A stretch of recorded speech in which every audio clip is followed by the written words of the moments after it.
an opportunity that we can't pass on.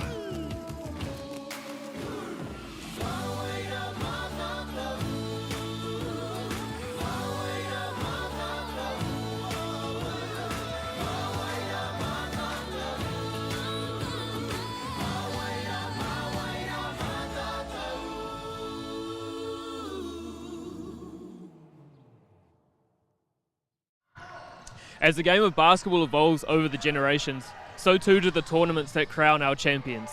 What began as an invitational in Tamaki Makaurau has now morphed into this, as the best 12 boys and girls teams descend on our nation's capital to vie for the opening 2 national titles on hold this year. 2 titles, 2 courts, 2 days, let's go.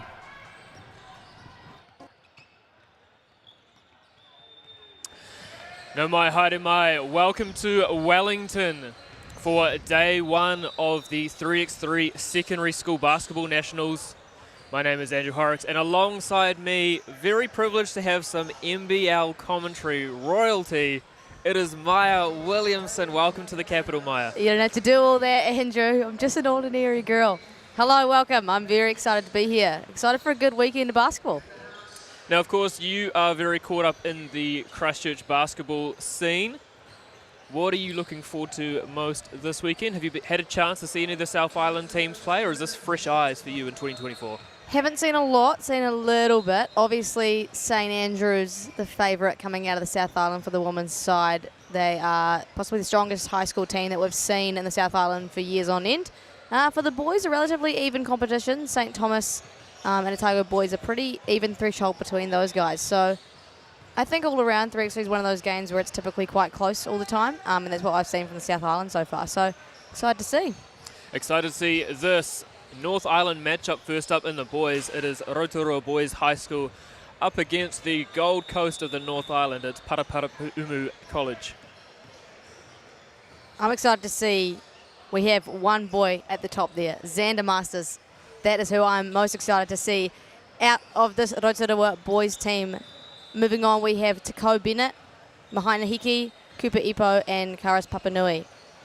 Squad. They've got a good squad, I think. Anytime you've got sales NBL experience in a high school team, that will do wonders for your opportunities.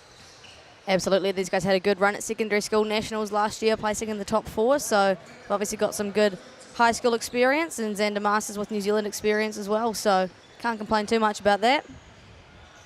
As we cross to the other side in Paraparaumu College, Nico Davis, Keelan Mangalongo, Dayton Patterson, Freddie Cruiser, and Joseph Telford.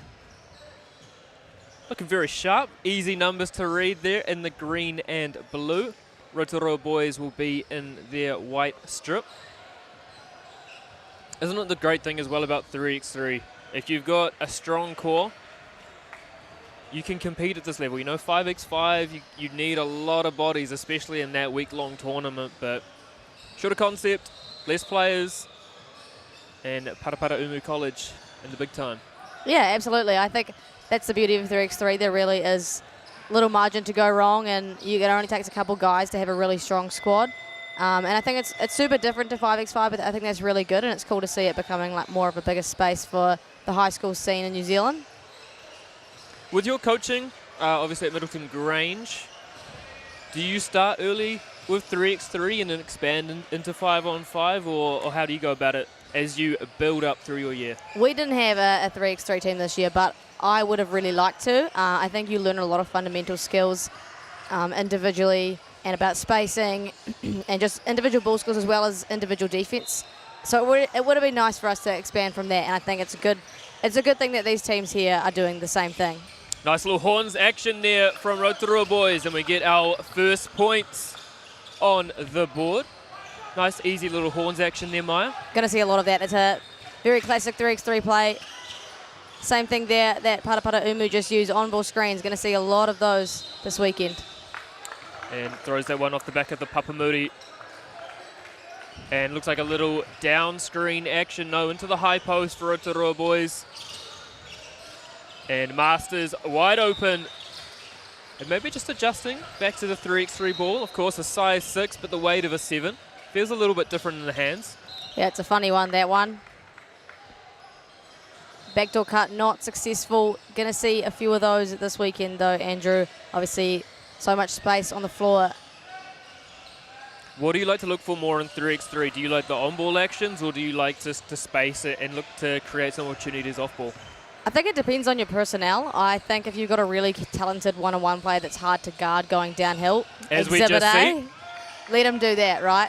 It really depends on your personnel. But using actions to create confusion between defenders is never a bad thing, as we see another one of those examples of just boomeranging it and going downhill. Great finish off the Papamuri there from Ferikuza. One of the best haircuts, I think, already that I've seen this week. We're going to see quite a few of those, I think. As again to the hoop, leaves that one short. And away comes Te Ako Bennett. And again, Masters with the Kuruwhiwhi Rua. Not the toru in this tournament. Maya, what are the main differences to look for in 3x3? Oh, it's a much faster and much physical game. I think those are the big distinguishers. It's a constantly fast-paced game. You can't really afford to take it slow, and the refs actually allow for a lot more physicality, so it kind of changes the dynamic of what your offense looks like and what you can get away with on defense as well. It's always interesting. Anyone who goes up for a 3 or a 2 in 3x3, you cannot touch. As another Kuruwhiwhi Rua there for Rotorua boys, out to a 6-1 lead, but as soon as you put the ball on the floor, you can basically not do what you like defensively, but you've got a lot more free reign. You can get away with a lot, that's for sure. Another Kuruwhiwhi Rua there, no good. Rebound. Parapara Umu Beach. Just happy, aren't they, just to drive to the hoop one-on-one? Yeah, struggling a little bit, and Kuruwhiwhi Rua is looking good for this Rotorua boys side, which, again, huge part of the 3x3 game. You can put up points and numbers if you can continuously hit Kuruwhiwhi Rua shots. Well, Maya, I know you've got such an analytical brain. I was deep diving into some numbers during the week. And, you know, standard basketball, if you shoot 33% from behind the arc, you're equivalent to a 50% shooter inside the arc in 5x5. But in 3x3, with it being worth double, it's 66%. So if you can shoot 33%, it's so effective. I mean, the numbers speak for themselves, right? Parapara Umu get one on the board, chipping away that lead a little bit. But Rotorua boys look in control of this one at the moment. Well, always such a well-coached outfit as well, Rotorua boys. But again, that lovely little just 1-2 floater, using their body well, as another Kuruwhiwhi Rua is good, courtesy of Manai Heke. Another strong player from their run last year at Secondary School Nationals. I believe he went away with the Junior Tall Blacks after that Secondary School Nationals tournament as well.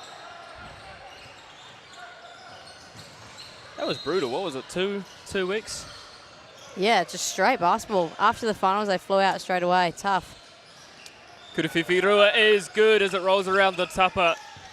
And it's a 12-3 lead now here for Rotorua boys. Game 1, day 1. Yeah, Rotorua just really showing the value of that two-point shot like we talked about. If you can get those going, you can make it really hard for your opposition and put a lot of pressure on their defense. I think as well the big thing with 3x3 is it doesn't matter what the score is, there's going to be tired bodies regardless. 100%. Be interesting to see if we make it to that 10-minute mark or not, depending on how Rotorua boys continue to shoot the Kuruwhiwhi Rua.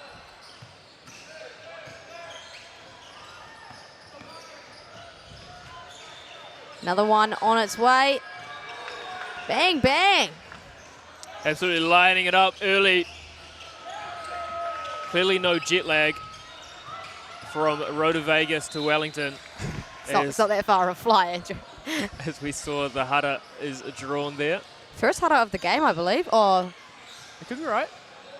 There's only been a few. Yeah, look at that. As we go back into that horns action. As a little ball comes on the court. Great to see the Wellington locals getting out and about on their Saturday morning. Oh, don't you love to see it? Parapara Umu, a lot of weight on their offense now. Oh, lovely little move.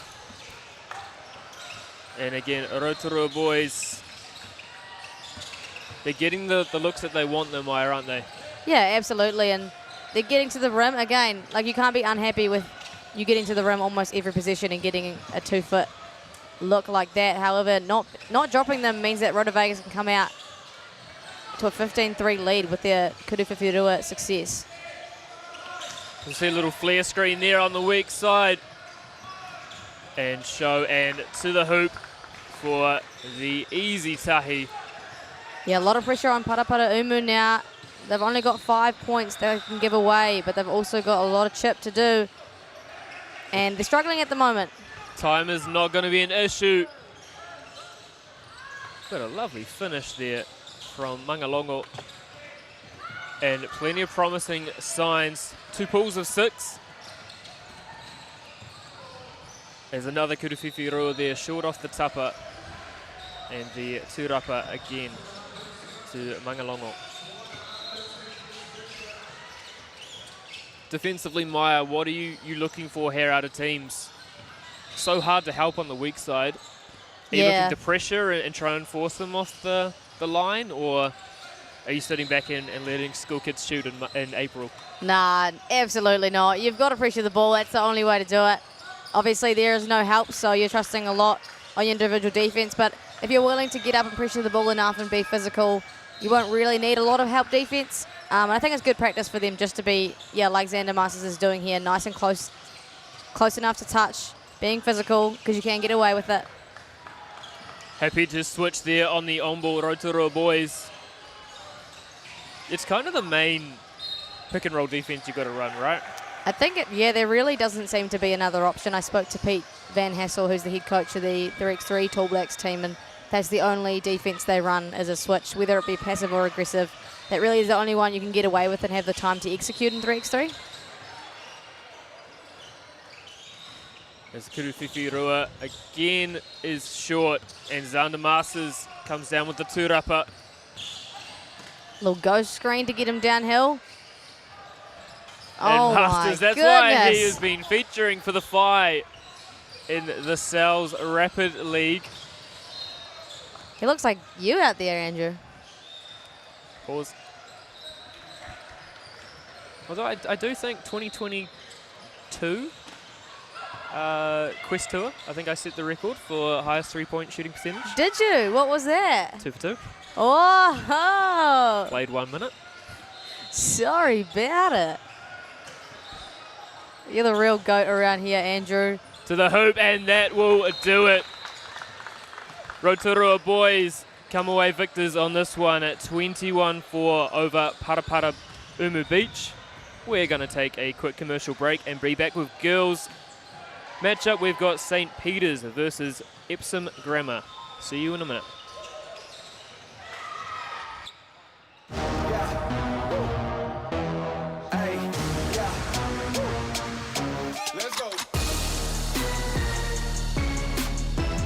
Summer Tournament 2024 on Māori Active. Find us on YouTube. So Hoops and Parks pilot is a first and shows local councils and sports trusts that if you have some oversight over community spaces, if you build it, people are going to play, and Flaxmere today's been a great example of that. Yeah, look, I've been part of the Hoops and Schools project pretty much since the outset, and it's proven to be a wonderful formula for bringing kids into basketball, bringing communities together. So I think this is a really natural progression to get more hoops in as many places as we can throughout New Zealand, bring communities together in different parts, and let them experience how fun basketball can be, being outside and playing with their friends.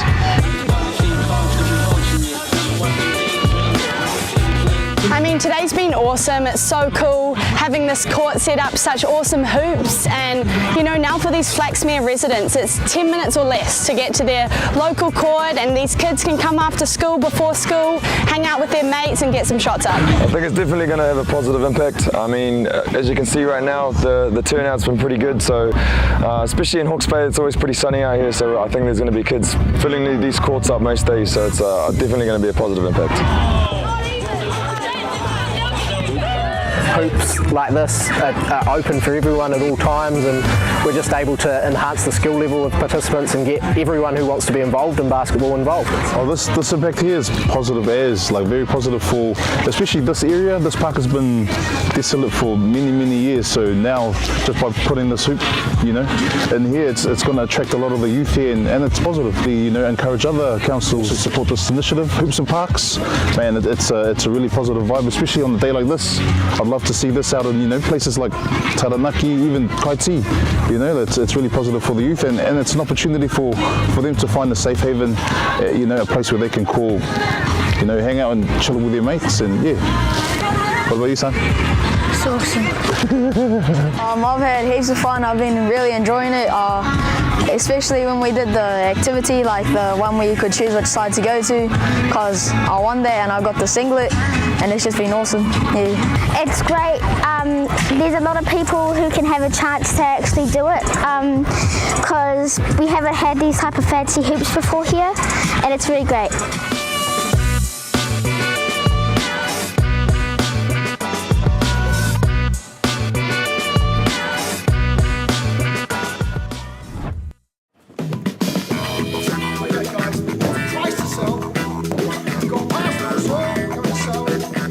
Ladies and gentlemen, this isn't about what we wore back in the day. We're going to go now. Going once, going twice. No more offers. Sold! It's about being trusted to get a better result for our clients since 1973. The forest should never have been taken off this steep hill country that's eroding, and it makes absolute sense to afforest those hills. What we're doing here is using the exotics to help that process get established. We're looking at a managed transition process where those pines are progressively thinned as the native understory establishes. We're trying to do several things here. Soak up carbon, establish native forest, and we're trying to improve biodiversity. You're achieving an awful lot with one program of activity. Want to catch a fuel bargain with Caltex and Supergold? Scan your Caltex app, Flybys or Airpoints for 6 cents off per litre with Pumped. And show your Supergold card for an extra 2 cents off. Ah, feels good.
Welcome back here to Wellington for Game 2 on Day 1 of the New Zealand Secondary Schools 3x3 Basketball Championships. Andrew Horrocks alongside Maya Williamson. And a very exciting one here, Epsom girls up against St. Peter's of Cambridge. Yeah, St. Peter's were the champions in their region, so obviously they have a lot of weight on them coming into today, but Epsom will have some knowledge of them, being from Auckland, so I'm excited. We had a good first game, didn't we? We did. It's always fun to see the shorter, more furious version of the sport. It's always action, isn't it, Maya? Absolutely. What's your favourite thing about 3x3, Andrew? Got to pick one. The three-person actions out of a high post entry. Nice. What's yours? Ooh. My answer was not going to be anywhere near as intelligent as that. I just like that it's a super fast-paced game. Actually, no. I like that you can shoot a lot of threes. As we're going to get into the team list, firstly for St. Peter's, Macy Costello, Regan Gallion, Eva Jeffries, and Tanika Ledger-Walker. Very experienced lineup there. Yeah, Tanika Ledger-Walker obviously leading the pack with that. It goes without saying with her last name, who she is, where she comes from. She had a game winner, I believe, to win their regional championships, which, you know, that speaks for itself as well. And for Epsom Grammar, we've got Savannah Fete, Drawn Forbes, Kiara Tiamo, Kira Tuihala Inge Midson, and Oriwa Tiffany. A few unknowns here for me, Maya, but that's one of the exciting things, isn't it, about these tournaments, is giving the players the exposure to other players in other districts. You're not just playing against the same people week in, week out. Absolutely. It's a good opportunity for these guys to learn how to guard girls you don't know and make adjustments on the fly, especially without a coach in 3x3. You kind of have to learn those things by yourself and learn the personnel. So I'm excited to see what these guys can do. Obviously, St. Peter's is a very strong side, but yeah, I'm excited to see what's going to happen. No, I've been keeping my eye on BBNZ 3x3 socials over the summer. Is that right? And I saw an appearance from yourself in the Pro Series. Oh, jeez. How do you find playing in those games not having a coach? Well, I find I take that role a little bit. I thought you might. Yeah, so I'm the one. Shocked. I'm the one barking orders, even though I'm not the one performing very well. Although I don't think it's too bad because you've only got 10 minutes and super fast pace, so you kind of just had to figure things out. But obviously the coaches have done a good job to prepare these guys before games and between games to make sure they can complete their offense and run the right defense.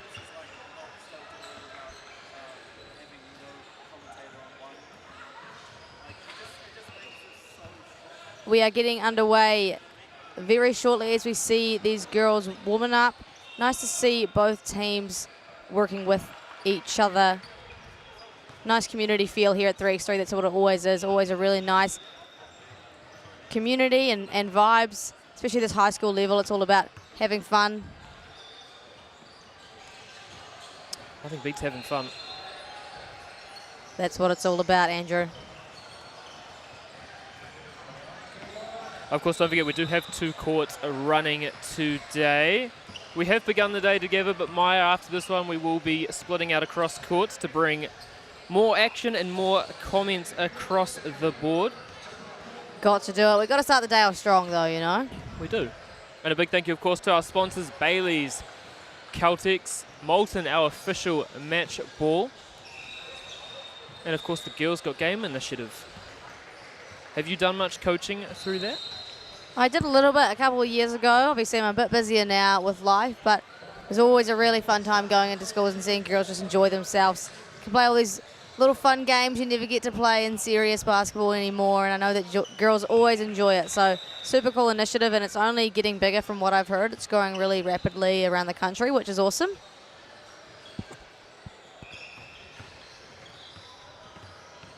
Team still warming up. Shouldn't be too far away from getting underway. How do you ever take part? Because I know that it's paper, scissors, rock to determine who gets the ball first. Do you ever take part in that? And what's your go-to?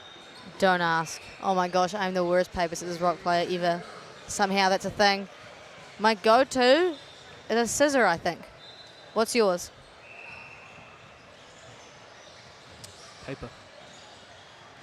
So I'd beat you. Yeah, but a lot of people are going to go rock. Not me, though. Well, I know when I play against you, I'm going to go rock. But I might switch it up. I might go paper. But then I'd Spit stay in the paper. works. Because you'd overthink it. No way. Not me. Almost ready to get underway, Andrew. Quite like the Epsom uniforms. Thoughts? Yeah, I'll be honest. The blue with the yellow pinstripe is one of the more striking uniforms with the white numbers as well to make it easy. Give me like retro Indiana Pacer vibes, you know? Not quite Not that quite? deeper blue. Okay. But no, I see that. The vibes are there, I think. It's all about the vibes. But it's going to be St. Peter's of Cambridge who are going to get us underway with the ball first through the trusty hands of Tanika Ledger-Walker. And straight into an on-ball, steps back for the Kuruwhiwhi Rua, and rebound. Eva Jeffries, and easy as that, we are underway, Maya. Yeah, even with that offensive two-dupper, gives a second chance opportunity for Tanika. And then you see Eva Jeffries there just giving her opponent a very hard time from beyond the arc. We're going to see a lot of that from her in these next 10 minutes. So ball, but it's going to stay the way of Epsom girls with 0.2 on the shot clock. No. It's going to be 1 second. We had a reset there. Well, it shouldn't have happened. But that's life, isn't it, on day one. Forbes puts it up, leaves it short. Turapa, Ledger-Walker, and Jeffries off the tupper. And it's tipped out of bounds. Epsom girls ball. Not a bad look straight away. Wide open, Kuruwhiwhi Rua. Forbes up the top, not looking to get into any actions as they get into an on-ball instead. One of the more unique on-ball sets I think I've seen there, Maya. Absolutely. Shoot away the off-ball screen. Got downhill in her left hand. Had a pretty good look at it, though. Obviously, she liked the switch matchup with possibly a slower big. Can't get it to go, though, unfortunately. Already a multitude of different entries from St. Peter's of Cambridge. That's what you get when you've got Anthony Corbin in your brains trust. Yeah, not a bad person to have on your side. Very seasoned 3x3 international coach. World champion. Slight flex. Great Massive two-dupper flex. there. Jeffries to the hoop. Hits the two-dupper and the tupper. Sorry, the Papa Moody and the tupper. And up and in. Both teams just, you feel, are feeling this game out, aren't they, Maya? It's only game one. Still a lot of basketball to be played. Yeah, absolutely. And obviously probably a little bit foreign to each other as well. So learning to adjust to each other's play styles. And great on-ball defense from Eva Jeffries, absolutely swallowing her opponent. Forbes deep. Kuruwhiwhi Rua is off the back of the tupper. And Ledger-Walker is going to let fire. Also off the tupper, but these offensive two-uppers for St. Peter's, they're going to make Epsom girls pay, you've got to think, by the end of it. Yeah, absolutely. Second chance opportunities. There's been about 3 or 4 now for St. Peter's, and it's allowed for them easy offense. And obviously you get out of rotation, the more they get offensive two-uppers. As we say that, though, Epsom get themselves on the board. Yeah, Forbes there with a lovely little, almost a mini hook, wasn't it? Something like that. Eva Jeffries, though, answers right back with a little step through of her own. A little shake and bake, perhaps. And a now dribble there from Forbes, no good. Rebound at Costello. And the Kuruwhiwhi Rua, of course. Who else? Eva Jeffries. Today is her day, apparently. Offensive two-dupper for Epsom this time. And they commit the hutter, I believe. Subs flow. What's your view on subbing, Maya? Is it every stop ball, or do you have set kind of structured at this time we're going to sub? When I played, it was every stop. I'm trying to get to that bench as fast as I can, man.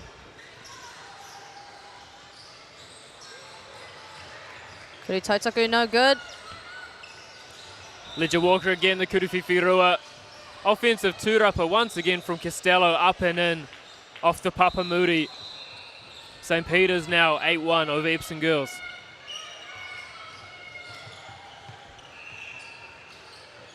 It's always tough, isn't it, when the defense is hounding you like this?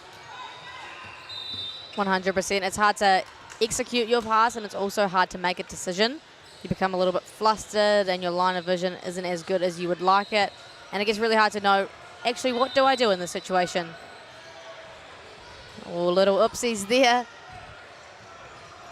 Steps on the Kuapita line, out of bounds, Eva Jeffries. As Forbes puts her head down. Little extension of the arm. Can get away with that though in 3x3. And rebound Costello there. A lot of physicality being allowed early. As the saying goes, Maya, when coaches ask referees, oh, that's a foul, you can always say, well, there was contact, but was it illegal? Oh, mic drop. And in the case of those last few drives, no, it was not. 100%. It's good to see the physicality being allowed. Good to see some senior referees down here as well. Danielle Cooch, seen her doing some sales NBL. Yeah, she's an OG, Danielle. Got a bunch of quality refs around here, actually. We're quite fortunate. Saw Machi Pang, the canoe polo enthusiast himself. Canoe polo enthusiast, is he? Wow. Niche. Forbes there. The Kuruwhiwhi Rua is good. And welcome scoreboard relief for Epsom girls as Tanika Ledger walk into the hoop. Yeah, Epsom have done a very good job these last few positions, just walling up and forcing St. Peter's to put up some pretty tough shots. Jeffries again. Kuruwhiwhi Rua. And they stack up very quickly, don't they, Maya, as they're out to a 10-3 lead. Yep, easy to get a lot of momentum when you just hit a few in a row. Obviously, Epsom girls can't really answer with much of their own at the moment either. St. Peter's short. Just drowning them at the moment. Well, there's a reason they've had so much 5-on-5 success. This is true. Their defense in 5-on-5 is just as good. I did see as well, exciting from a press release at the start of the year. Eldest sister Crystal Ledger Walker is going to be in the commentary booth at some stage this year. She is for the Sales NBL, which is super exciting for her. She's done a few at secondary schools with us last year, didn't she, Andrew? So she did. Cool to hear her getting on the mic. She has obviously got a lot of invaluable experience and knowledge, so can't pass that up. Ledger Walker once again with the Kuruwhiwhi Rua. And the steal goes into hands as Jeffries is short on that one. Another turnover for Epsom, just dribbling out of bounds. Obviously this St. Peter's pressure is a lot to handle at the moment for them. Lovely little cut there and finish from Costello. Not one that I remember from secondary schools last year, Maya, but definitely one to watch out for in 2024. Yeah, from my memory of her, just a really good role player. Does the little things right, sets the right screens, is in the dunker spot, can set a good screen and roll. Got a question for you, though, on the term role player. Doesn't everyone play a role?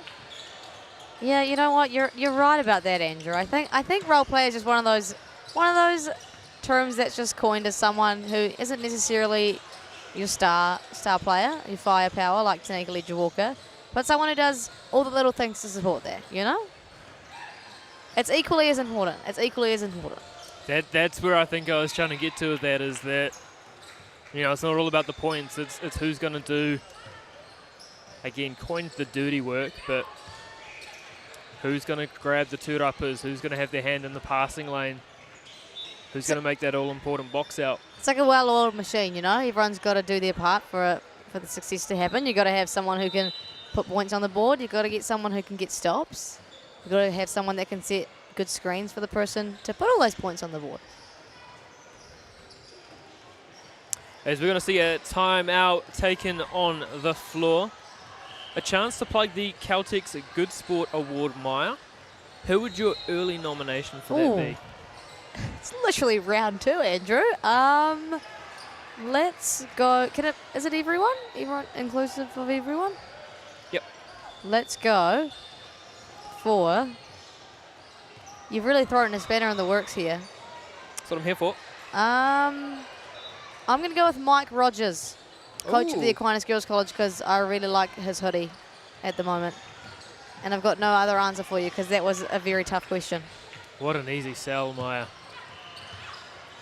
What Here do you is St. Peter's. Ledger Walker under the hoop off the Papamuri, and the tūrapa goes to Drawn Forbes. I'd like to see a little bit of on-ball action here from Epsom girls at some point. Yep, a lot of dribble drive for them at the moment, and St. Peter's are just containing that really well and in turn blowing up their whole offense.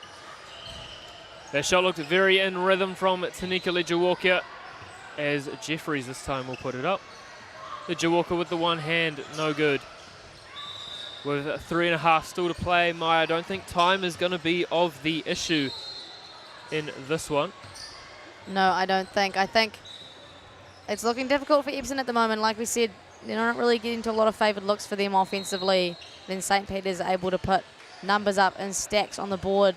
So not only do they have to contain now, they also have to do their best to get some stuff going for them, and they're struggling a little bit at the moment. As Eva Jeffries shows us what she's made of. 13-point lead now for St. Peter's. I like the ball movement there and the pivots from Epsom girls, just it doesn't come off there for Orira Tipani.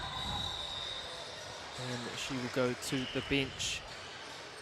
St. Peter's ball here with 3 minutes and 1 second on the clock. Yeah, Mike Rogers, is that a fire jumper? It looks like it. Yeah, it just looks cool. You know, the white with the pink. We know who your favourite colourway, both in Sal's NBL and in Tohi League, is. Red and black all the way, baby, till I die. Jeffries, little sidestep off the tupper. And a good tūrapa there from Epsom girls.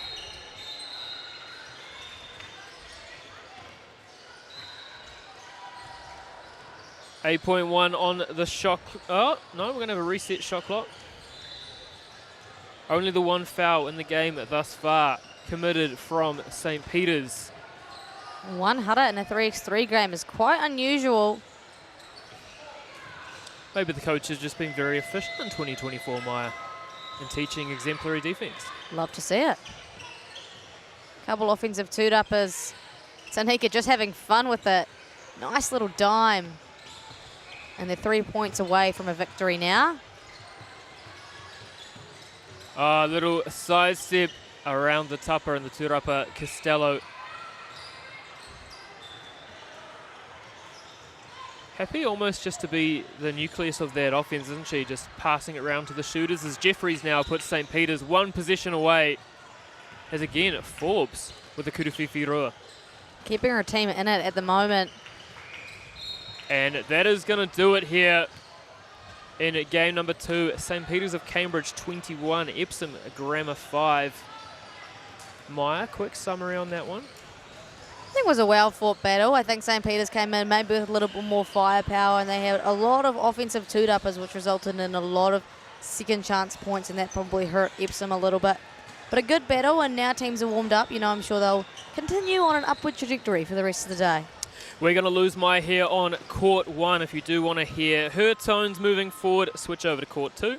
Otherwise, I will be back shortly with Napia boys up against Rosmini College.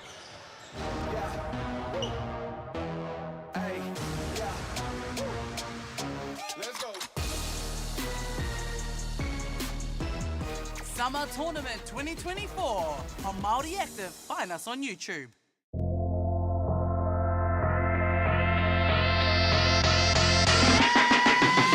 One of our biggest problems we have in New Zealand is lack of facilities, the lack of ability for kids to be able to just go in and shoot hoops. With our Hoops in Schools, Hoops in Parks project, it enables kids to be able to get out there and just have a go, you know, just be able to shoot hoops and have no boundaries, just go out there, have some fun.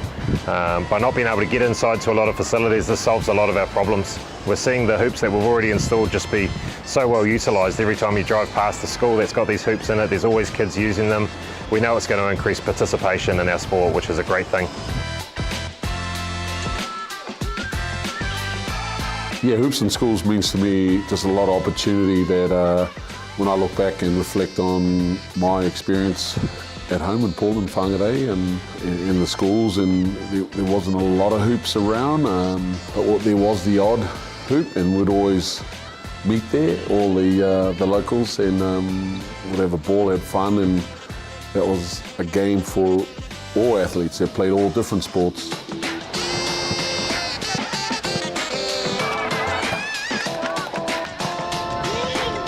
It's fantastic to see the ongoing growth of the Hoops in Schools program across the country as we continue to go into different regions. Seeing tamariki and rangatahi continuing to have fun through better accessibility is just priceless. And the true value for us is seeing the positive impact it's having across communities here in New Zealand. It's been absolutely fantastic. We've been able to put 24 hoops into 12 schools right across the province. They were installed a month or so ago, and already we've seen the impact that it's had with kids getting out in there and playing them outside of school hours and the weekends. It's really had a huge impact on the game.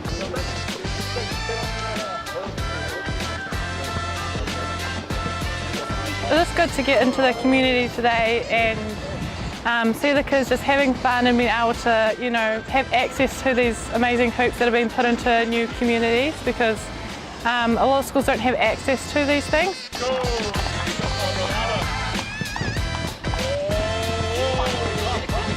Now, looking at this initiative of putting a lot more hoops in schools is amazing. I've been to 3 or 4 schools today, and just seeing the faces of this young tamariki has been awesome. And you know, it makes you think about where we're headed and where we've been, and you know, it brings a smile to my face too.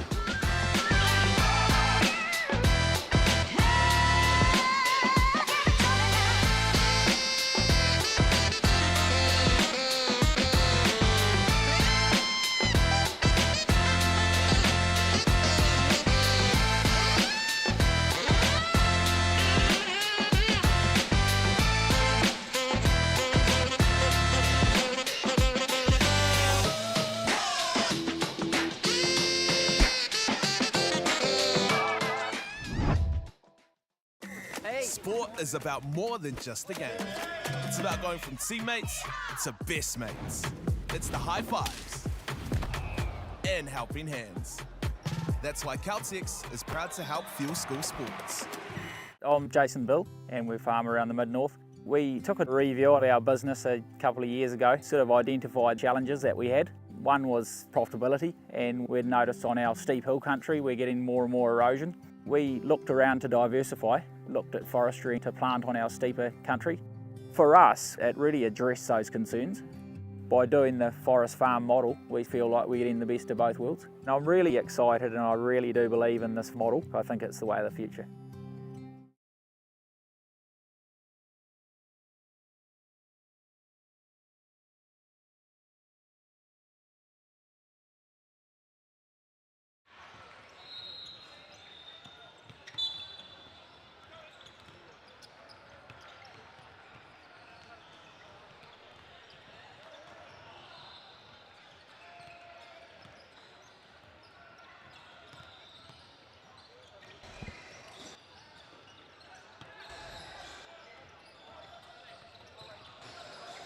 Welcome back here to the nation's capital for game number 3.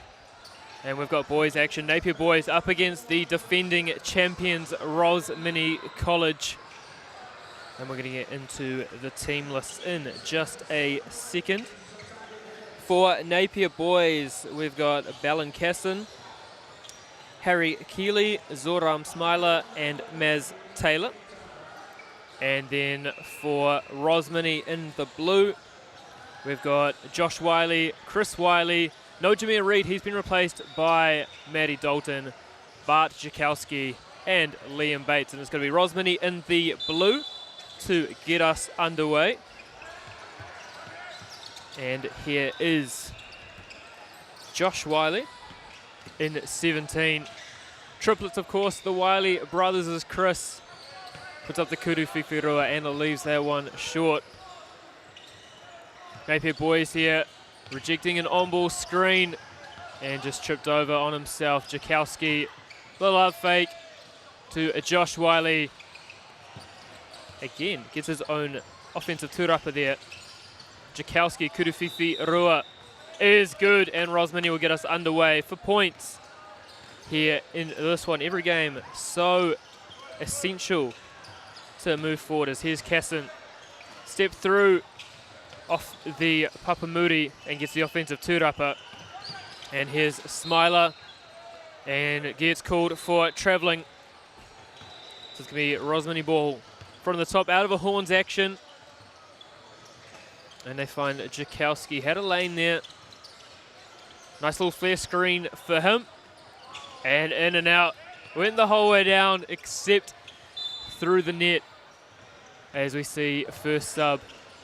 It'll be Josh Wiley sitting down. Liam Bates into the game. Apologies as well for Napia boys. There is Manawa Karena as well. Here is Taylor, finds Smiler going it. Jakowski spins and is blocked from Jakowski.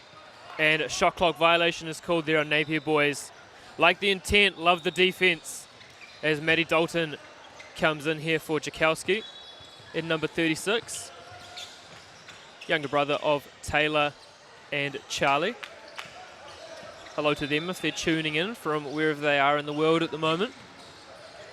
Here is Taylor, goes at Bates. Leaves that one short off the tupper of the tūrapa here to Matty Dalton.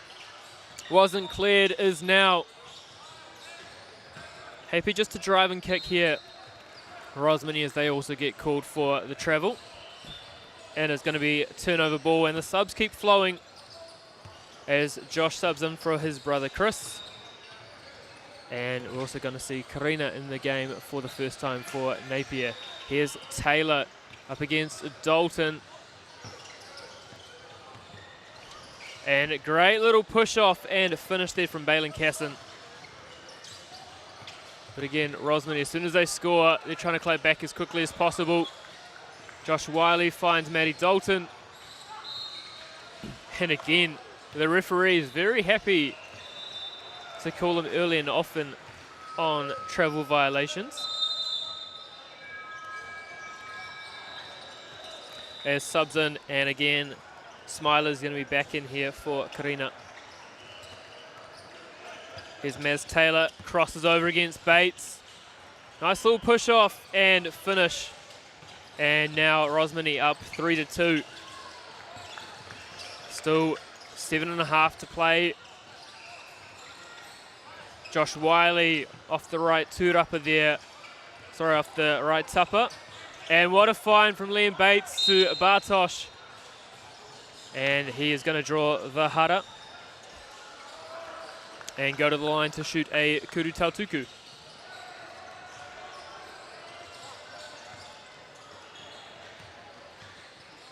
Was a member of the Harbour Under-15 boys team that won in 2021. As well as were both the Wiley brothers. Cast into the hoop, no good off the Papamuri tūrapa. Jakowski. And a nice little find there from Josh Wiley. And beautiful finish there off the Papamuri. Smiler gets his own tūrapa up and in. Both teams are struggling a little bit here with the defensive tūrapas as Jakowski hits both tapa and Papamuri.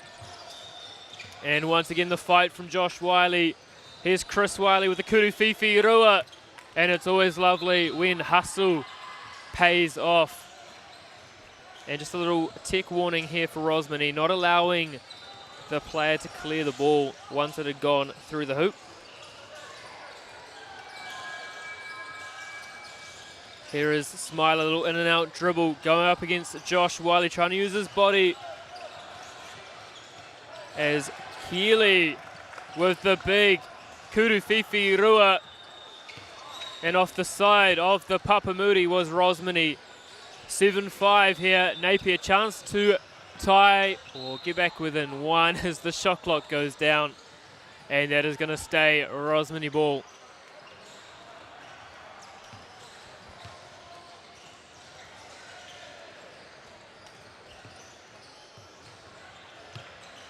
Nice little Iverson screen there for Dalton. Just happy to play out of this right corner, Rosmini. Chris Wiley, his pass is tipped, and it's going to stay Rosmini ball with 1.5 seconds to go on the shot clock. Probably going to see a catch and shoot, most likely from Chris Wiley. Defense just backed off there, half a step, but still from that deep was left short.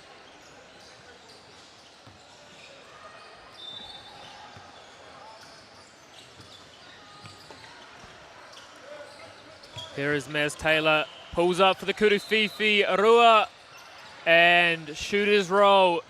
Gets that one to tie it up here, 7 apiece. Here's Josh Wiley, out to Dalton. Catch and shoot is short. Not able to be corralled there from Josh Wiley, and Dalton will sub out for Jakowski back into the game.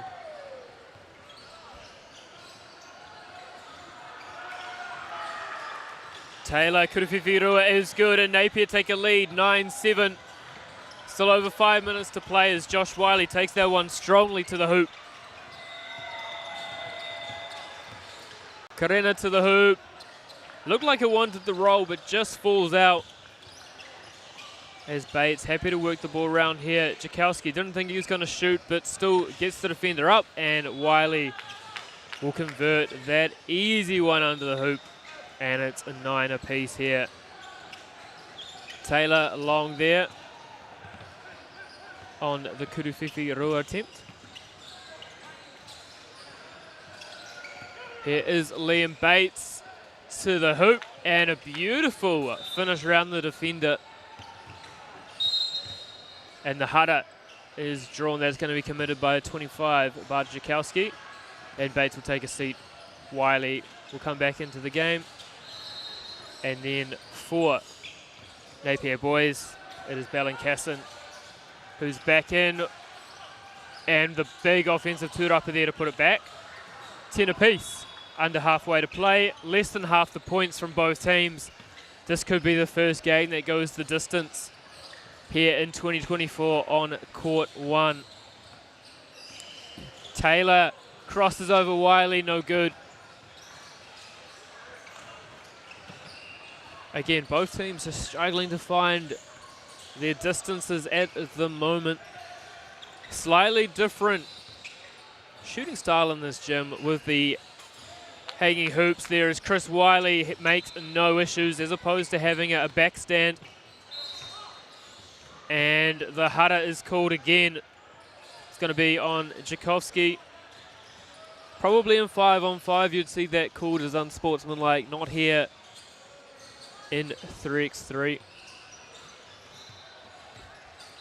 But Cassin's going to shoot a Kurutautuku in and out off the tapa, tūrapa to Liam Bates. And offensive foul is called. Liam Bates didn't quite set himself there. And so a big call from the canoe polo enthusiast himself, Machi Pang.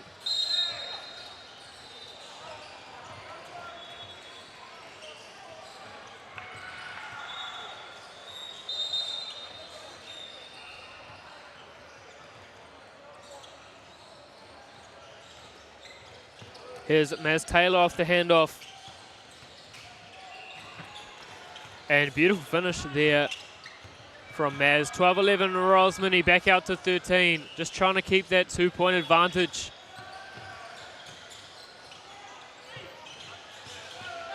And Smiler ends up in the hands of Cassin. And the foul is called on Matty Dalton.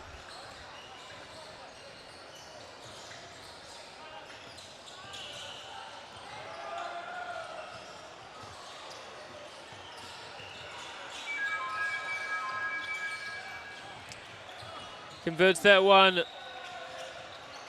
Kuruwhiwhi Rua, no good, but Dalton fighting for that rebound. And Bates there off the left side, rebound Smiler.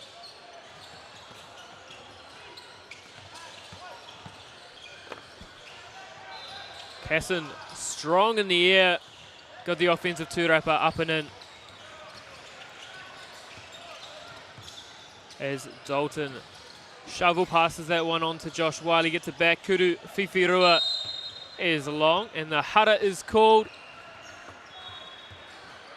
And that is going to be a pushing foul. Stay Rosmini ball. Little Iverson cut into the off-ball screen.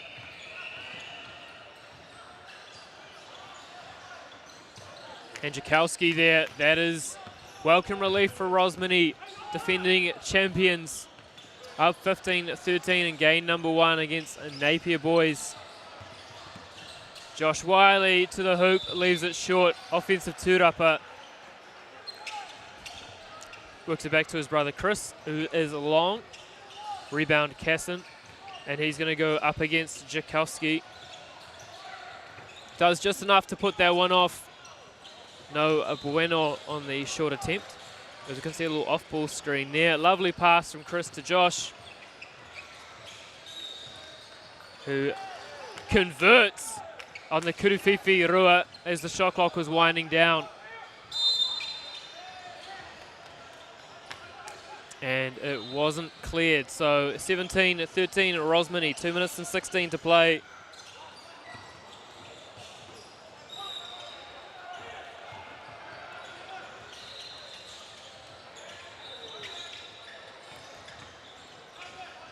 Here is Wiley. That was Chris with a lovely spin and finish now. 18-13 Rosmini College.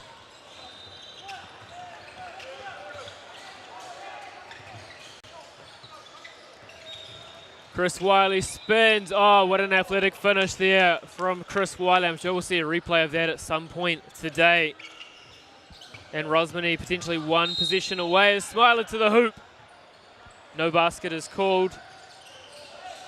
And it's going to be a check ball. Napier still within striking distance. We have another look here at the Wiley spin and the finish. Always got to bring your best in the nation's capital as Taylor. Wide right on that Kuru Whiwhirua attempt. Josh Wiley to the hoop. Another spin. Tried to recreate what his brother achieved. To no avail, as Jakowski will take a seat.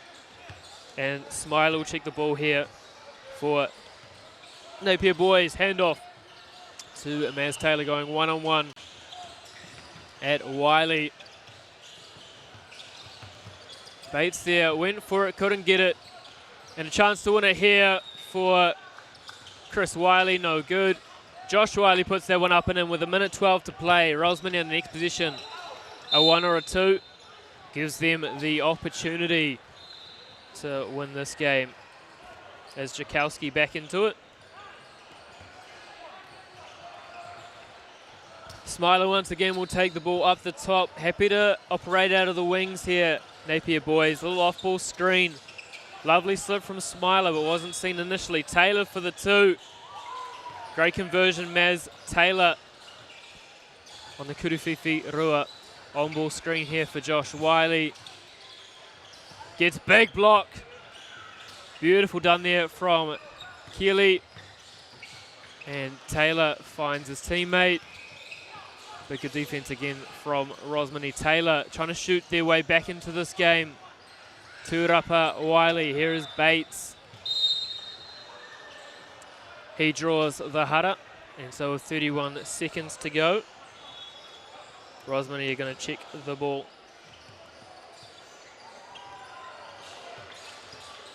Here is Chris Wiley to the hoop, and that is going to get it done. Rosmini 21, Napier boys 15. We're going to take a short break, and we're going to be back with Queen Margaret up against Aquinus College.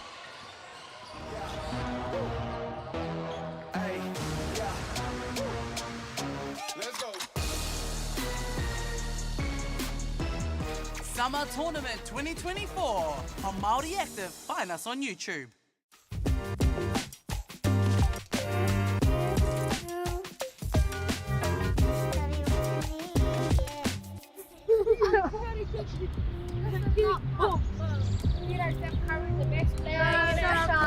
Hey Tom, it's been a while. Where Sorry man, I've been busy. Come and see what we have been doing.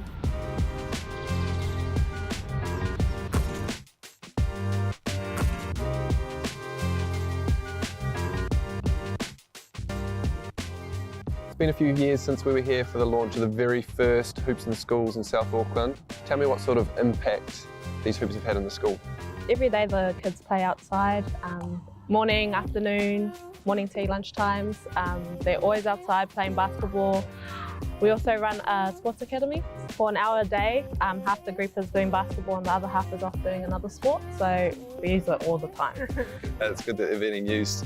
What about after school and the weekends and things? Is it somewhere where the community can kind of come together and play some basketball? Yep, so after school we have our after school program who use this one, the one behind us, quite a lot. And then our gates are always open for the community to use all of the courts and facilities here. So awesome. Yeah, they're getting used quite a lot, especially on days like this. What do you think this facility means to the kids to have a hoop like this at their school? I think it's awesome. Like you said, the accessibility. Sometimes if they're playing in like the community courts, there's the older kids or the adults that are kind of taking up the court. So to have it here at school, they're always using it. They don't feel pressured to be moving off anytime soon. And yeah, it's nice to see them using a lot of it. I've seen massive numbers grow. We started in the beginning of the year, we started holiday camp and our numbers were like 20 kids. And now we've got 70 kids in the last holiday camp we just had. The interest has grown heaps. Having these basketball hoops out here just helps because a lot of the kids don't get that outside of school. Yep. So for them to be able to come and have a space where they can just ball, and especially in the holidays. And are you guys running any sort of competitions outside of school that the kids are able to get into? Ka whakahaere mātou, tō mātou kura I tētahi kaupapa koitukohu ki te wharehakinakina o Moanani Akiwa, ki te Mangere Town Centre. Ki reira ka whakapakari pukenga mātou, ka prakatihi, ka ako rātou I ngā ture. Whakahaere mātou I tētahi whakataitai ki te taha o Legacy Wildcats. Ki reira ka tākoro rātou me etahi atukura o tēnei rohe o Mangere.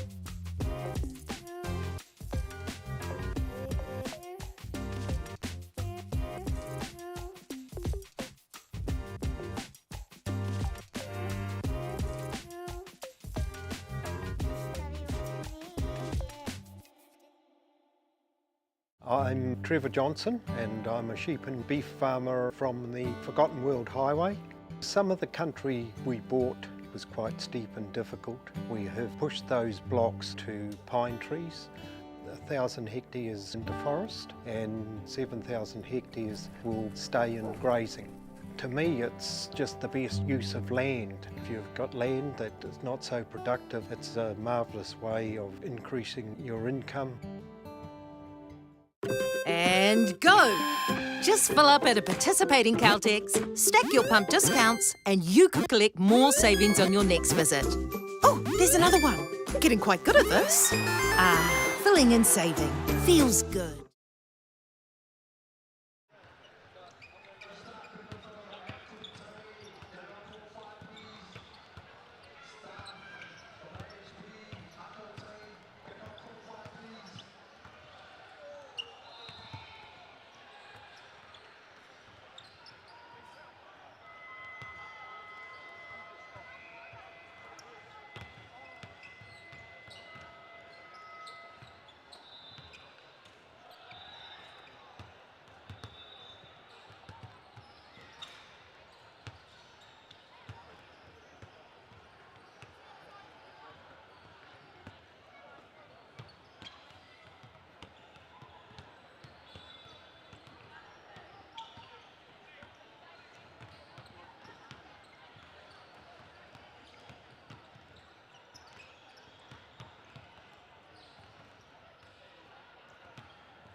Welcome back here to Wellington for game number 4 here on court 1. We've got girls action.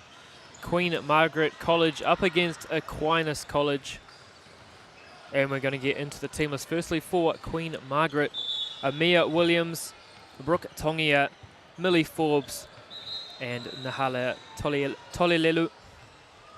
And then on the other side for Aquinus, Sophie Rogers, Milan Gardner, Izzy Gillard, and Shadeen McDonald.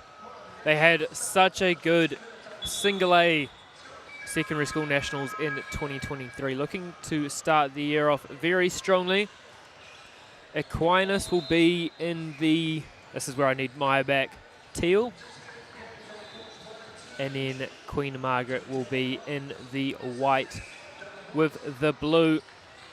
Queen Margaret won the coin toss, so they're going to get us underway first through the safe hands of Brooke Tongia.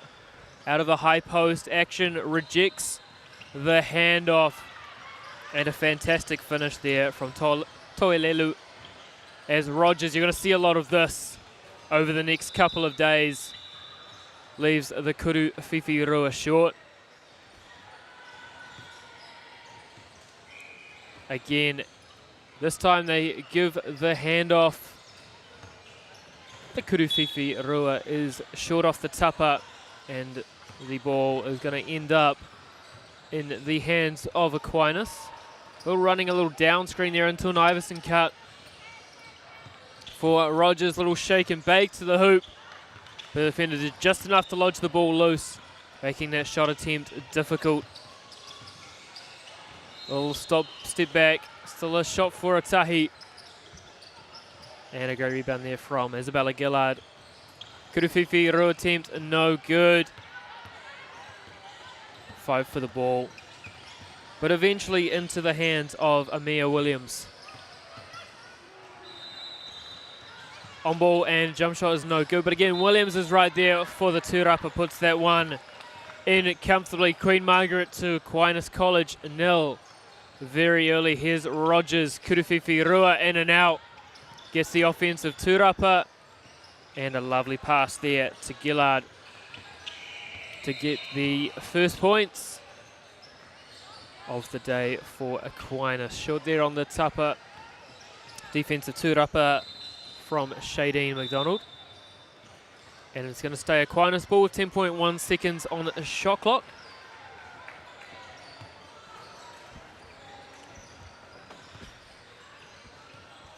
Check ball, little down screen on the weak side, not used from Rogers as she fights for the tūrapa, and jump ball is going to be given. Rogers trying to argue that Queen Margaret had the ball. Of course, there is no possession arrow in 3x3. Whoever has possession of the ball, if there is a tie-up, they lose it. Defensive team will get it. One of my favourite rules here in 3x3.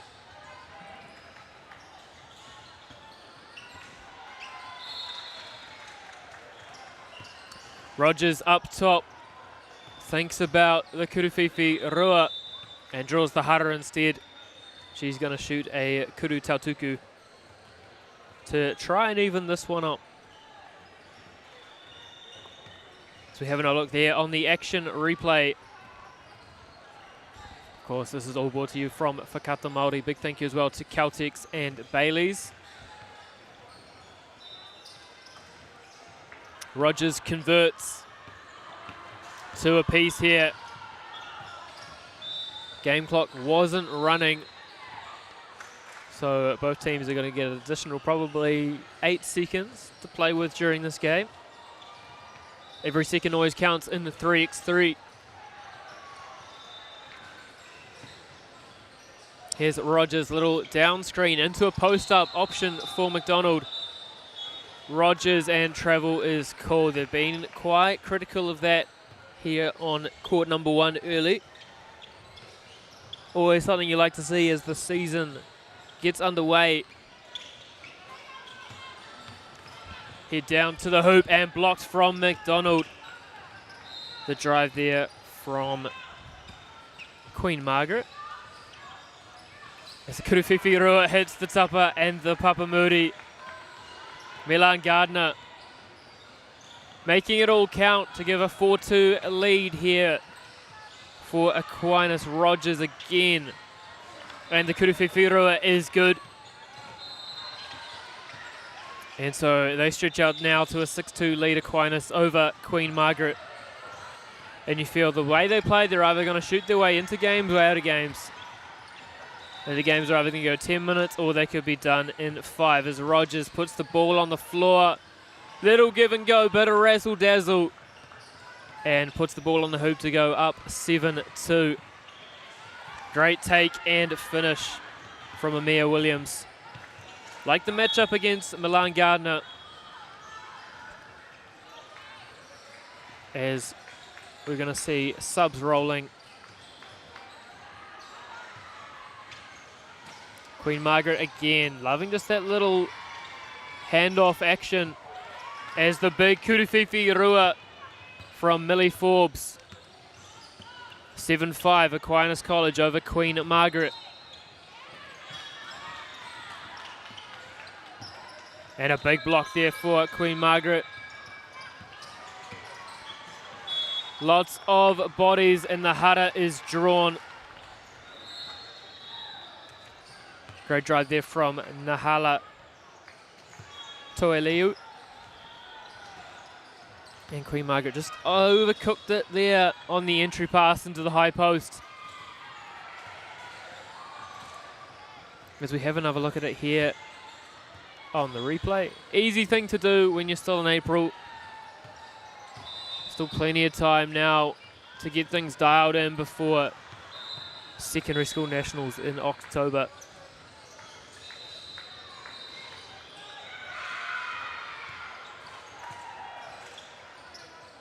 Rogers, Kuruwhiwhirua, no good there off the tapa. And a strong tūrapa taken down from Toeleu.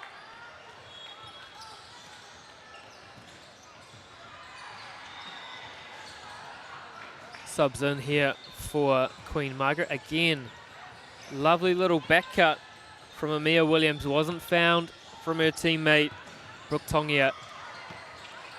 And the spin and finish, classy as always from Toeleu. 7-6 Aquinas over Queen Margaret, just over 6 to play here on court number 1, and a hara is called. That'll stay Aquinas College.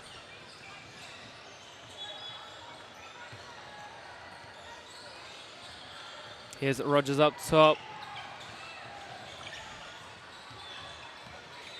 Just happy to operate here out of the double team in the high post. Rogers, Kuruwhiwhirua, no good. But a fantastic offensive tūrapa from Milan Gardner. Extends that lead back out to 2. Chance here to tie for Queen Margaret. And Brooke Tongia does just that with the Kuruwhiwhirua. Quick clap back opportunity from Rogers. Doesn't convert. A chance here for Queen Margaret to come up with something, as the mid-range is no good, but the offensive tūrapa cleaned up and put up and in from Amir Williams. Here's Rogers, Kuruwhiwhirua, offensive tūrapa. Again, ends up in her hands and she converts. Aquinus clinging back to that lead. 10-9, tie ball game again. This one already turning into an early classic on day 1. As Gardner's no good.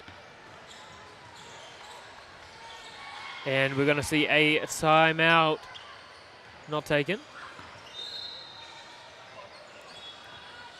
Just a lot of subs and movement down here on the court. Aquinus ball again, they like that little side off ball screen.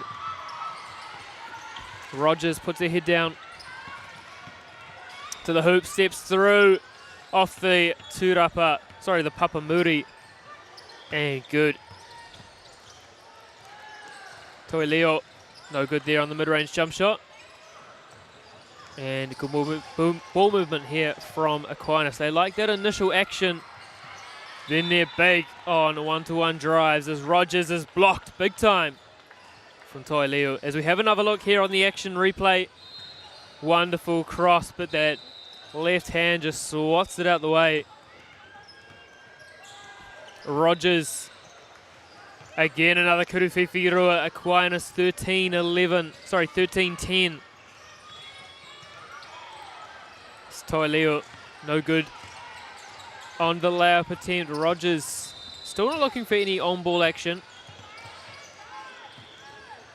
Gardner, way to work it around.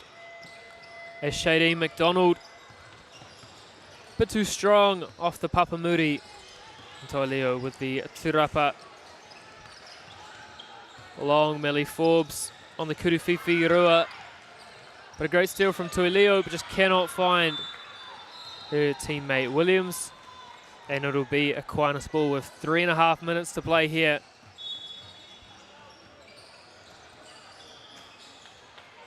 As we will see an actual timeout taken here.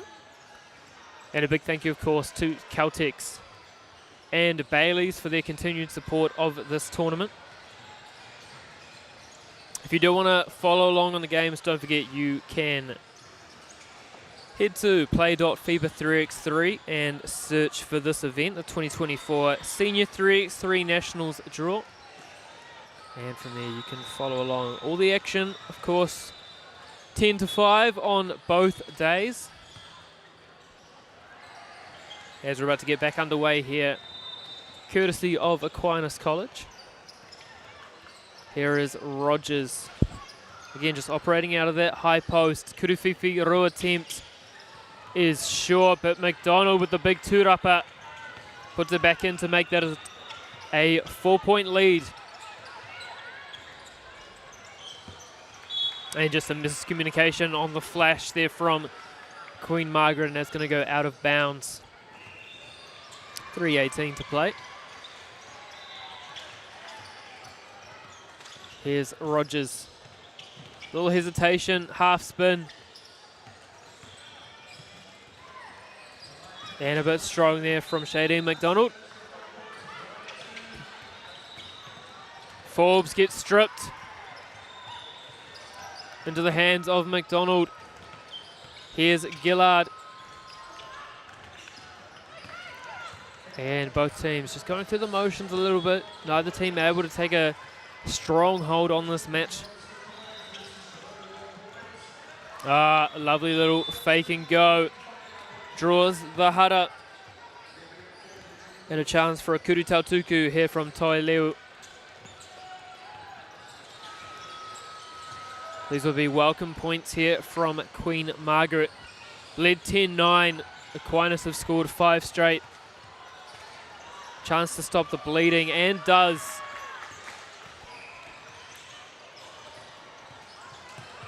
And another strip as well for Queen Margaret. Is this the momentum shift they need as we move under 2.5 minutes to play? Little jump shot is good. And now it's a 1-possession lead for Aquinus. Rogers just asking your teammates just to clear out a little bit. Try and give the ball handler a bit of room just to create, particularly on this right-hand side, as all the defense shades over, and too strong there off the Papamuri. And the tūrapa into the hands of Brooks Tongia. There's Toi Leo to the hoop. And Williams couldn't convert. Tongia can't convert. Aquinas can't grab the tūrapa.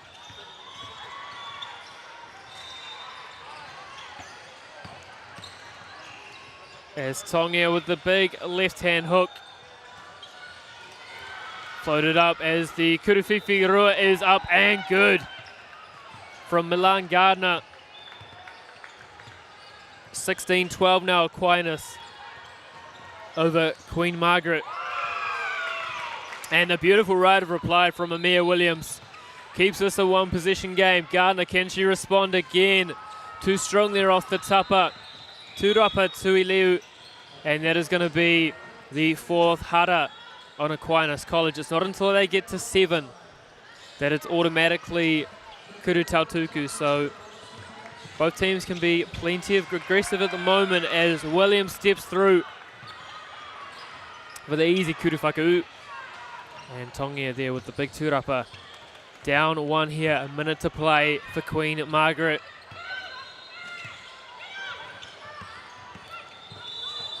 And 3 seconds was called on Queen Margaret. They had the opportunity there to tie the game up. With 12 seconds on the shot clock, still plenty of time. Is Rogers going to go herself? She spins back to the right hand, back to the left, blocked. And here's Williams down 1. Tongia. The Kuruwhiwhi Rua is long. Fight for the tūrapa. Tongia draws the hara. And again, 5 on 5. That's probably called as an unsportsmanlike here in 3x3 as we had another look at it. So a chance here. Not even called shooting. Not in the act of shooting.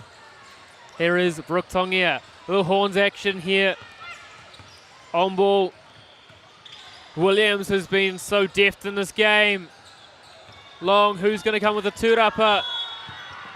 Easy hara call there on Shady McDonald. Little hug. And it's going to stay Queen Margaret ball. Williams up top, 20 seconds. This could be the last position here for Queen Margaret. Up against Rogers, little kick out. Toeleu, little scoop layup is no good. Gillard with the rebound, and they're going to play keep away here, you've got to think. Aquinus, they get stripped, it's going to stay Aquinus ball. And there should be 2.8 seconds on the clock. Running down again. No, opt not to draw the hara, and so that's going to do it. Aquinas College take down Queen Margaret 16-15 in game number 4. We're going to take a little break, and then we'll be back with Palmy Boys up against St. Thomas's of Christchurch. Of course, don't forget to flick over as well to Court 2. Maya Williamson is running point on that one. We'll have 2 games going all the way up until 5 o'clock.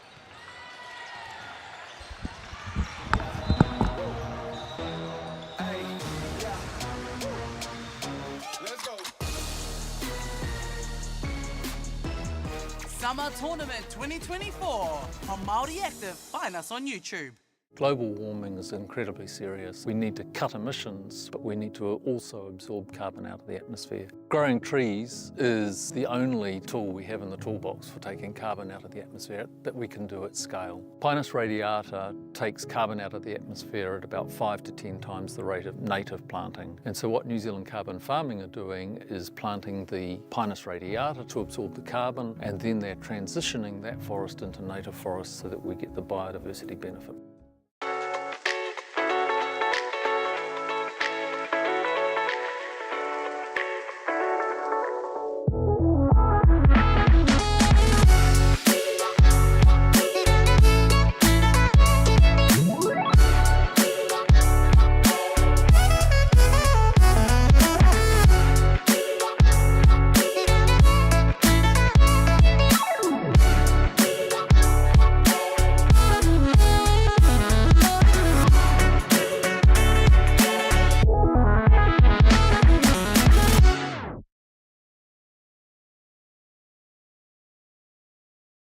Funding is a real challenge. We know that a lot of schools face that ongoing, and the reality is if you go to a lower decile school in New Zealand, you are less likely to be able to afford to participate in sport.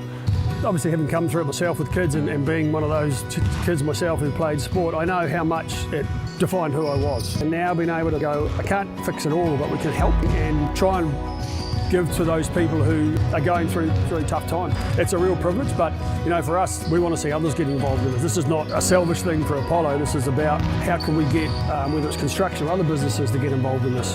There's a lot of things that kids miss out on, and so to have businesses step up and want to be involved and to help is a game changer for schools. It really is. Okay.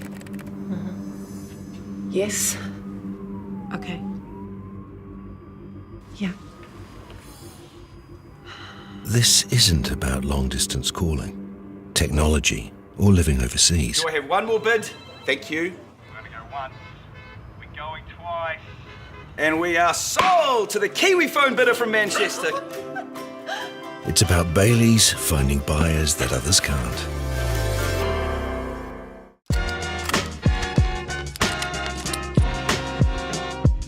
We just want to welcome everyone here today, all you beautiful Wellington people.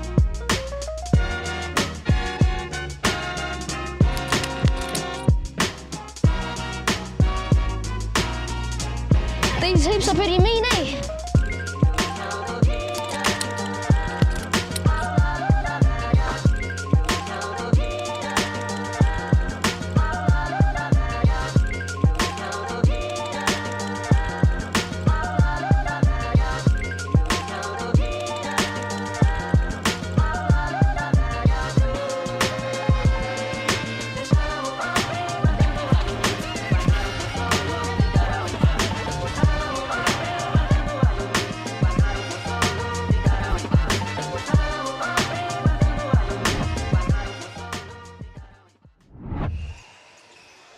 Welcome back here to Wellington, and there is no rest for the wicked. Straight into this one, St. Thomas's up against Palmy Boys. Palmy Boys in the white, St. Thomas's of Christchurch in the blue.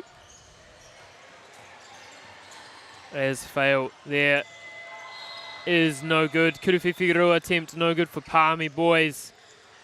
Haven't missed any baskets yet, even though we're a minute of action underway. And just as I say that, Palmy get the first basket in this one. Here's Rewa for St. Thomas's. Little spin and fade. Just a delicious finish there from Rewa Simons.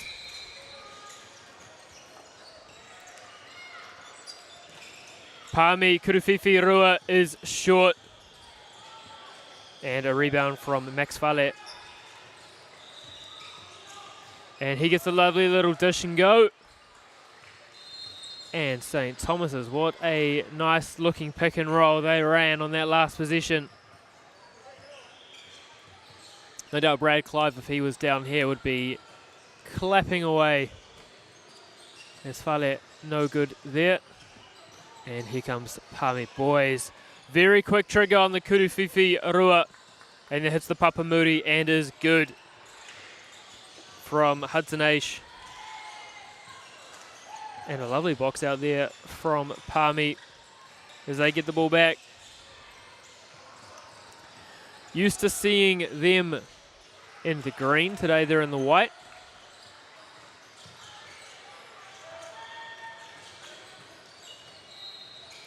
And again, another big Kuruwhiwhi Rua from Hudson Aish. Lighting this one up early. 5-3 Palmy Boys. Rewa Simons gets another go and puts it up and in to bring it back within the tahi. And once again, Hudson Aish, if they have not figured out who they have to keep a hand up on, it is now very obvious for St. Thomas's. As Fale leaves that one short, crashes in to get the offensive tūrapa, does so. And an athletic little layup. And again, another Kuruwhiwhi Rua. As Ryan Doubledam is watching on very happily.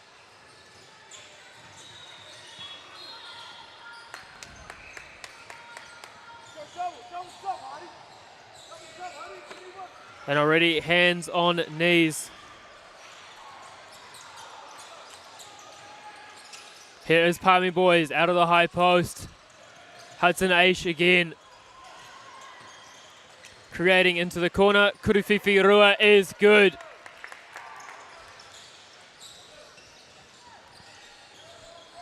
St. Thomas's reply for Rewa Simons 11-7, but the biggest thing is getting hands up on their shooters. Outside the line again, Hudson Aish comes back to earth a little bit on that one as he leaves it short.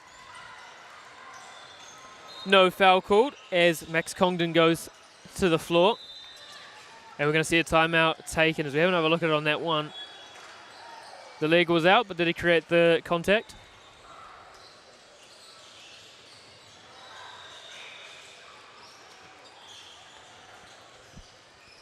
As we welcome into the commentary booth during this timeout, Ryan Doubledam. Ryan, what have you enjoyed thus far in this one? Well, we've actually, here for Boys High, we've shot the ball well, which was a stark contrast to the first game. A couple too many O boards, but hopefully get back on track here after the timeout. Hudson Aisha's been electric from beyond their line. How much time is he putting into his shot at the moment? Yeah, a lot. He's definitely one of our better shooters at Palmy Boys. So, you know, we're trying to get up a lot of 2-point attempts with the value it has in the 3-on-3 game. St. Thomas is here, a bit more of a traditional, almost like a wing horns set, wasn't it, Ryan? Really trying to spread it wide, even with the entry pass. Force the switch, but they get downhill, get the easy lay. Again at Palmy, the Kuruwhiwhi Rua. What have you put in the water in Palmy, boys? Well, two's twice as much as one, so if we're trading twos for ones, we're going to double them up. You've been spending too much time in spreadsheets, mate. Yeah, look, 3-on-3's a highly volatile game, so we took these types of shots in the first game, we just didn't hit them, and now we're hitting them, and we've got, you know, a solid lead as we get the nice low board, and we don't mind taking ones, but we prefer the twos, and now we're just going to play some defense. 14-8, just over 5.5 to go, and what a lovely find in there to Fale. Always nice, isn't it, to have a big fella on your team, Ryan, just to dish it into down low.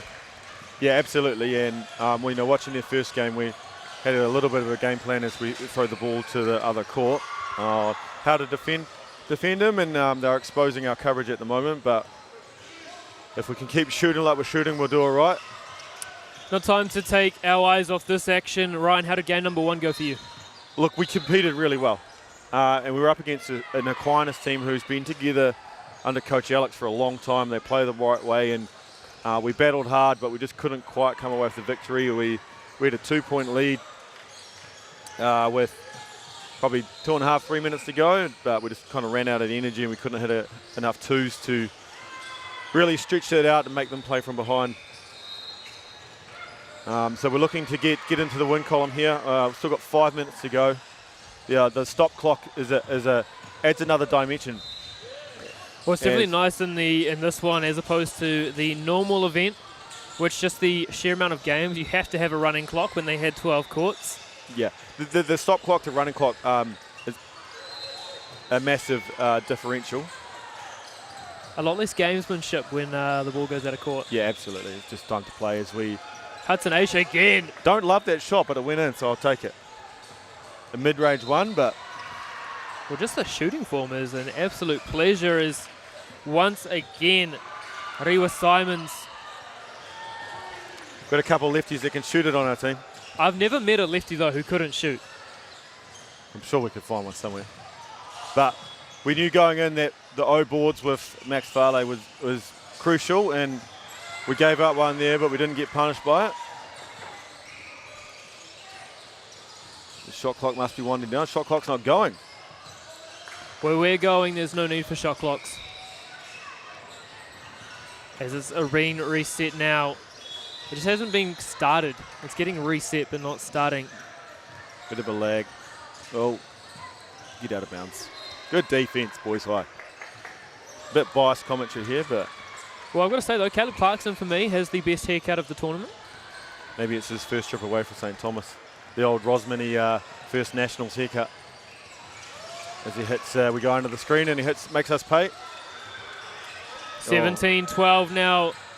Palmy boys. Few sloppy turnovers. As defense inside the charge circle. Yeah, maybe didn't let them go. Max just wanted to celebrate as he almost touched the sky on that dunk attempt. Just dropped the ball into the hoop. I'm liking his actions. What a pass into the corner. Kuruwhiwhi Rua, just like Doubledam drew it up. That's a tough shot. He was off balance.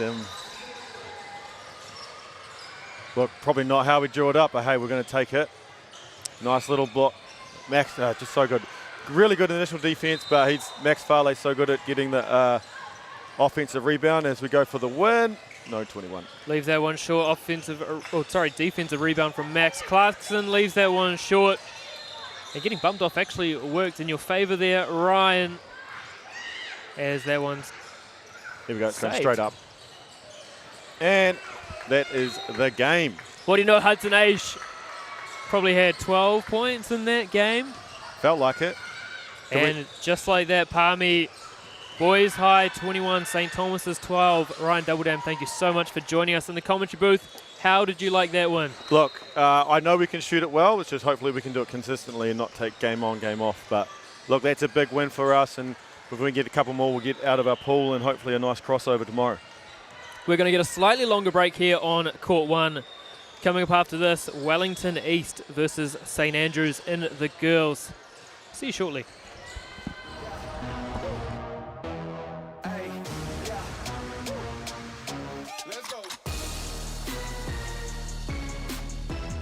Summer Tournament 2024 on Māori Active. Find us on YouTube.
This isn't an ad about four-wheel drives. It's about knowing the place, as well as the locals. You found the place. That's a good start. Built by my great-grandfather 20 years ago. Funding is a real challenge. We know that a lot of schools face that ongoing, and the reality is if you go to a lower decile school in New Zealand, you are less likely to be able to afford to participate in sport. Obviously, having come through it myself with kids and being one of those kids myself who played sport, I know how much it defined who I was. And now being able to go, I can't fix it all, but we can help and try and give to those people who are going through really tough time. It's a real privilege, but you know, for us, we want to see others get involved in this. This is not a selfish thing for Apollo. This is about how can we get, whether it's construction or other businesses, to get involved in this. There's a lot of things that kids miss out on, and so to have businesses step up and want to be involved and to help is a game changer for schools. It really is.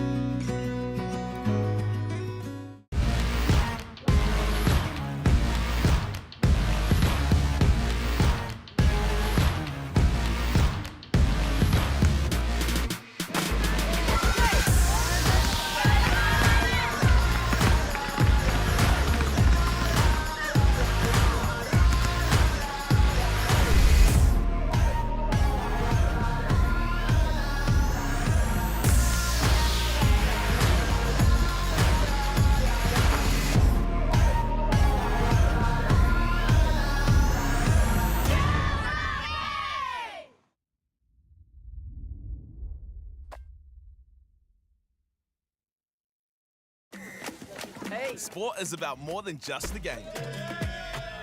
It's about going from teammates to best mates. It's the high fives and helping hands.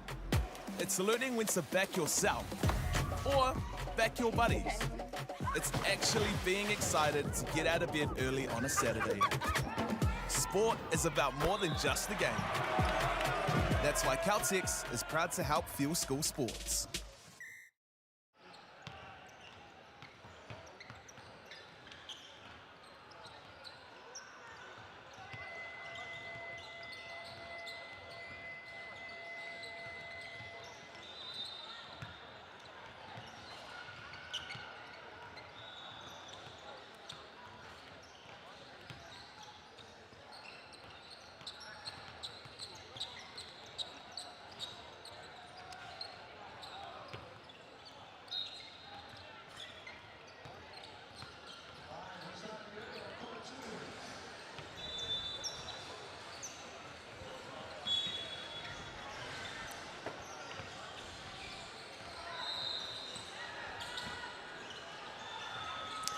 Welcome back here to Wellington. Our next game up, we have St Andrews of Canterbury up against Wellington East.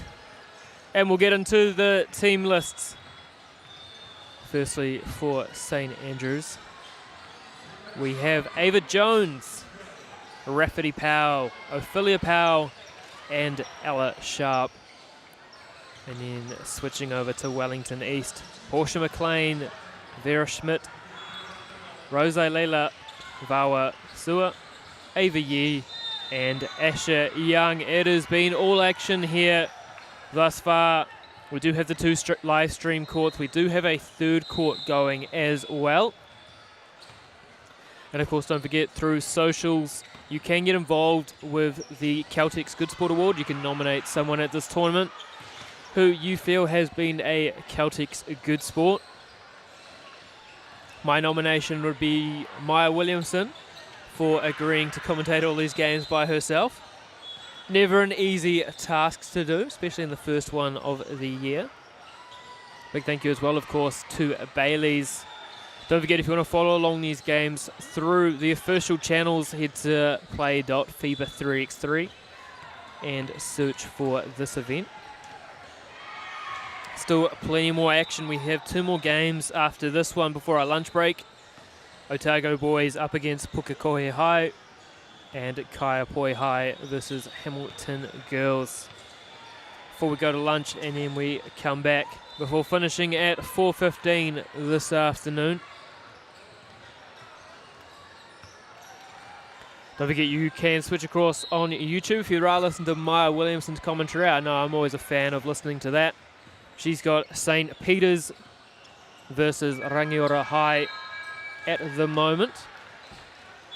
We're just about ready to get underway. St. Andrews are going to be in their away strip, the very, very dark blue, up against Wellington East in the yellow.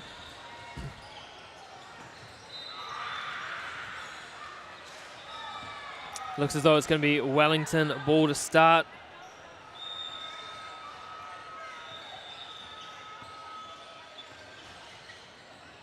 Through Vauasua. Defended by Powell, and good defense there from St. Andrews. Immediately forcing a turnover.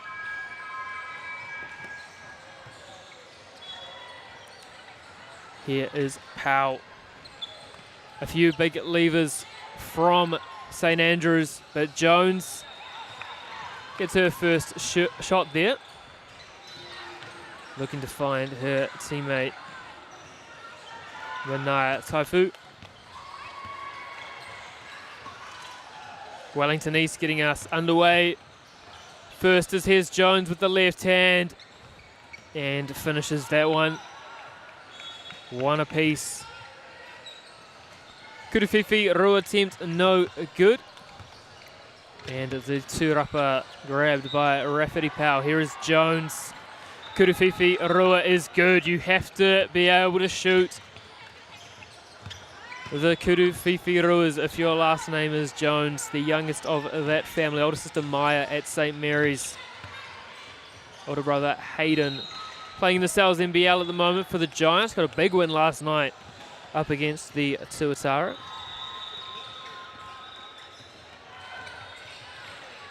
Here is Wellington. Happy just to pop the on ball. And they convert the Kurufifi Arua there. Compliments of Portia McLean.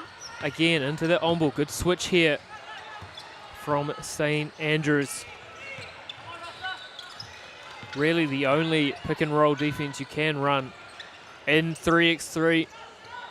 Everything else just gets a little bit complicated on the rotations. Here is Rafferty Powell again inside to Jones, short.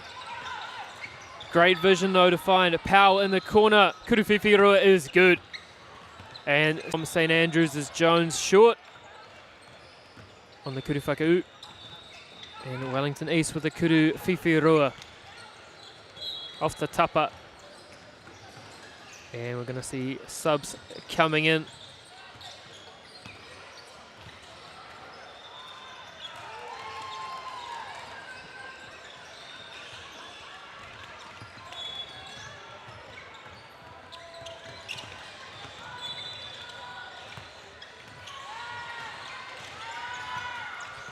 Easy basket there for St Andrews. Wellington happy just to be a little bit more one-on-one with their actions. St Andrews, you feel, are being a little bit more precise in using actions. It's the beautiful thing about 3x3. Both can be just as effective. As the kick out is no good. 7-3 St Andrews, subs in.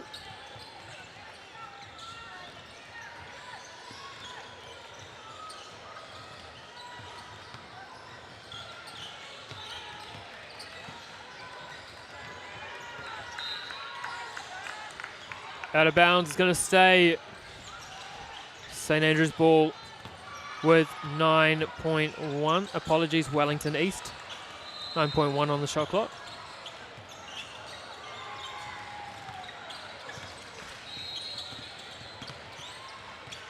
Ah, lovely little step through. And what an absolute finish there from Ashley Young. Here is Ophelia Powell. Little give and go. And what a finish there for St Andrews. Up now 8-4. Of course, hello to Mr. Eves if you're tuning in. Always great to have your thoughts on these games as we get into the first action for secondary schools basketball in 2024.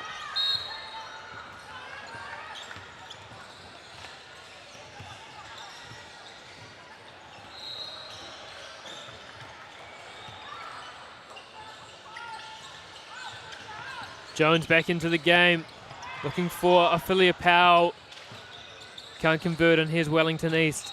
Rejects the on ball. Oh, what a finish from Young. I'm going to need a replay, I think, of that one at some point, Rich, if we can. That was absolutely silky with the reverse layout. As we have a look at it here on the back end of it. Just a little corkscrew with the right hand.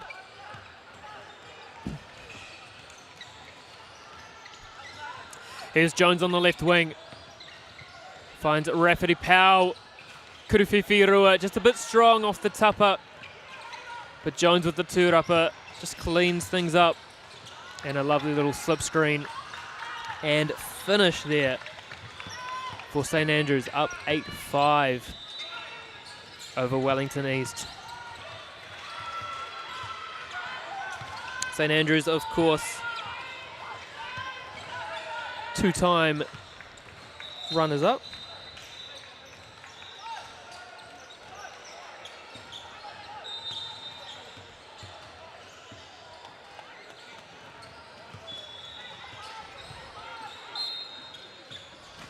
And just a little bit of confusion there on the check ball. Always such a crucial aspect of both playground basketball and then now into 3x3. Here is Powell, looks to spin, gets stripped, gets the ball back. And offloads to Portia McLean. Unfortunately, she's wearing a different coloured uniform. And the hara is drawn there.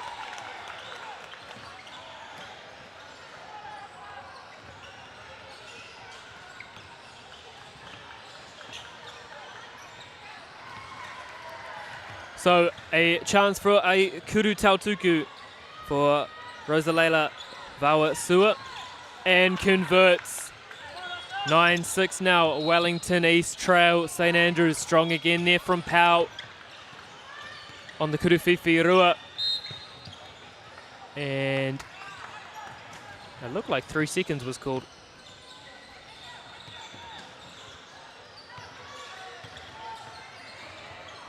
St Andrews little off-ball screen here for Powell. Cross up. And again, that swarming Wellington East defense. There's a reason that they're wearing the yellow. They're swarming like bees around the ball. As that's in and out. Here is Powell. Off the on-ball, straight into a post-up. Lovely kick to the weak side. Kuruwhiwhi Rua is short.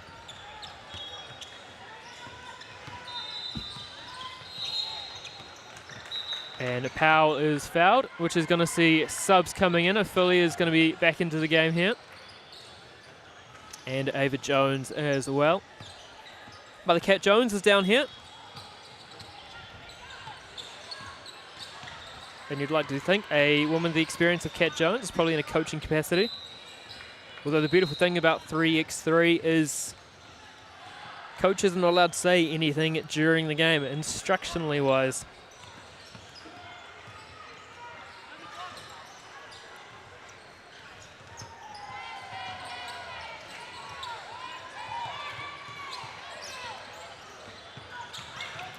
Lovely little give and go. And again, Ava Jones has been an absolute machine here on the tūrapas. As Pau fighting for her own tūrapa, can't pull it together. And out of bounds.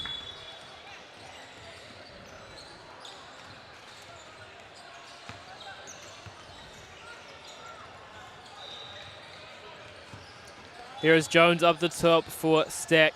Finds Ophelia Pau. Nice little down screen on the weak side. Tried to slip that off ball screen. Wasn't able to be found by Ophelia Pau. Good seal. And just not enough mustard on that bounce pass to spin up into Ava Jones's hands for the layup. Instead, that's going to roll out of bounds. Wellington East ball.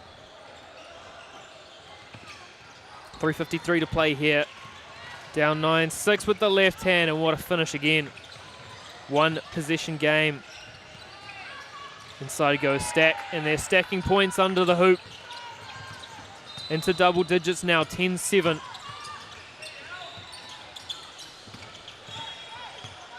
Wellington East happy just to be in these little give and go situations on the drive and kicks. And Portia McLean just lost the handle there off her foot. And it'll be St Andrews ball up the top again, looking to get super wide off these check ball situations. Off ball screen and slip, and there we go. Lovely finish, perfect execution from the Wahine in the very, very deep blue.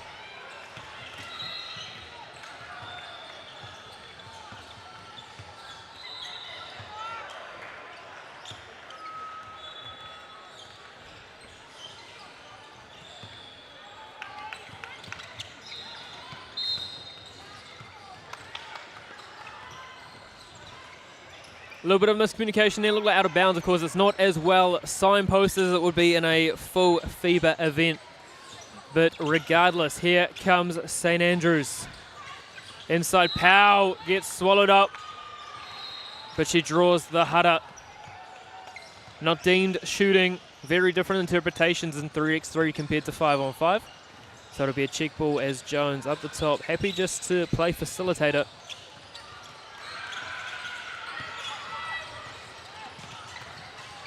Not touched from Wellington East. And it'll be their ball down for 2 minutes and 48 to play.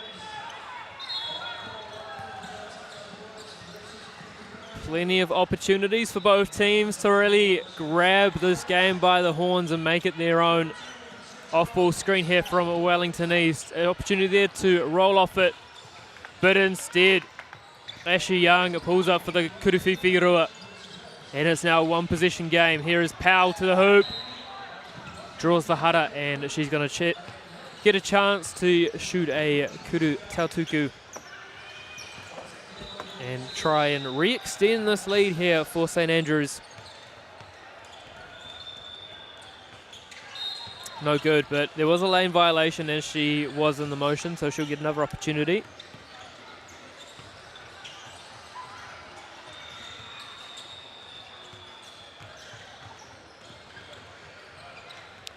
Does not convert. Commentator's curse once again. Won't be the first, won't be the last. On-ball screen here for Wellington girls. Lovely little dish off. Active hands from Ava Jones. But it's going to stay Wellington East with 5.3 on the shot clock. Substitutions on both sides. The great thing about 3x3, the subs roll early and roll often. To the hoop, and what a finish. That's what you like to see from Vawa Sua. 11-10 now. It was 11-7 less than 90 seconds ago. Jones on the left-hand side once again, just happy to let her teammates create things off the ball. No good, travel called. Ophelia Power was wrapped up and couldn't get rid of it. So Wellington East with a chance to either tie this game up or take the lead. Slips the down screen. That was one of the toughest shot attempts I think I've ever seen.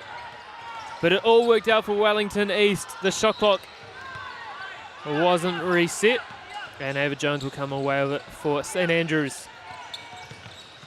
Lovely little give and go into the spin, and once again travel called. Wellington East keeping themselves in this game.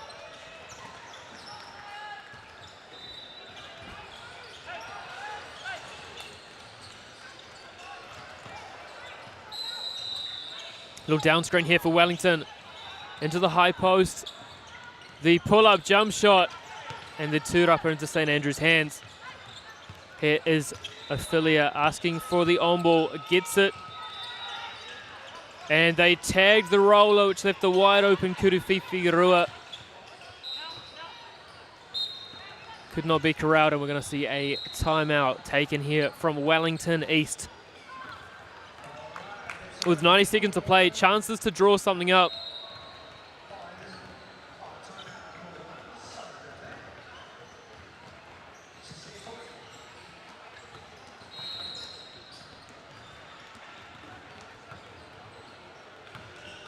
Once again, big thank you to our sponsors, Caltex and Bailey's.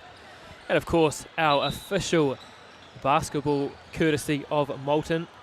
Head to nz.basketball under the schools tab. You can follow along with all the action and updates on all the socials as well. NZ Basketball on Instagram, Twitter, Facebook. Back underway here, St Andrews. Little down screen into a go screen. Powell almost threaded the needle. Here come Wellington East to the hoop, and the Hara is drawn.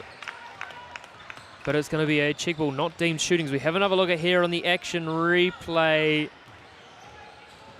3x3 and 5-on-5 rules. Such a different beast. Great steal there from St Andrews. Clutching to a 1-point lead with a minute to go.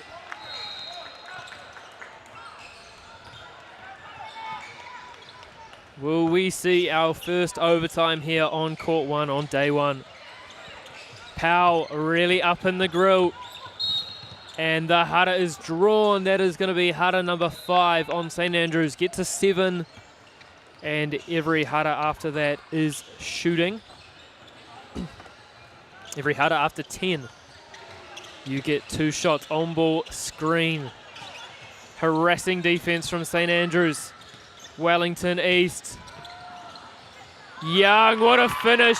She's been such a bright spark for the Wahine in yellow. 11-all. Kuruwhiwhi Rua is short off the Papamuri.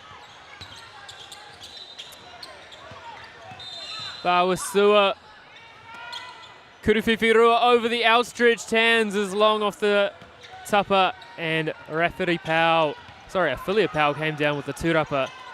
And now St Andrews with a 1-point lead, 20 seconds to play. Wellington East are going to have to score here. Kuruwhiwhi Rua is no good. The two-rapa is saved, and they need to foul. Need to commit the Hara. St Andrews now up to 4 seconds to play. They need a Kuruwhiwhi Rua to tie. It goes up, and it is off the right tapa. That is full time here. St Andrews 13, Wellington East 11. We're going to take a quick break and be back with boys action. Otago boys up against Puko.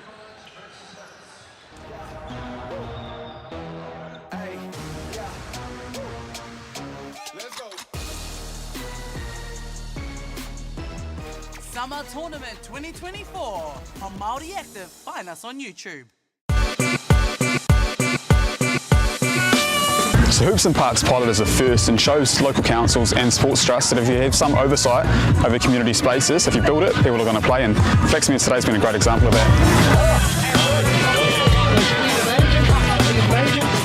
Yeah, look, I've been part of the Hoops in Schools project pretty much since the outset, and it's proven to be a wonderful formula for bringing kids into basketball, bringing communities together.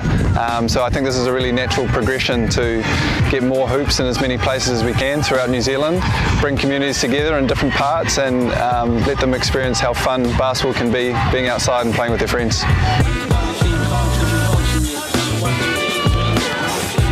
I mean, today's been awesome. It's so cool having this court set up, such awesome hoops, and you know, now for these Flaxmere residents, it's 10 minutes or less to get to their local court, and these kids can come after school, before school, hang out with their mates and get some shots up. I think it's definitely going to have a positive impact. I mean, as you can see right now, the turnout's been pretty good, so especially in Hawke's Bay, it's always pretty sunny out here, so I think there's going to be kids filling these courts up most days, so it's definitely going to be a positive impact.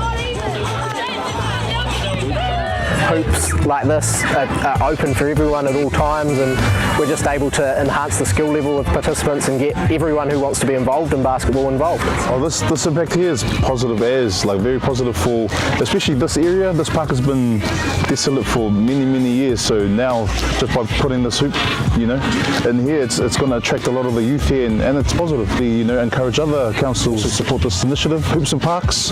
Man, it's a really positive vibe, especially on a day like this. I'd love to see this out in, you know, places like Taranaki, even Kaiti. You know, it's really positive for the youth, and it's an opportunity for them to find a safe haven, you know, a place where they can call, you know, hang out and chill with their mates, and yeah. What about you, son? It's awesome. I've had heaps of fun. I've been really enjoying it, especially when we did the activity, like the one where you could choose which side to go to, because I won that and I got the singlet, and it's just been awesome. Yeah. It's great. There's a lot of people who can have a chance to actually do it, because we haven't had these type of fancy hoops before here, and it's really great.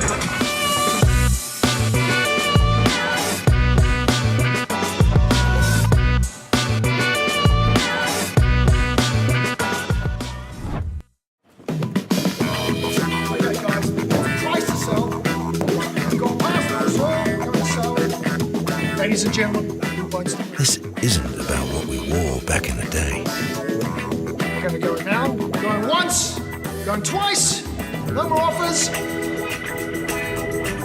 Scored! It's about being trusted to get a better result for our clients since 1973. The forest should never have been taken off this steep hill country that's eroding, and it makes absolute sense to afforest those hills. What we're doing here is using the exotics to help that process get established. We're looking at a managed transition process where those pines are progressively thinned as the native understory establishes. We're trying to do several things here. Soak up carbon, establish native forest, and we're trying to improve biodiversity. You're achieving an awful lot with one program of activity. Want to catch a fuel bargain with Caltex and Supergold? Scan your Caltex app, Flybys or Airpoints for 6 cents off per litre with Pumped. And show your Supergold card for an extra 2 cents off. Ah, feels good.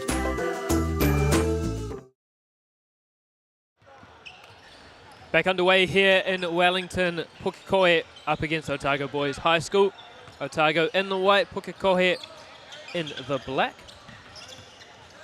As we have a look at the team list here, Puko, Nathaniel Short, Ezekiel Otanuku, Harry Kelso, Riley Fern and Braden Northcott. As a big kuruwhiwhi rua there for Otago Boys, Oak Chisholm, Mitchell Robinson, Harry Bazette, Kaio, Karina and Tom Wilson. There's Otago Boys on the left-hand side going against Harry Kelso. And such a superb finish there from Oak Chisholm. The pride of the South is Nathaniel Short to the hoop. Was a part of the New Zealand under-14 camp many moons ago. Good to see him blossoming into such a promising prospect. Here's Kelso with the left hand. Extremely long-limbed. As again, a kuruwhiwhi rua from Oak Chisholm. Puko up 6-4, sorry, 6 apiece. And now up 7-6. Entertaining prospect. This is the second to last game before our 1 hour lunch break. Otago boys long there. Here is Nathaniel Short. Right idea, little strong on the pass, and that's going to be out of bounds off of Zeke Otanuku. Having a look here on the replay, brought to you by the always illustrious producer Rich. There's a big block there from Kelso, but it is deemed a hara.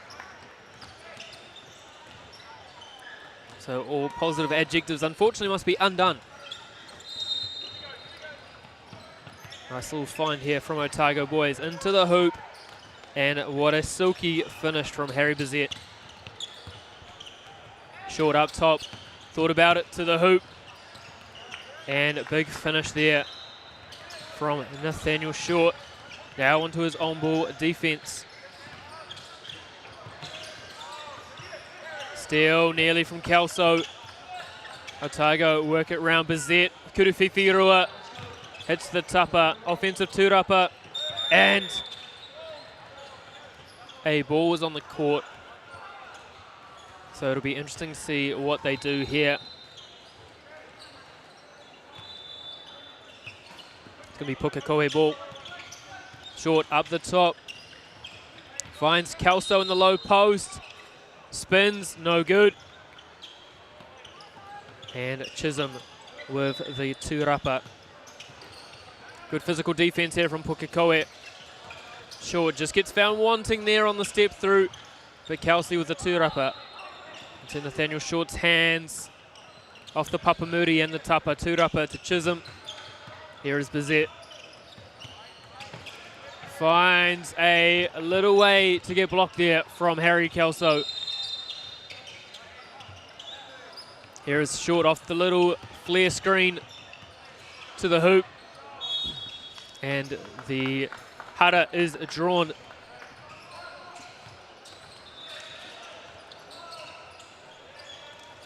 And Puko featured last year at secondary school 5-on-5 nationals. Head coach Jamie Reddish did a fantastic job with that group. Here is Karina. Physical defense to the hoop, and the hara is drawn. Riley Fern just got a little bit too aggressive with the hands on that one, as we have another look at here on the action replay. And easy call for the referee to make.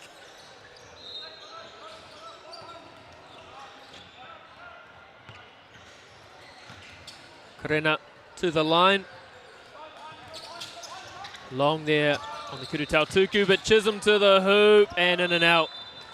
Gets his own tūrapa and puts it in. 8-7 Pukekohe over Otago boys. 6:14 to play. Short.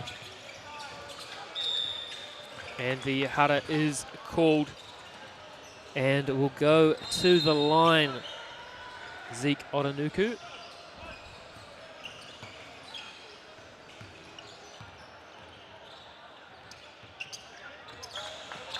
Kurutau Tuku is good. Take the lead, Pukekohe, 9-8 over Otago boys. And the hara again is called.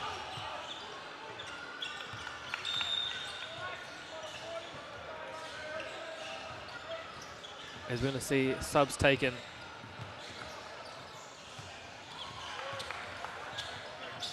Here's Kelso. Gets a double ball screen. Fern just lost it on that pass. And it's going to be Otago boys ball.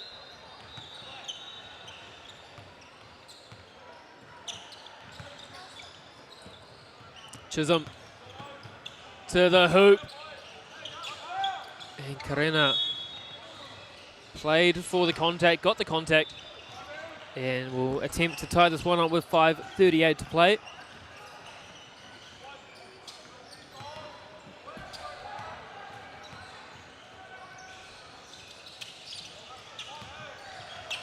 Said it in the last game, commentator's curse, won't be the first or the last.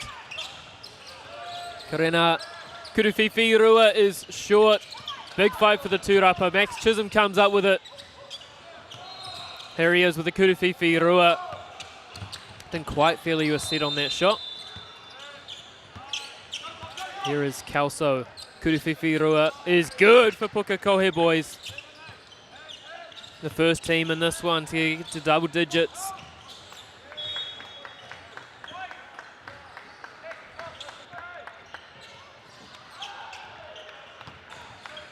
Once again, subs running on both sides. Chisholm will take the ball. Had a little horns action. Had an off-ball screen, rejected it, and puts it up and in to get us back to a one-possession game. Puko trying to drop a little off-ball screen, slip it. And what a finish there from Zeke Otanuku to get us back to a two-possession game. Flies high for the rebound. And again, Puko almost trying to ghost that off-ball screen. And Kelso there. Puts it in easily, 13-9 over Otago boys. As travel's called.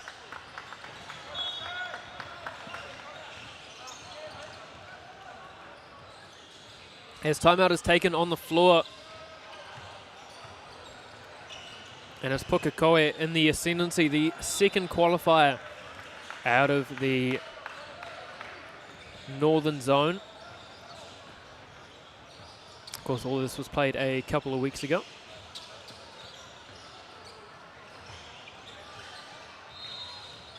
The beautiful thing about this version of the game is that no coaches can intervene in these timeouts. Everything must be done by the players. So back underway, it's going to be Harry Kelso to take the ball up the top for Puko. Short, spins, little baby hook is blocked. And Wilson gets done for the little hand in the back as Nathaniel Shaw went up, and he'll shoot the Kurutau Tuku.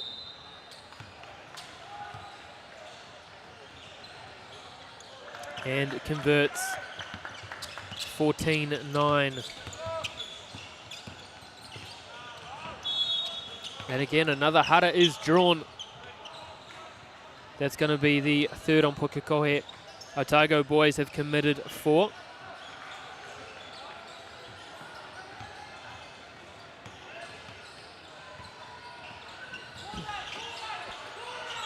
Converts that one, loses short though in the corner and makes them pay. All around the Tapa and the Papamuri as Kelso gets a block there. And now Short's pass was tipped. Here come Otago boys spinning to the hoop. And what a finish from Harry Bazette.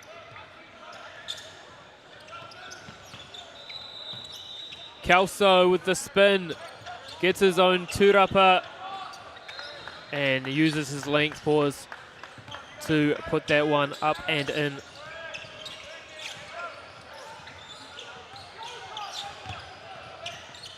This game just a little bit rough on the edges from both sides. Kelso, Kuruwhiwhi Rua, no good. Gets the offensive turapa up and in. Puko now 18, Otago boys 11. This both teams' last game before lunch as the hara is drawn.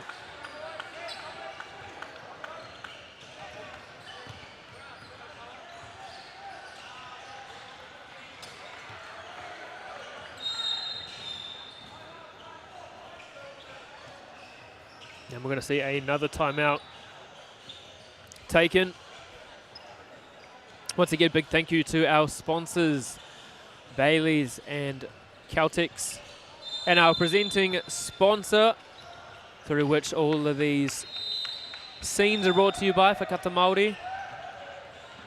If you do want to follow along this tournament online, head to play.fiba3x3, search for the event. Chisholm gets stripped. Here comes Kelso. Loses the ball. Finds Short in the corner. Kuruwhiwhi Rua. Can't convert. But again, here is Kelso on the right wing. Steps through and pushes it through. So Puko now 1 Kuruwhiwhi Rua away from putting this game away. Kelso finds short. Is he going to go for the game winner? Happy to work it round here. Puko has to fling that one up. Kelso leaves that one short, and then a shot clock violation. Here come Otago boys for 2. No good. Again, into the on-ball screen. They're going to try and ghost it. They do. Kelso draws the hara, and he'll go to the line. This is a very important kuru tautuku for Puko. Put this one in the hoop. And then a 1 or a 2 is going to do the business for them. Converts that comfortably. Puko 20, Otago boys 11. Time is not going to be the issue. They have plenty of time to shoot their way back into this game. As Tom Wilson just knocks that out of the hands. And we will see what Puko is going to drop here. Double on-ball screen into a flare. Short. Goes long on that one. And here come Otago boys. Chisholm, Kuruwhiwhi Rua. It is good. 2013 now. Puko over Otago boys. 1 or a 2 is going to get the job done. Kelso looks to do it himself. Puts it up. And even though the shot went in, that is called a travel. Otago boys still here with a lifeline. They're going to need a lot of Kuruwhiwhi Ruas, and that isn't going to get it done, but hustle like that might, is the big block there from Zeke. Oranuku still with the ball though here, Otago boys. Wilson goes underneath, and 3 seconds is called for Otago boys. That is going to be Puko ball.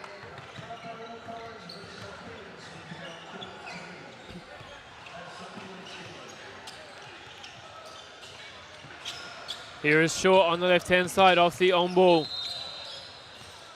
Here is Zeke Oranuku. Puts the head down. Draws the hara. That would be unsportsmanlike in 5-on-5. And 3x3, that's just a check ball. We have another look at it here on the action replay. Short to the hoop. And converts easy as you like. Puko will win this one at 21-13 over Otago boys. Our last game of this section will be Tauranga versus Queen Margaret. That'll be up shortly. We're going to take a quick commercial break and be back with that game.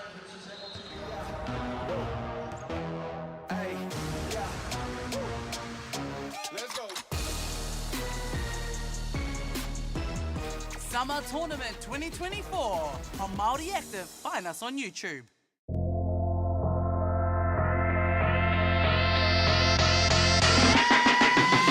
One of our biggest problems we have in New Zealand is lack of facilities, the lack of ability for kids to be able to just go in and shoot hoops. With our Hoops in Schools, Hoops in Parks project, it enables kids to be able to get out there and just have a go, you know, just be able to shoot hoops and have no boundaries, just go out there, have some fun.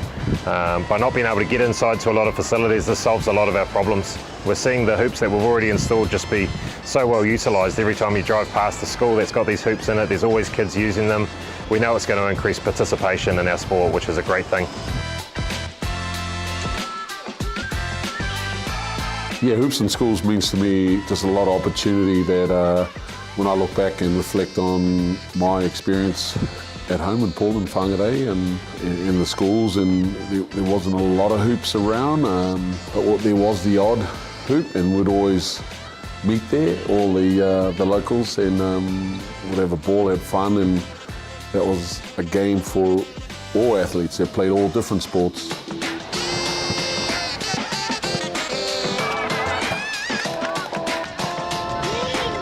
It's fantastic to see the ongoing growth of the Hoops in Schools program across the country as we continue to go into different regions. Seeing Tamariki and Rangatahi continuing to have fun through better accessibility is just priceless. And the true value for us is seeing the positive impact it's having across communities here in New Zealand. It's been absolutely fantastic. We've been able to put 24 hoops into 12 schools right across the province. They were installed a month or so ago, and already we've seen the impact that it's had with kids getting out in there and playing. them outside of school hours and the weekends. It's really had a huge impact on the game.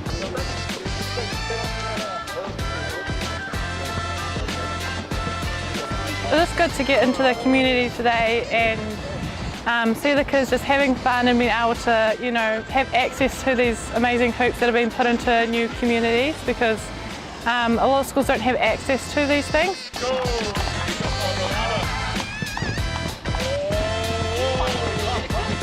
Now, looking at this initiative of putting a lot more hoops in schools is amazing. I've been to 3 or 4 schools today, and just seeing the faces of this young tamariki has been awesome. And you know, it makes you think about where we're headed and where we've been, and you know, it brings a smile to my face too.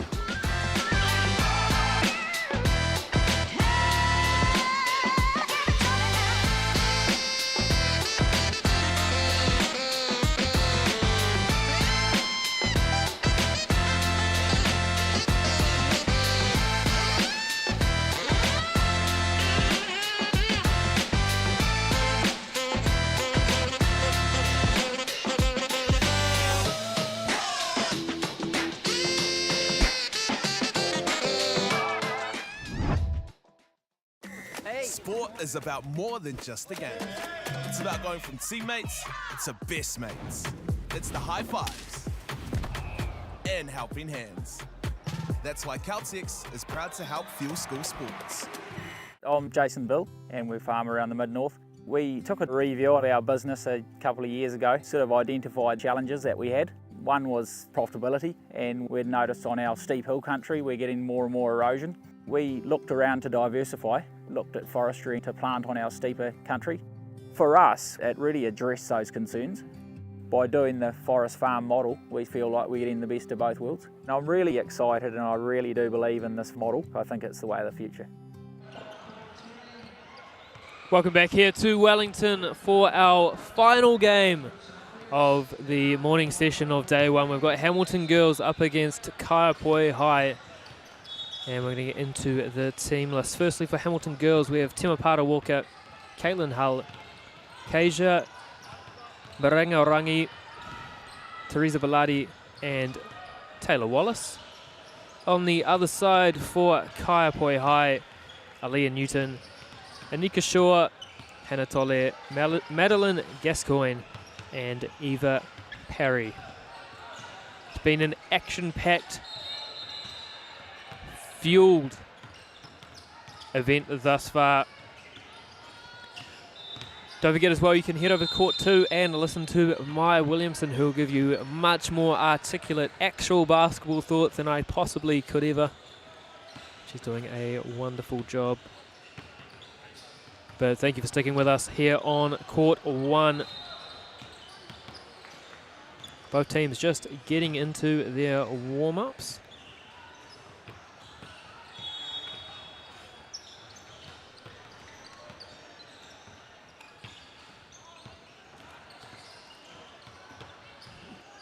Hamilton girls will be in the black with the maroon fade with the yellow numbers, and Kaio are going to be in white. Our first look on Court 1 of both these teams. There are 3 courts going simultaneously across the board. Court 1 and Court 2 will be live streamed. Court 3, if you're in the area, come down and watch. We've also got some Wellington basketball local league action going on. There's some volleyball on the courts behind me. It's a hub that I wish we had in Auckland. But nevertheless, we're here in the beautiful sunny capital, which you can't beat on a good day. And happy to be bringing you this action live and exclusive. Of course, thank you to our sponsors, Caltex and Bailey's. There is a giveaway with Caltex for the Caltex Good Sport Award. You can go through the Basketball New Zealand social media sites to find information on who you can vote for. I know my Good Sport Award winner would be Maya Williamson for commentating by herself. Doing a wonderful job of it as well. In her debut season in the Sal's NBL, doing all of the Canterbury Ram home games. I'm sure she'll be doing Mainland Porkai as well for the Tauihi League from October to December. But we're about to get underway. Kaiapoi are going to have the ball first. And it's going to be Aaliyah Newton who had the ball. But here come Hamilton girls with the little runner. And Temapara Walker has the ball again on the right-hand side. Goes to the hoop. Off the Papamuri, hits the tupper, gets the tūrapa into safe hands to pass. Again, you feel that everything's going to go through a Walker. And a big steal there for Hamilton girls. To the hoop, Walker again. Everything for Hamilton girls thus far has been through her. Dishes it off to her teammate, Caitlin Hull. Both were instrumental last year in the run that Hamilton girls made at secondary school nationals. As we have another look there on the action replay. Great back cut, great find. Just couldn't complete the connection. Walker off the Hull on ball. Happy to wait for a teammate just to create something. To the hoop, hit the rim. So we are going to have a reset, and Temapara Walker gets us underway with the first basket in this one.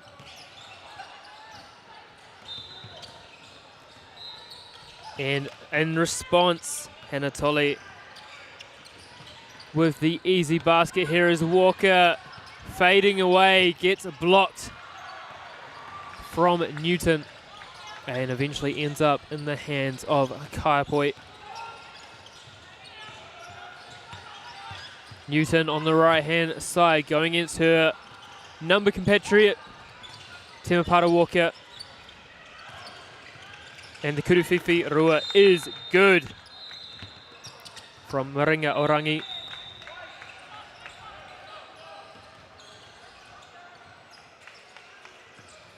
Just a little bit sloppy here, both teams, as we're going to see Teresa Bellardi into the game, number 3 for Hamilton girls. To the hoop, Kaiapoi tied up, and Tolly couldn't convert it. Walker up against the outstretched defender, who does just enough there to put her off. Kaiapoi just working things around. To the hoop, Bellardi manages to put off Maddie Gascoigne. As again, just a little bit sloppy there from Hamilton girls. Up 5-1 over Kaiapoi. We have another look here on the action replay. And just came off the foot of Maringa Orangi.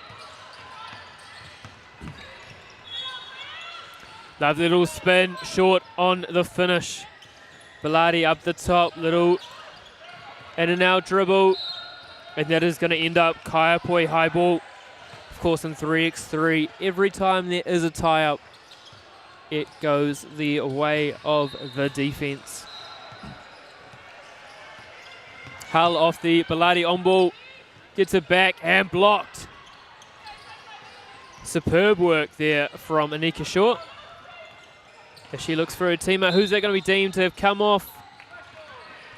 That is going to be off Kaiapoi, off Newton. As we have another look here on the action replay, Hull went to go for it, pulled out at the last second. And Hamilton ball up 5-1, just over 7 minutes to play here in game number 1.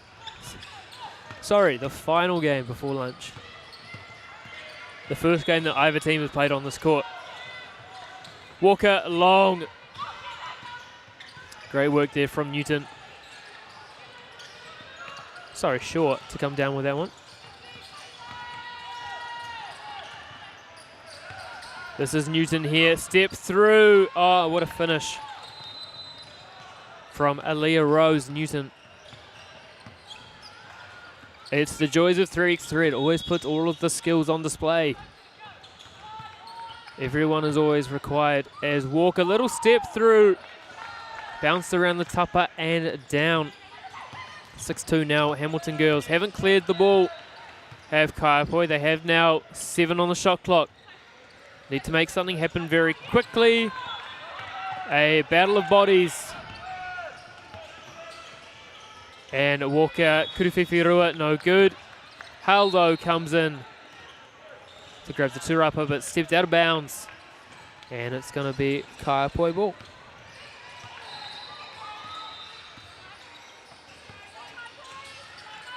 Kaio to the hoop, gets stripped. Which way they're going to be deemed? Timapara Walker tipped it off Hanatoli. But it's going to stay Kaio ball. Head down, no good. Tūrapa into the hand of Maringa Orangi. Little corkscrew layup attempt. Tolly comes down with the rebound. And eventually tipped out from Maringa Orangi. Orangi Ora board. 6-2. 5:39 to play. The countdown to lunch is on. Don't forget, of course, you can skip over to Court 2 if you want to listen to Maya Williamson. It's not alternative commentary. It is another game. Basketball New Zealand going above and beyond this year. 2 courts for both days. Little floater is good from Maringa Orangi.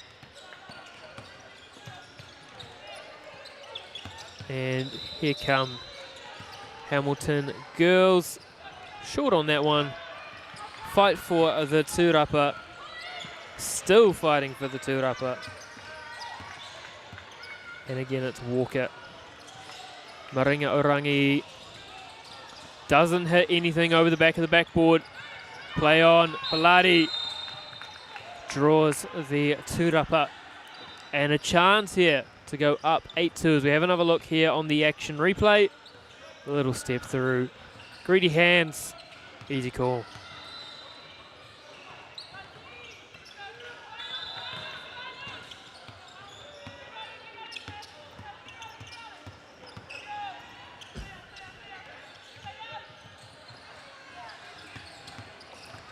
Kaio just trying to create a little bit of space. Getting caught there in the central areas of the court. Maringa Orangi around the Papamuri and the tapa before dropping for the easy tahi.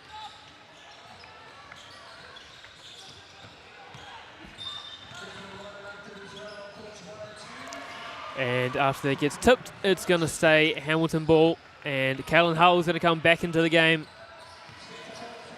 for Hamilton girls. With the left hand. Baladi with the right hand. Tolly with the big tūrapa. Hamilton girls are doing a very good job though on the defensive tūrapa. Baladi, Kuruwhiwhi Toru is short. Hal tips it. And that is going to be a shot clock violation for Hamilton girls.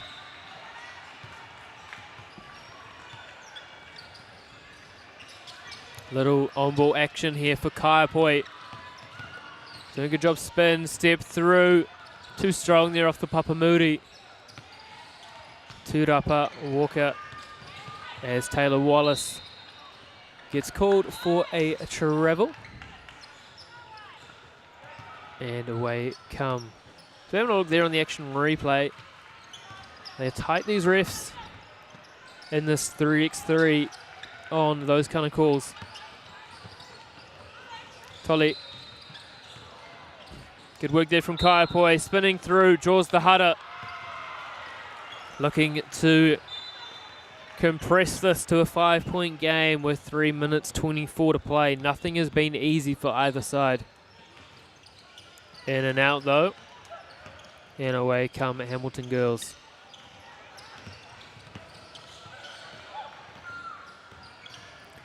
Walker to Maringa Orangi. It just opens up for her with the reverse layup. Great tip there from Caitlin Hull. It didn't touch the rim. That one does. Batoli with the tūrapa. A little bit sloppy bodies on the floor. Temeparo. Walker, very easy. And Hamilton girls in the race to double digits. Get there first with 2 minutes and 45 seconds to play. Up and over, no good. Walker with the rebound. Maringarangi is short. And Newton with the tūrapa. Spins. And we're going to have substitutions in. This is going to be Hamilton girls ball. 2.5 minutes to play. Of course, such a crucial tiebreaker is points. So they've got to do everything they can to try and get to that magical 21 number.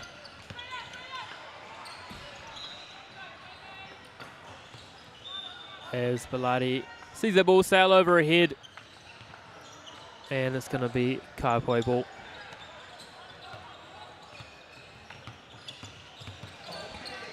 Little dribble handoff there, rejects. Coming over it. Happy just to work their wall around there, Kaio. And again, subs flowing for both sides.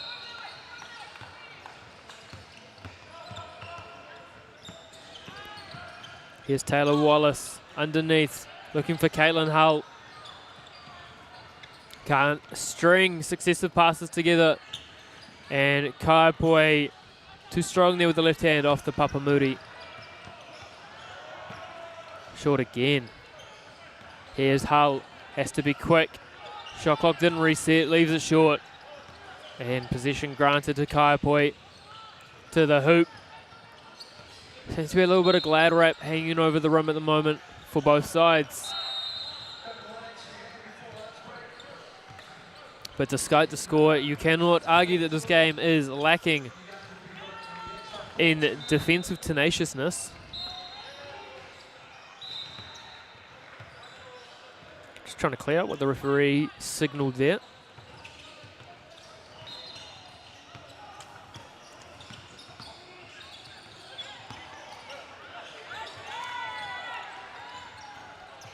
Yeah, no good on the basket.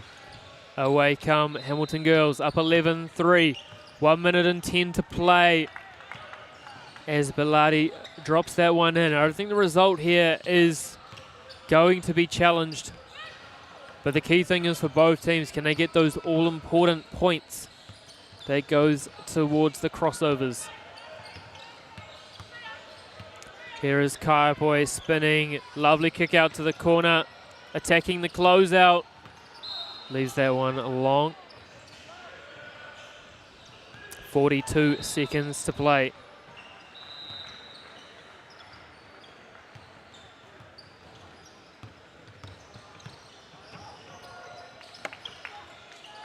To the rim, another basket here from Hamilton girls. 13-3 now.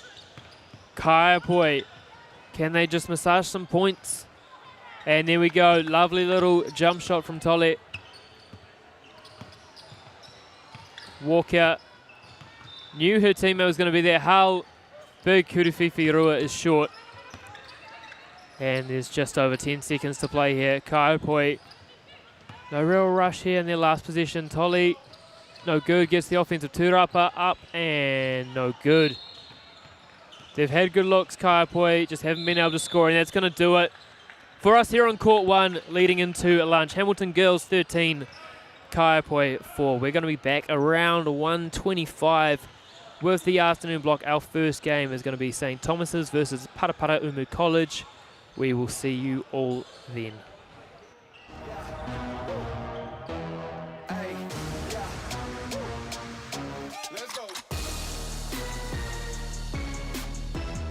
Summer Tournament 2024 on Māori Active. Find us on YouTube. Global warming is incredibly serious. We need to cut emissions, but we need to also absorb carbon out of the atmosphere. Growing trees is the only tool we have in the toolbox for taking carbon out of the atmosphere that we can do at scale. Pinus radiata takes carbon out of the atmosphere at about 5 to 10 times the rate of native planting. And so what New Zealand Carbon Farming are doing is planting the Pinus radiata to absorb the carbon, and then they're transitioning that forest into native forest so that we get the biodiversity benefit.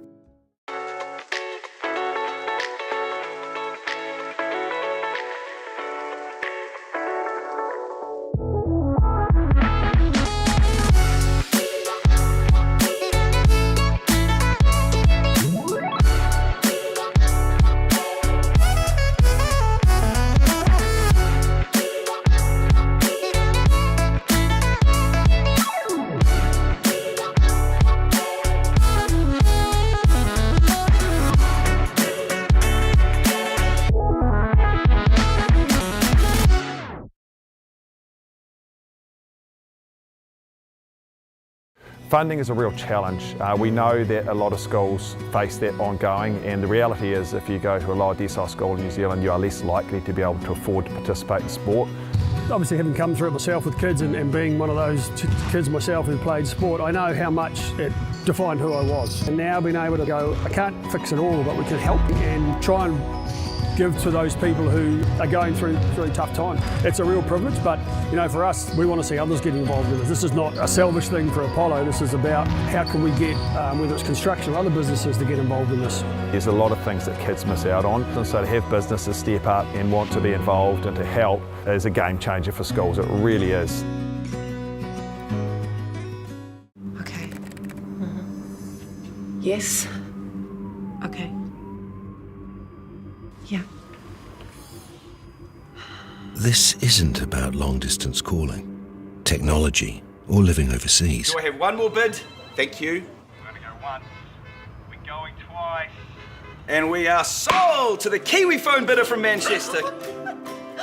It's about Bailey's finding buyers that others can't.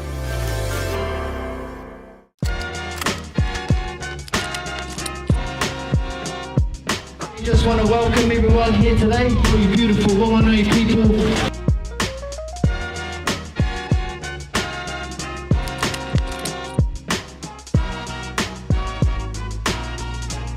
These hoops are pretty mean, eh?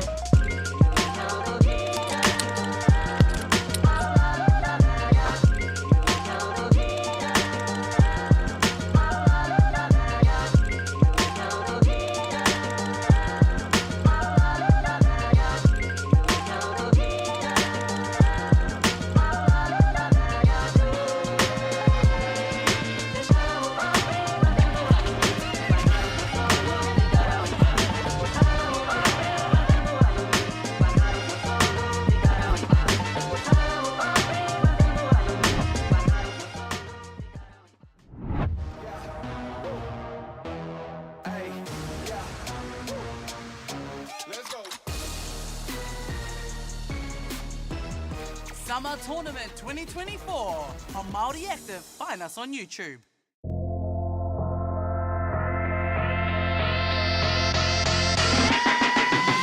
One of our biggest problems we have in New Zealand is our lack of facilities, the lack of ability for kids to be able to just go in and shoot hoops. But our Hoops in Schools, Hoops in Parks project enables kids to be able to get out there and just have a go, you know, just be able to shoot hoops and have no boundaries, just go out there, have some fun.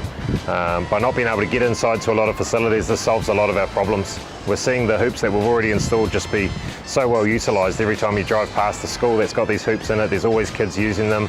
We know it's going to increase participation in our sport, which is a great thing. Yeah, Hoops in Schools means to me just a lot of opportunity that when I look back and reflect on my experience at home in Portland, Whangarei, and in the schools, and there wasn't a lot of hoops around, but there was the odd hoop, and we'd always meet there, all the locals, and would have a ball, have fun, and that was a game for all athletes that played all different sports.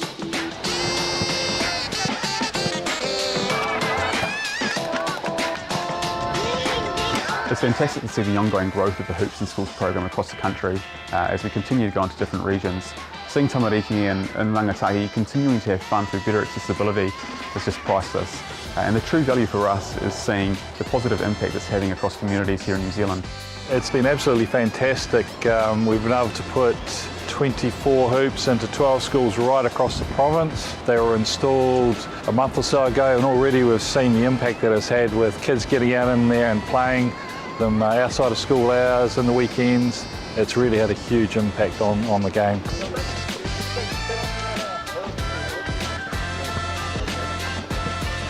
It was good to get into the community today and see the kids just having fun and being able to, you know, have access to these amazing hoops that have been put into new communities, because a lot of schools don't have access to these things.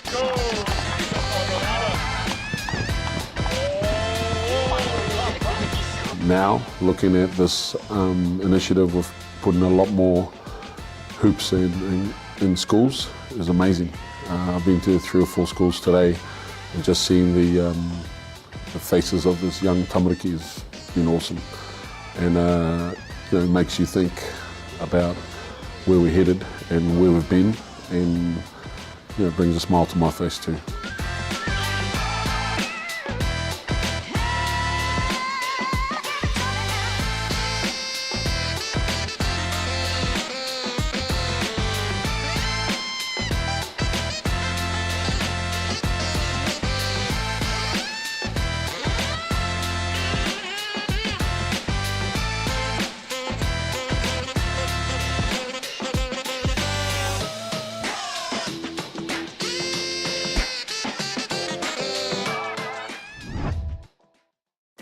Sport is about more than just a game. It's about going from teammates to best mates. It's the high fives and helping hands. That's why Caltex is proud to help fuel school sports.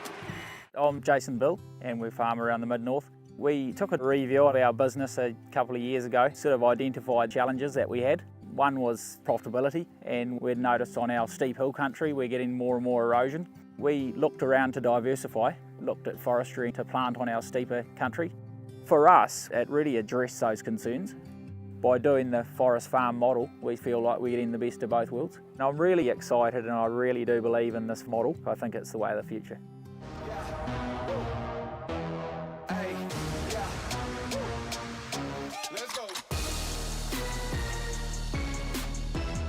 Summer Tournament 2024 on Māori Active. Find us on YouTube.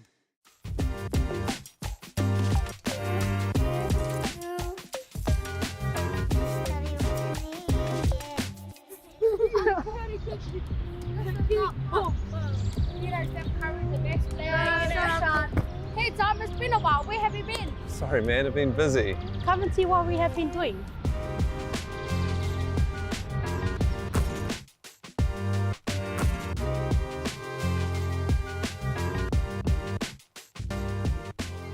It's been a few years since we were here for the launch of the very first Hoops in Schools in South Auckland. Tell me what sort of impact these hoops have had in the school. Every day the kids play outside, morning, afternoon, morning tea, lunch times. They're always outside playing basketball. We also run a sports academy for an hour a day. Half the group is doing basketball and the other half is off doing another sport, so we use it all the time. It's good that they're being used. What about after school and the weekends and things? Is it somewhere where the community can kind of come together and play some basketball? Yep, so after school we have our after school program who use this one, the one behind us, quite a lot. And then our gates are always open for the community to use all of the courts and facilities here. So awesome. Yeah, they're getting used quite a lot, especially on days like this. What do you think this facility means to the kids to have a hoop like this at their school? I think it's awesome. Like you said, the accessibility. Sometimes if they're playing in like the community courts, there's the older kids or the adults that are kind of taking up the court. So to have it here at school, they're always using it. They don't feel pressured to be moving off anytime soon. And yeah, it's nice to see them using a lot of it. I've seen massive numbers grow. We started in the beginning of the year, we started holiday camp and our numbers were like 20 kids. And now we've got 70 kids in the last holiday camp we just had. The interest has grown heaps. Having these basketball hoops out here just help because a lot of the kids don't get that outside of school. So for them to be able to come and have a space where they can just ball, and especially in the holidays. And are you guys running any sort of competitions outside of school that the kids are able to get into? Ka whakahaere mātou, ko mātou kura I tētahi kaupapa poi tūkohu ki te wharehakinakina o Moanani Akiwa ki te Māngere Town Centre. Ki reira ka whakapakari pukenga mātou, ka prakatihi, ka ako rātou I ngā ture.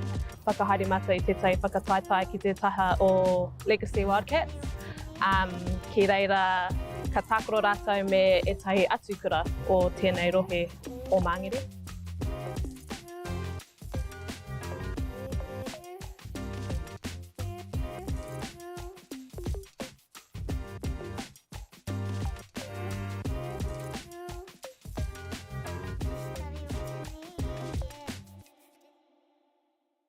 I'm Trevor Johnson and I'm a sheep and beef farmer from the Forgotten World Highway.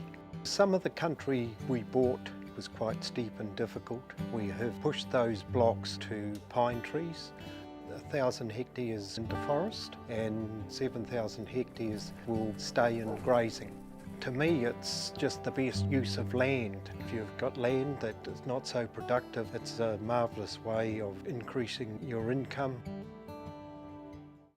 And go! Just fill up at a participating Caltex, stack your pump discounts, and you could collect more savings on your next visit. Oh, there's another one. Getting quite good at this. Filling and saving. Feels good.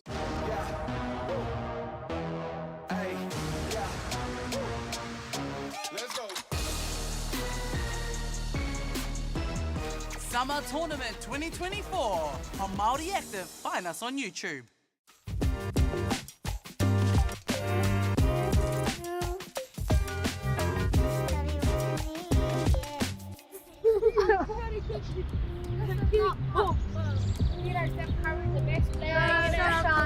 Hey Tom, it's been a while. Where have you been? Sorry man, I've been busy. Come and see what we have been doing.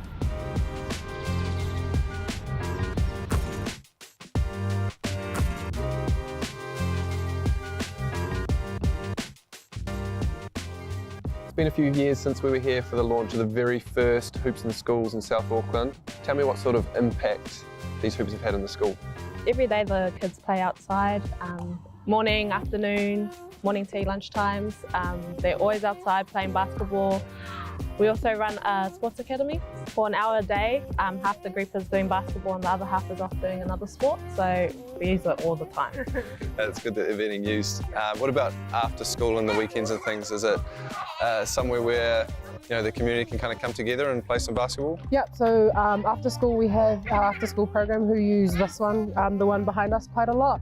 And then our gates are always open for the community to use all of the courts and facilities here. So awesome. Yeah, they're getting used quite a lot, especially on days like this. What do you think this facility means to the kids to have a hoop like this at their school? I think it's awesome. Like you said, the accessibility. Sometimes if they're playing in like the community courts, there's the older kids or the adults that are kind of taking up the court. So to have it here at school, they're always using it. They don't feel pressured to be moving off anytime soon. And yeah, it's nice to see them using a lot of it. I've seen massive numbers grow. We started in the beginning of the year, we started holiday camp and our numbers were like 20 kids. And now we've got 70 kids in the last holiday camp we just had. The interest has grown heaps. Having these basketball hoops out here just help because a lot of the kids don't get that outside of school. So for them to be able to come and have a space where they can just ball, and especially in the holidays. And are you guys running any sort of competitions outside of school that the kids are able to get into? Ka whakahaere mātou, ko mātou kura I tētahi kaupapa poi tūkohu ki te wharehakinakina o Moanani Akiwa ki te Māngere Town Centre. Ki reira ka whakapakari pukenga mātou, ka prakatihi, ka ako rātou I ngā ture. Whakahaere mātou I tētahi whakataetai ki te taha o Legacy Wildcats. Ki reira ka tākoro rātou me etahi atukura o tēnei rohe o Māngere.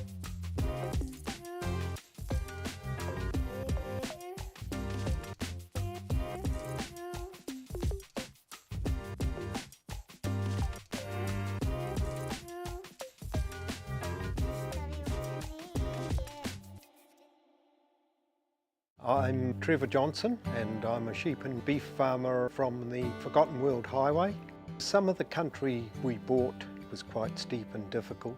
We have pushed those blocks to pine trees. 1,000 hectares into forest and 7,000 hectares will stay in grazing. To me, it's just the best use of land. If you've got land that is not so productive, it's a marvellous way of increasing your income. And go! Just fill up at a participating Caltex, stack your pump discounts, and you could collect more savings on your next visit. Oh, there's another one. Getting quite good at this.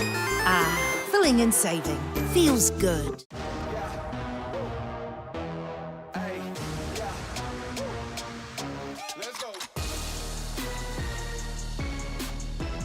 Summer Tournament 2024 on Māori Active. Find us on YouTube.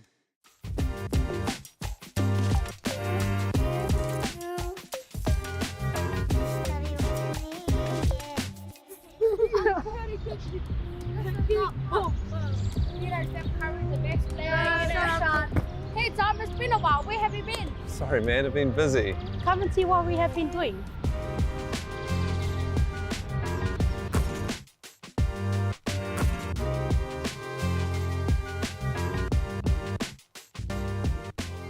It's been a few years since we were here for the launch of the very first Hoops in Schools in South Auckland. Tell me what sort of impact these hoops have had in the school.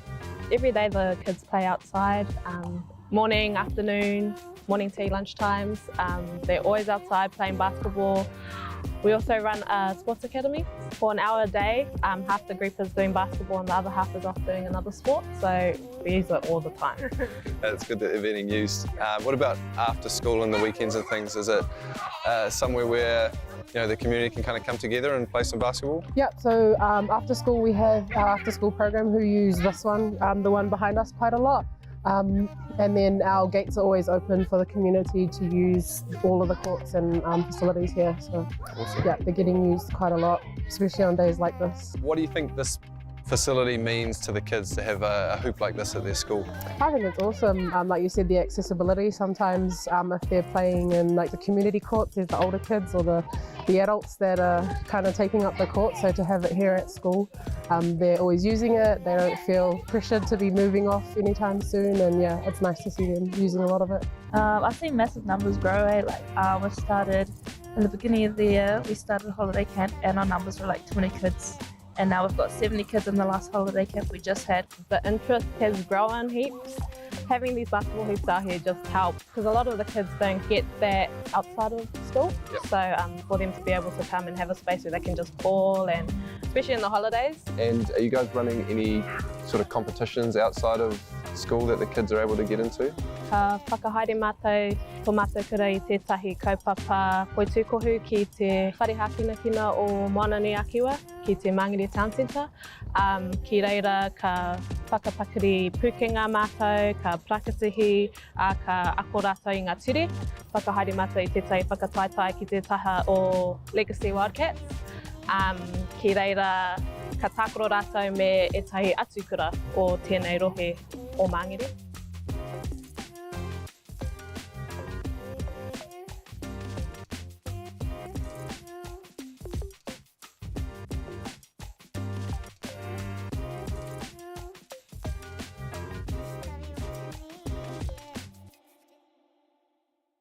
I'm Trevor Johnson and I'm a sheep and beef farmer from the Forgotten World Highway. Some of the country we bought was quite steep and difficult. We have pushed those blocks to pine trees. 1,000 hectares into forest and 7,000 hectares will stay in grazing. To me, it's just the best use of land. If you've got land that is not so productive, it's a marvellous way of increasing your income. And go! Just fill up at a participating Caltex, stack your pump discounts, and you could collect more savings on your next visit. Oh, there's another one. Getting quite good at this. Filling and saving. Feels good.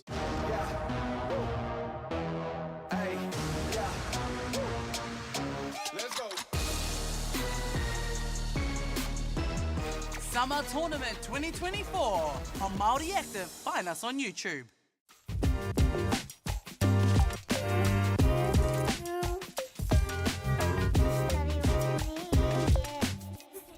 Hey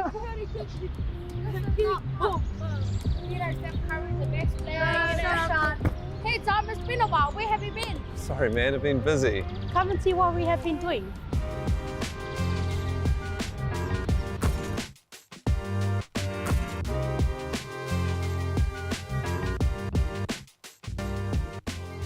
It's been a few years since we were here for the launch of the very first Hoops in Schools in South Auckland. Tell me what sort of impact these hoops have had in the school. Every day the kids play outside, morning, afternoon, morning tea, lunch times. They're always outside playing basketball. We also run a sports academy for an hour a day. Half the group is doing basketball and the other half is off doing another sport, so we use it all the time. It's good that they're being used. What about after school and the weekends and things? Is it somewhere where the community can kind of come together and play some basketball? Yep, so after school we have our after school program who use this one, the one behind us, quite a lot. And then our gates are always open for the community to use all of the courts and facilities here. So awesome. Yeah, they're getting used quite a lot, especially on days like this. What do you think this facility means to the kids to have a hoop like this at their school? I think it's awesome. Like you said, the accessibility. Sometimes if they're playing in like the community courts, there's the older kids or the adults that are kind of taking up the court. So to have it here at school, they're always using it. They don't feel pressured to be moving off anytime soon. And yeah, it's nice to see them using a lot of it. I've seen massive numbers grow. We started in the beginning of the year, we started a holiday camp and our numbers were like 20 kids. And now we've got 70 kids in the last holiday camp we just had. The interest has grown heaps. Having these basketball hoops out here just helps because a lot of the kids don't get that outside of school. Yep. So for them to be able to come and have a space where they can just ball, and especially in the holidays. And are you guys running any sort of competitions outside of school that the kids are able to get into? Ka whakahaere mātou, ko mātou kura I tētahi kaupapa poitukohu ki te wharehakinakina o Moanani Akiwa, ki te Mangere Town Centre.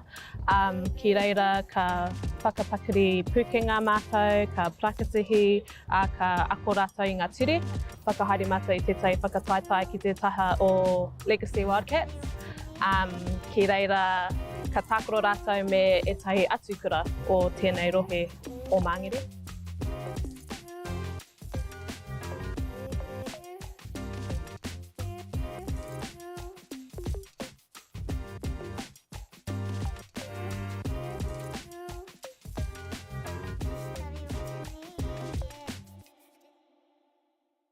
I'm Trevor Johnson and I'm a sheep and beef farmer from the Forgotten World Highway. Some of the country we bought was quite steep and difficult. We have pushed those blocks to pine trees, 1,000 hectares into forest and 7,000 hectares will stay in grazing. To me, it's just the best use of land. If you've got land that is not so productive, it's a marvellous way of increasing your income. And go! Just fill up at a participating Caltex, stack your pump discounts, and you could collect more savings on your next visit. Oh, there's another one. Getting quite good at this. Filling and saving. Feels good.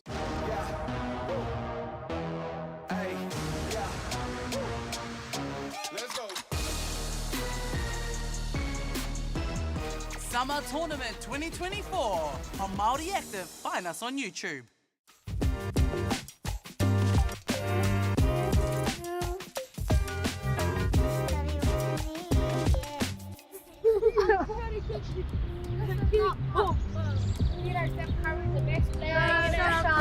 Hey Tom, it's been a while. Where have you been? Sorry man, I've been busy. Come and see what we have been doing.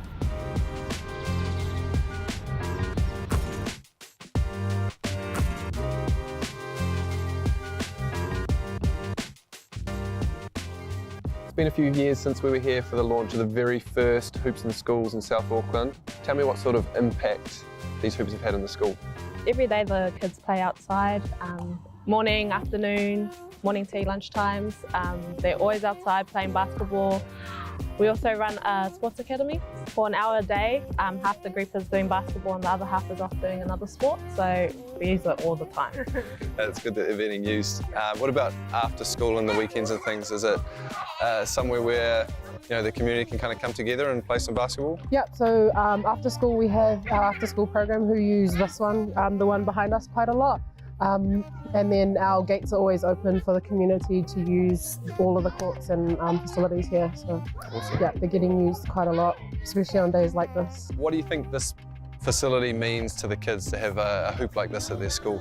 I think it's awesome. Like you said, the accessibility. Sometimes if they're playing in like the community courts, there's the older kids or the adults that are kind of taking up the court. So to have it here at school, they're always using it. They don't feel pressured to be moving off anytime soon. And yeah, it's nice to see them using a lot of it. I've seen massive numbers grow.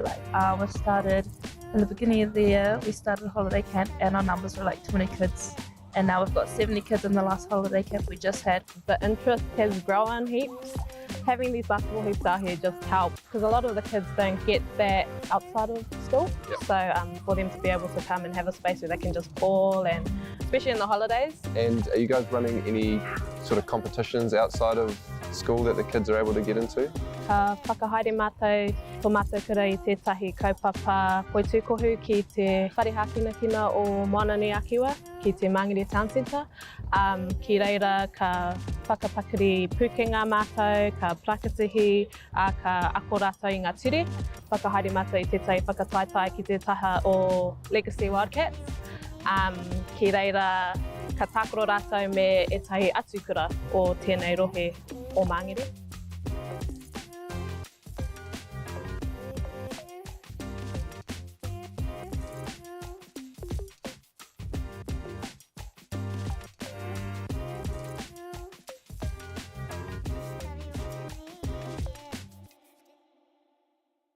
I'm Trevor Johnson and I'm a sheep and beef farmer from the Forgotten World Highway. Some of the country we bought was quite steep and difficult. We have pushed those blocks to pine trees, 1,000 hectares into forest and 7,000 hectares will stay in grazing. To me, it's just the best use of land. If you've got land that is not so productive, it's a marvellous way of increasing your income. And go! Just fill up at a participating Caltex, stack your pump discounts, and you could collect more savings on your next visit. Oh, there's another one. Getting quite good at this. Filling and saving. Feels good.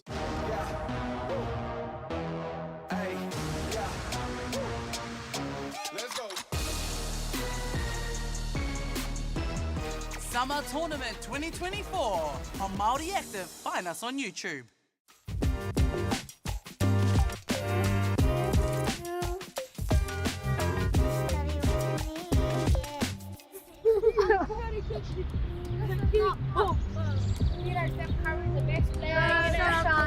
Hey Tom, it's been a while. Where have you been? Sorry man, I've been busy. Come and see what we have been doing.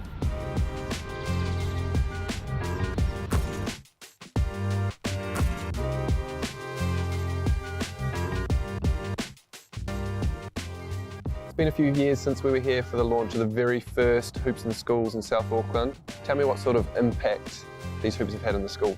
Every day the kids play outside, morning, afternoon, morning tea, lunch times. They're always outside playing basketball. We also run a sports academy for an hour a day. Half the group is doing basketball and the other half is off doing another sport, so we use it all the time. It's good that they're being used. What about after school and the weekends and things? Is it somewhere where the community can kind of come together and play some basketball? Yep, so after school we have our after school program who use this one, the one behind us, quite a lot. And then our gates are always open for the community to use all of the courts and facilities here. So Awesome. yeah, they're getting used quite a lot, especially on days like this. What do you think this facility means to the kids to have a hoop like this at their school. I think it's awesome. Like you said, the accessibility. Sometimes if they're playing in like the community courts, there's the older kids or the adults that are kind of taking up the court. So to have it here at school, they're always using it. They don't feel pressured to be moving off anytime soon. And yeah, it's nice to see them using a lot of it. I've seen massive numbers grow. We started in the beginning of the year, we started a holiday camp and our numbers were like 20 kids. And now we've got 70 kids in the last holiday camp we just had. The interest has grown heaps.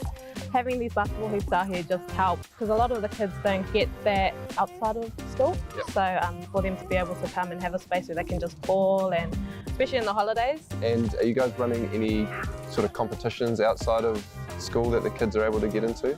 Ka whakahaere mātou, tō mātou kura I tētahi kaupapa poitūkohu ki te wharehakinakina o Moanani Akiwa, ki te Mangere Town Centre.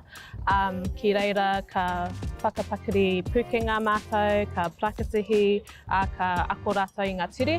Whakahaere mātou I tētahi whakataitai ki te taha o Legacy Wildcats. Ki reira ka tākoro rātou me etahi atukura o tēnei rohe o Mangere.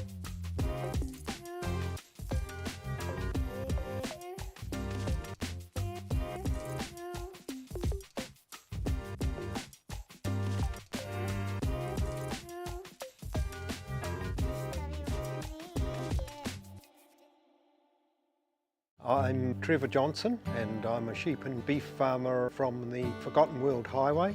Some of the country we bought was quite steep and difficult. We have pushed those blocks to pine trees, 1,000 hectares into forest and 7,000 hectares will stay in grazing. To me, it's just the best use of land. If you've got land that is not so productive, it's a marvellous way of increasing your income. And go! Just fill up at a participating Caltex, stack your pump discounts, and you could collect more savings on your next visit. Oh, there's another one. Getting quite good at this. Filling and saving. Feels good.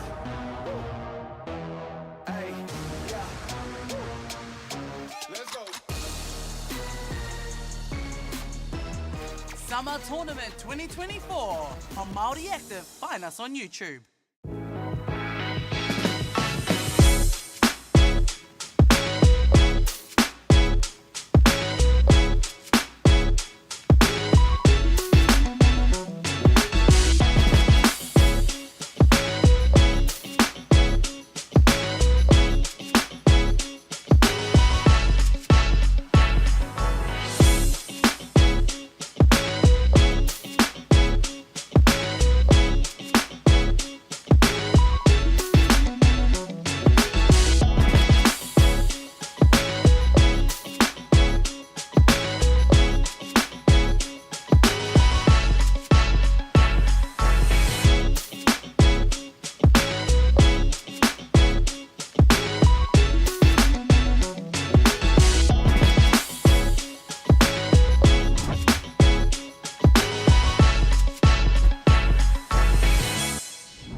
This isn't an ad about four-wheel drives.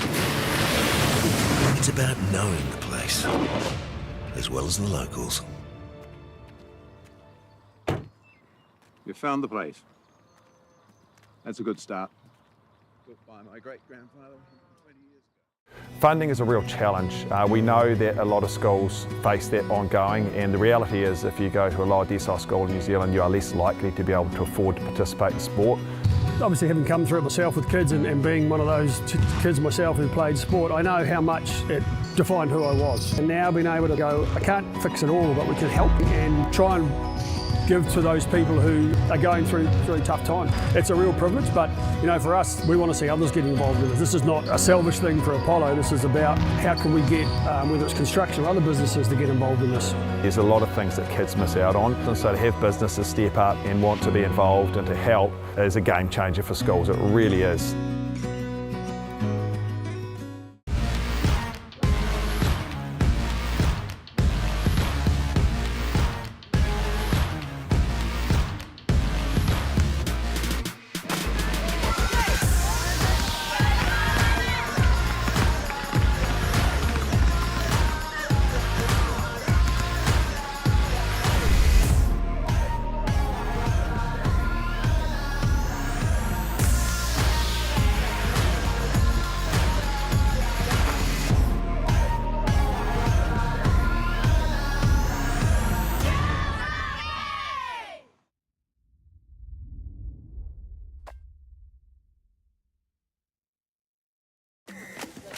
Sport is about more than just the game. It's about going from teammates to best mates. It's the high fives and helping hands. It's learning when to back yourself or back your buddies. It's actually being excited to get out of bed early on a Saturday. Sport is about more than just the game. That's why Caltex is proud to help fuel school sports.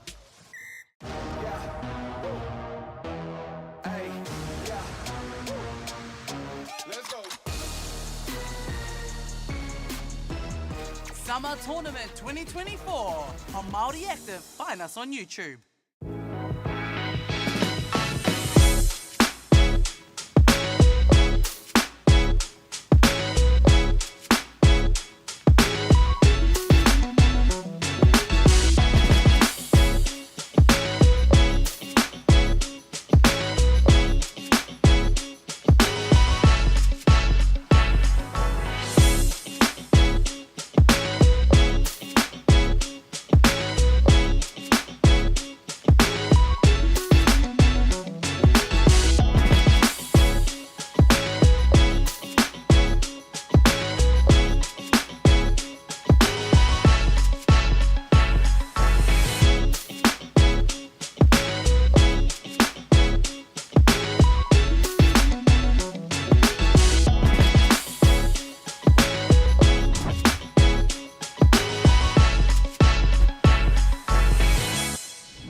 This isn't an ad about four-wheel drives.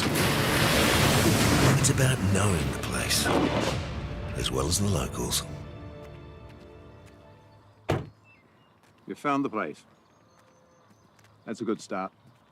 Built by my great-grandfather 20 years ago. Funding is a real challenge. We know that a lot of schools face that ongoing, and the reality is if you go to a lower decile school in New Zealand, you are less likely to be able to afford to participate in sport.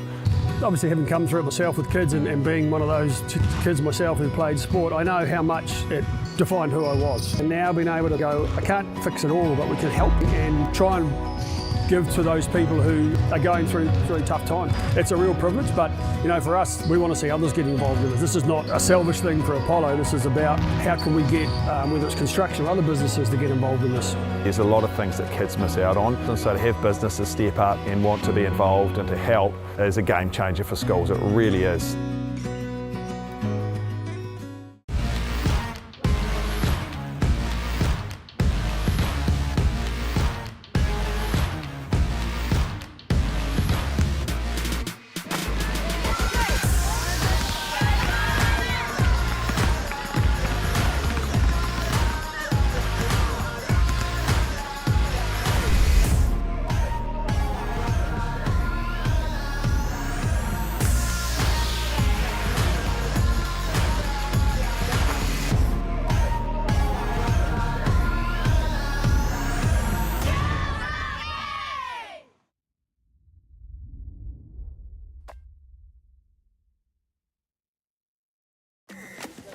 Sport is about more than just the game. It's about going from teammates to best mates. It's the high fives and helping hands. It's learning when to back yourself or back your buddies. It's actually being excited to get out of bed early on a Saturday. Sport is about more than just the game. That's why Caltex is proud to help fuel school sports.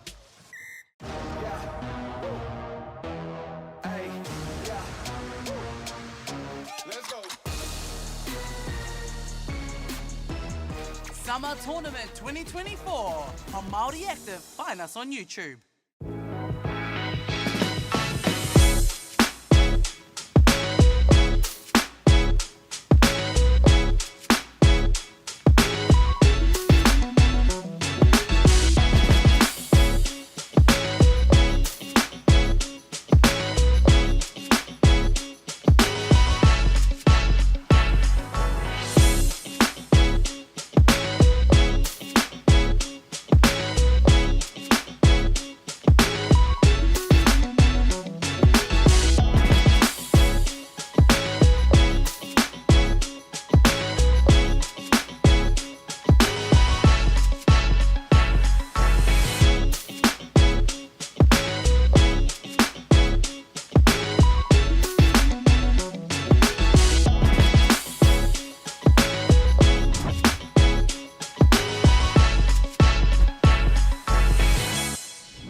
This isn't an ad about four-wheel drives.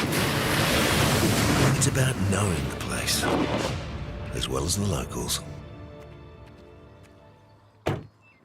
You found the place. That's a good start. Built by my great-grandfather 20 years ago. Funding is a real challenge. We know that a lot of schools face that ongoing, and the reality is if you go to a lower decile school in New Zealand, you are less likely to be able to afford to participate in sport. Obviously, having come through it myself with kids and being one of those kids myself who played sport, I know how much it defined who I was. And now being able to go, I can't fix it all, but we can help and try and give to those people who are going through a tough time. It's a real privilege, but you know, for us, we want to see others get involved with it. This is not a selfish thing for Apollo. This is about how can we get, whether it's construction or other businesses, to get involved in this. There's a lot of things that kids miss out on, and so to have businesses step up and want to be involved and to help is a game changer for schools. It really is.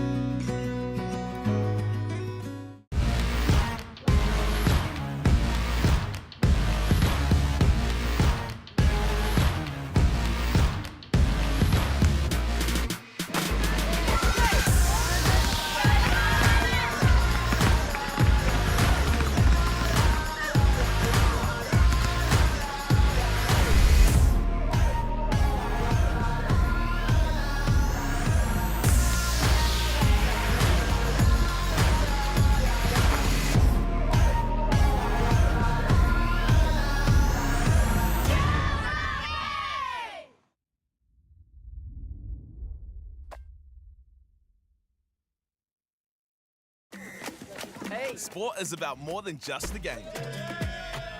It's about going from teammates to best mates. It's the high fives and helping hands.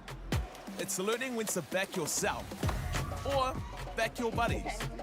It's actually being excited to get out of bed early on a Saturday. Sport is about more than just the game. That's why Caltex is proud to help fuel school sports.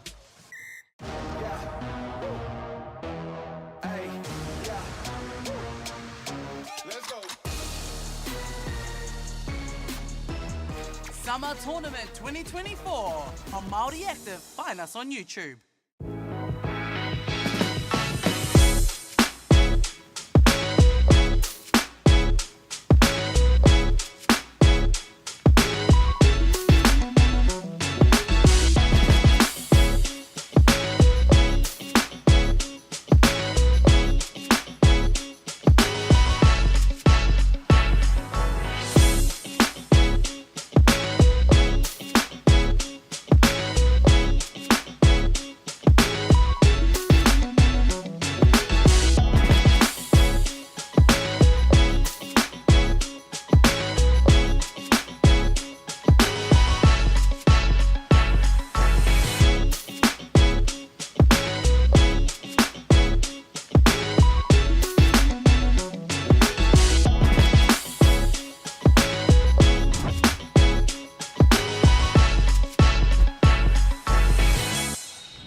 Welcome back here to the nation's capital for the afternoon session of day one of the 2024 Senior 3x3 Nationals. On court one, we're going to have St Thomas's of Christchurch up against the Gold Coast of the country. It's Paraparaumu College getting into the team lists. Firstly, for St Thomas's, we've got Caleb Clarkson, Max Valle, Jack Valle, Riwa Simons and Nico Johnson. Flipping it over to Paraparaumu College, Nico Davis, Keelan Magalogo, Dayton Patterson, Freddie Cruiser and Joseph Telford. Don't forget, of course, if you want to follow along this competition and get all the up-to-date scores and follow it along live, head to play.fiba3x3. Big thank you, of course, to our sponsors Bailey's and Caltex, and most of all Whakata Māori for bringing us the sights and sounds of this tournament. If you're in the Wellington region, come on down, free entry, come and watch some of the best 3x3 players in the country for this age group. We do have 3 courts going on. As you can see, court 2 already underway in the background. You can watch that as well on YouTube. Maya Williamson will be bringing you the commentary for that one. I would almost argue New Zealand's best female commentator at the tender age of 20. And of course, thank you to New Zealand Carbon Farming. So it's going to be Paraparaumu in the green to get us underway with the ball. First of all, out of a little horns action, as it's now going to change to a little down screen off ball. Putting the head down, going at the big fella. And Paraparaumu on their first possession, grabbing some points. Here is Max to the young man with the best haircut in the entire competition. That was Jack, and away come Paraparaumu again. Apologies, Caleb Clarkson was the one who hit that Kuruwhiwhi Rua. Here is Riwa Simmons. And a strip there for Paraparaumu. Away comes Freddie Cruiser, just a little bit sloppy here from Paraparaumu, trying to corral the ball, and corral it does. Big Max for St Thomas's. Here is Clarkson finding Riwa Simmons, getting tricky with the ball. Little handoff. Turnaround jump shot is tough off the Papamuri and the tapa, and the tūrapa into the hands of Keelan Magalogo. And he draws the hara. Will not. Yes, he will go to the line to shoot the extra. Of course, once they get to 7 team fouls, that's when teams automatically shoot. 10 team fouls, you automatically shoot 2. That is good off the tapa there. A little handoff here. St Thomas's Clarkson happy to play with the ball. Thought Max was going to be cutting to the hoop. Doesn't connect. And away come Paraparaumu. Magalogo up the top. Up against Clarkson. Gets around him. Little floater off the Papamuri. Fights hard to get the offensive tūrapa. Wants the dance with the right hand in the finish off the Papamuri. Beautiful finish. And Paraparaumu taking the lead here. 3-2 as that automatically gets tied up from Max. You've got a body as big as his in this type of competition. It's such an advantage. Magalogo to the hoop. And again, just electric with those little deft finishes around the hoop.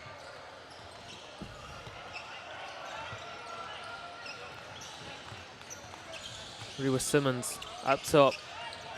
Finds Clarkson off the little flare screen into an on-ball. Happy to be patient here. Little slip. Find the big fella. But no deft touch around the hoop.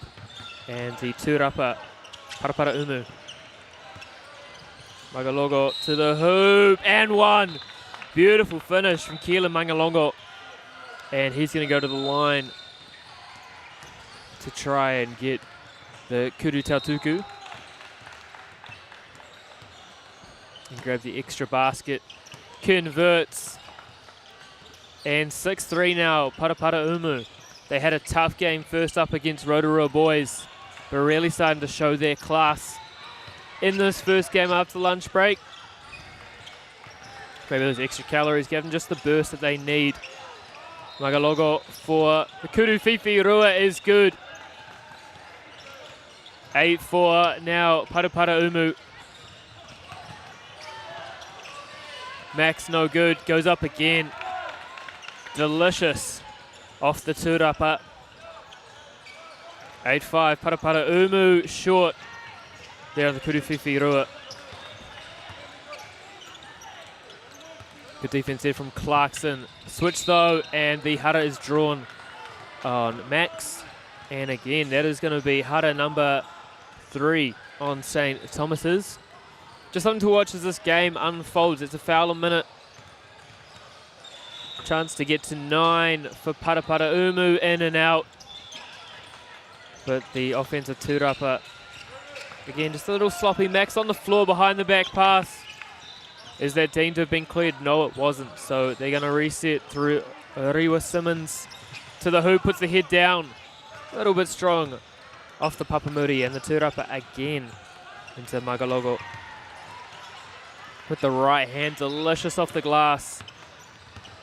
And that is point number 9 now for Paraumu, as Max to the hoop. No good. Body that big, gets an easy tūrapa up and in. And it is now 6-9. A little bit of a contested handoff there. Kick ahead pass. And gets pushed into the hands of St. Thomas's as Max with a nice little Euro step. And gets it back to 2 points. Hara number 4 on St. Thomas's now. As we have another look here at the little Euro. Deft footwork and a lovely finish.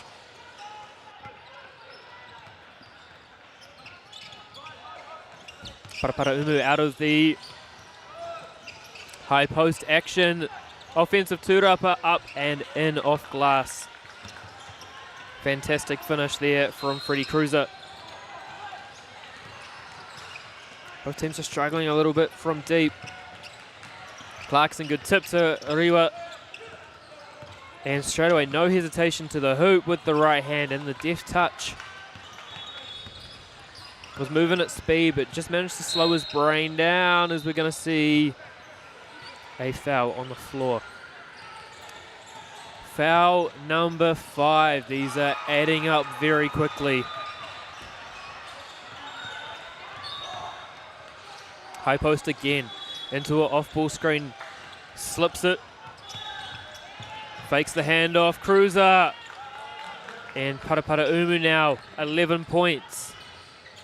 Halfway there, halfway of time short on the Kuru Fifu Rua.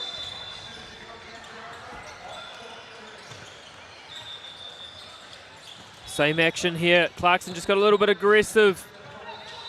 And that's what happens when you clean up the boards. Nico Davis came flying in after the double team from St. Thomas's and cleaned up the miss for a vital extra point for Parapara Umu. Clarkson looking for Max.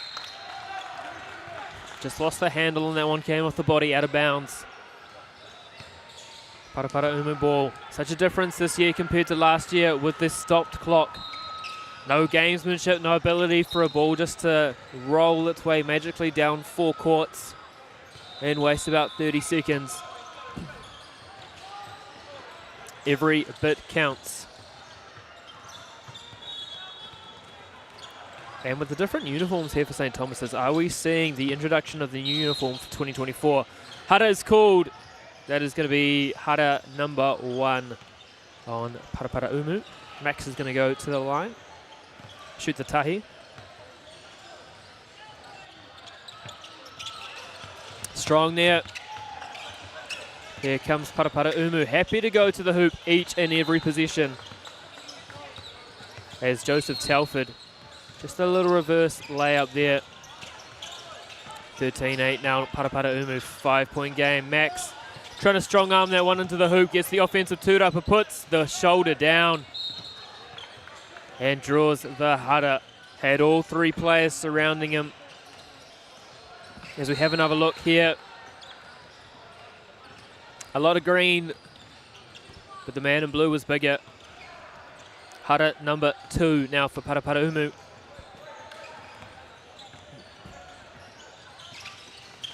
Tries to go off the tūrapa, no good. Sorry, off the Papamuri. Pereira was there for the tūrapa, but that goes in and out. Again, St. Thomas is just looking for the steal. They've got to be cautious. 2 fouls, and it's shots every time. Paraparaumu just losing their timing a little bit. Here's the handoff. Mangalongo with the reverse layup. How has he found that angle? Only our baseline camera will ever know.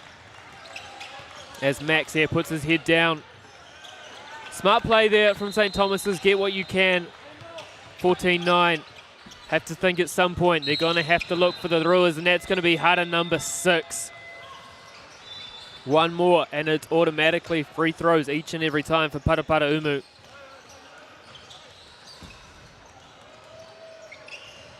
As we have another look, it's the angle I wanted, and it's the angle we got. That was delicious. Simply scrumptious. Mangalongo up against Max. Likes himself in the speed. No hara is drawn. Good defense there. Here's Clarkson. Speedy young man. Goaltending not seen from either referee. And that could be crucial as this game comes into the last 3.5 minutes. Rewa Simmons. Kuruwhiwhi Rua is good. 14-11 now. Still a 2-possession game. Mangalongo behind the back. Step through, draws the hara. And that is hara number 7. That is going to be shots.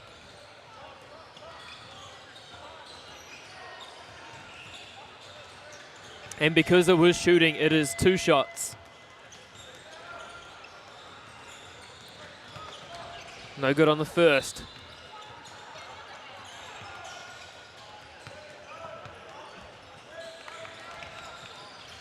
Converts on the second. 15-11, 4-point game. Rewa Simmons, step back, foot was on the line. It was long. Mangalongo again, just a do-everything guard here for Paraparaumu, puts it in. Up 5, under 3 minutes to play. Simmons off the on-ball, finds Clarkson. Loves to go to the hoop, pulls up for the mid-range, and that is cash money. Easy as you like. The man with the best haircut in the tournament. Mangalongo knows no other way than to put the head down and grab the easy tahi. 17-12. Clarkson just dribbles off a bunch of bodies. Rewa Simmons. Kuruwhiwhi Rua no good. Max again. And when you got the opportunity to get the easy tahi, you take it. On ball here from Paraparaumu into ISO ball and stepped out. So St. Thomas's 2 minutes 15 to play, down 4. Time isn't going to be the issue. It's going to be the ability to get scores and stops. And doing that, like young Clarkson just did, is the recipe. 17-15 and 1. And that is a heartbreaker.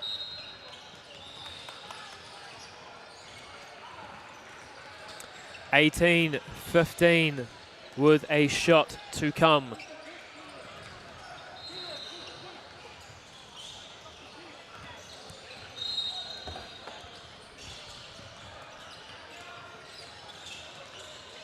Was it deemed unsportsmanlike?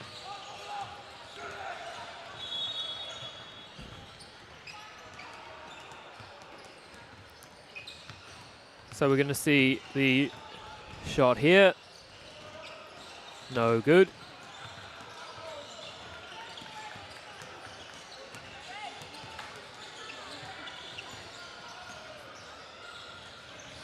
As the score bench is just asking the referee a question, so a good time to plug our sponsors, of course, Celtics and Bailey's.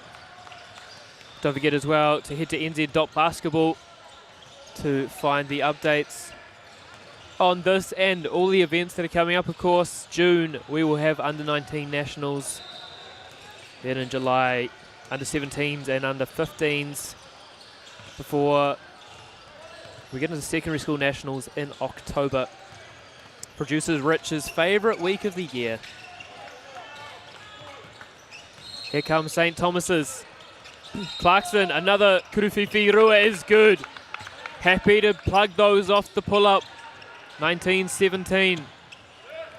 There was a lot of shoulder put in there from the young offensive man. St. Thomas's have plenty of time. They don't need to rush anything as Rewa Simmons to the hoop. 1 point game now. St. Thomas's and Parapara Umu. They've had plenty of free throws to put this game away. Mangalongo took a lot of steps but not deemed to have travelled. Here's Max.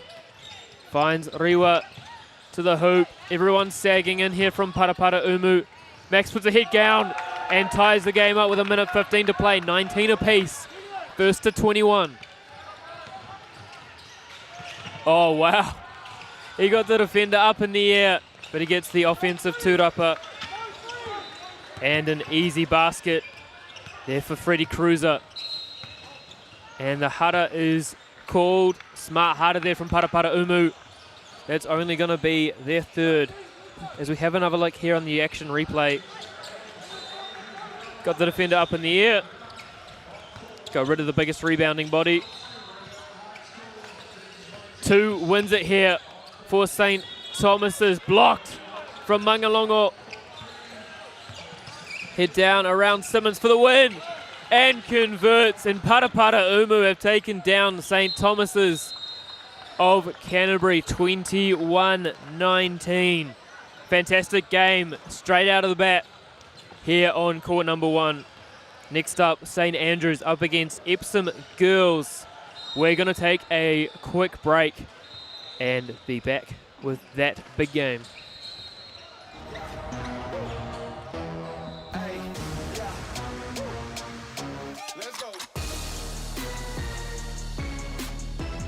Summer Tournament 2024 on Māori Active. Find us on YouTube.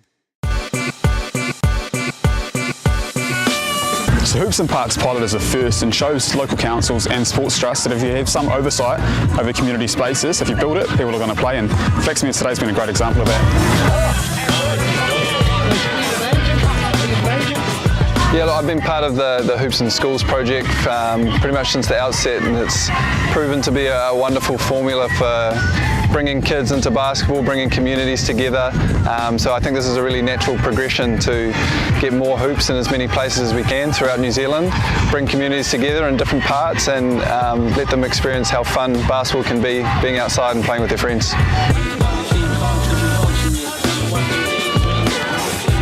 I mean, today's been awesome. It's so cool having this court set up, such awesome hoops, and you know, now for these Flaxmere residents, it's 10 minutes or less to get to their local court, and these kids can come after school, before school, hang out with their mates and get some shots up. I think it's definitely going to have a positive impact. I mean, as you can see right now, the turnout's been pretty good, so especially in Hawke's Bay, it's always pretty sunny out here, so I think there's going to be kids filling these courts up most days, so it's definitely going to be a positive impact. Hoops like this are open for everyone at all times, and we're just able to enhance the skill level of participants and get everyone who wants to be involved in basketball involved. Oh, this impact here is positive as, like very positive for, especially this area. This park has been desolate for many years, so now just by putting this hoop, you know, in here, it's going to attract a lot of the youth here, and it's positive. You know, encourage other councils to support this initiative. Hoops and Parks, man, it's a really positive vibe, especially on a day like this. I'd love to see this out in, you know, places like Taranaki, even Kaiti. You know, it's really positive for the youth, and it's an opportunity for them to find a safe haven, you know, a place where they can call, you know, hang out and chill with their mates, and yeah. What about you, son? It's awesome. I've had heaps of fun. I've been really enjoying it, especially when we did the activity, like the one where you could choose which side to go to, because I won that and I got the singlet. and it's just been awesome. Yeah. It's great. There's a lot of people who can have a chance to actually do it because we haven't had these type of fancy hoops before here, and it's really great.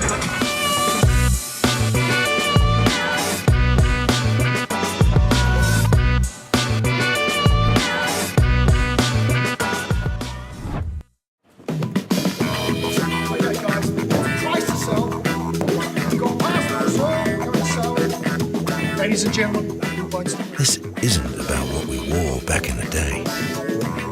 we're going to go now. Going once, going twice, no more offers. Scored! It's about being trusted to get a better result for our clients since 1973. The forest should never have been taken off this steep hill country that's eroding, and it makes absolute sense to afforest those hills. What we're doing here is using the exotics to help that process get established. We're looking at a managed transition process where those pines are progressively thinned as the native understory establishes. We're trying to do several things here. Soak up carbon, establish native forest, and we're trying to improve biodiversity. You're achieving an awful lot with one program of activity. Want to catch a fuel bargain with Caltex and Supergold? Scan your Caltex app, Flybys or Airpoints for 6 cents off per litre with Pumped. And show your Supergold card for an extra 2 cents off. Ah, feels good. Welcome back here to the nation's capital. David Jones there was at the line. Back underway already in this one.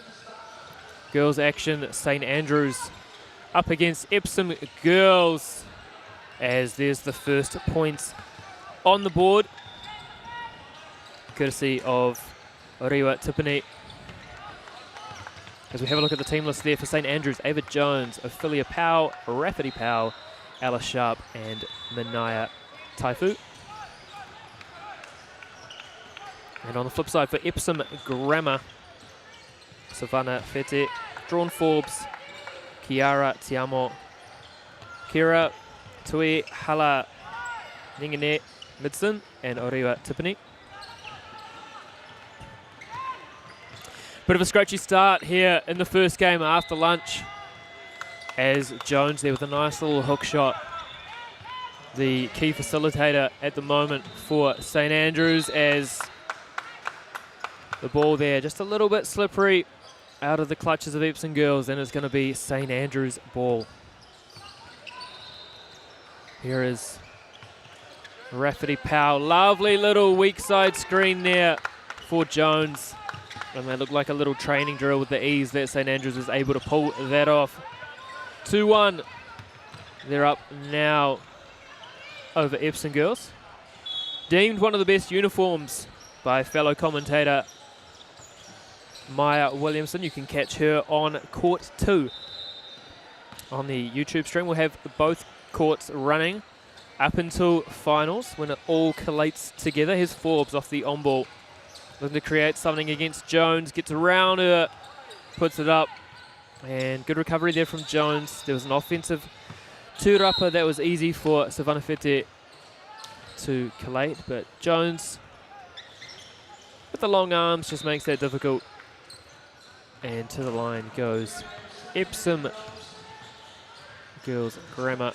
Long there off the tapa, and the tūrapa to the hands of St Andrews. Here is Powell, draws the hara, and she's going to go to the line to shoot 1. This will be Ophelia Powell. Converts that one with ease. St Andrews 3, Epsom girls Grammar 2. Forbes with the speculative Kurififirua.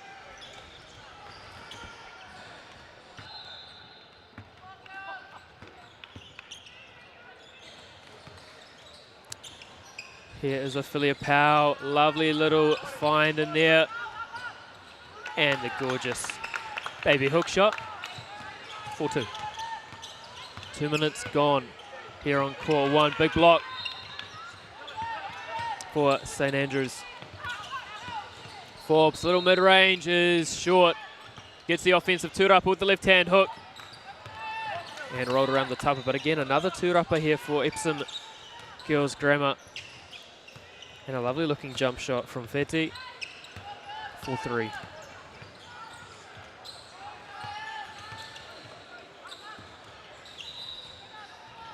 Powell short, gets the offensive tūrapa, puts it up.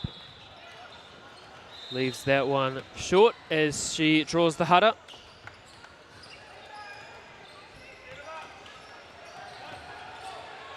Apologies to those at home with the numbers for St Andrews.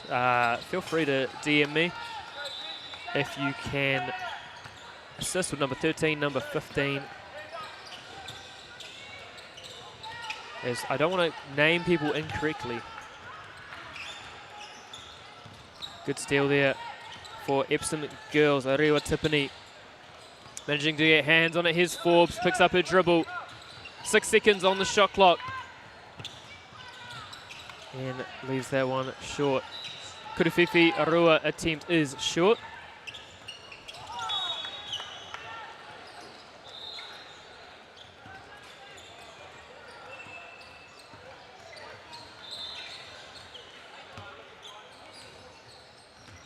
So St Andrews up top.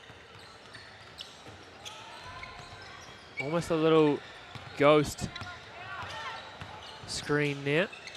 Ghost flare. Steps out of bounds, no basket.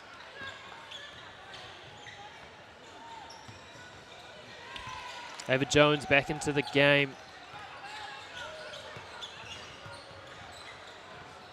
Here come Epsom Girls. Here's Forbes.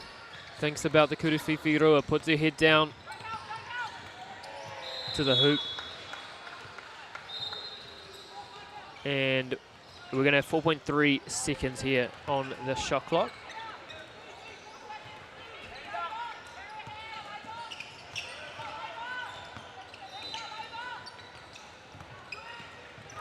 Forbes with the left hand, hits the tapa, offensive tūrapa, almost drops there for Savannah Feti.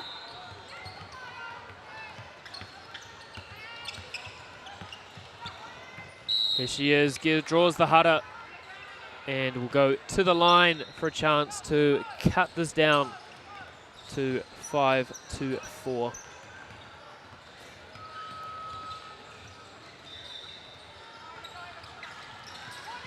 No good. Defensive tūrapa, St Andrews. Here is Powell off the on ball.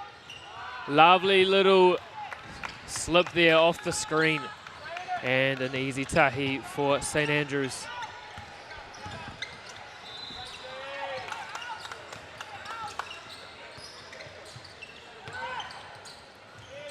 Jones with a beautiful touch off the tūrapa. Sorry, the Papamuri. And St Andrews just keeping Epsom Girls Grammar at arm's length here.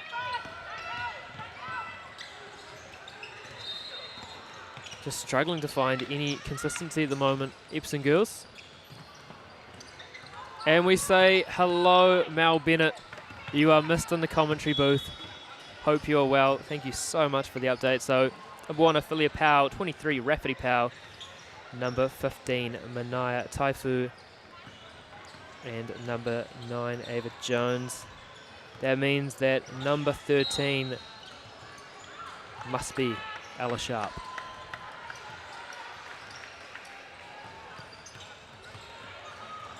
Mal, if you do want to jump on a plane tonight or tomorrow, there is a spot in the commentary booth reserved for you. Sharp there, leaves that one short. Here's Forbes. Little handoff. Gets it back out. Little mid-range jump shot is short. Tussles with Sharp for the tūrapa. And it is going to be St Andrews' ball.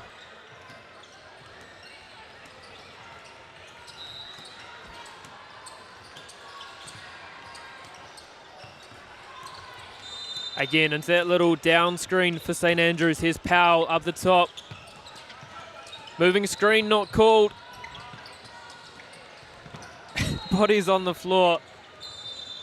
Forbes. Kurufifi Rua, no good. There's Pau again inside. Taifu couldn't corral the pass. Good defense from Epsom girls, in and out there on the Kuruwhiwhirua. Forbes, Kuruwhiwhirua is good. If you leave a shooter like Drawn Forbes, who is good enough with enough opportunity, she's going to make you pay. Foot on the line there, so that's just going to be the tahi from Ella Sharp.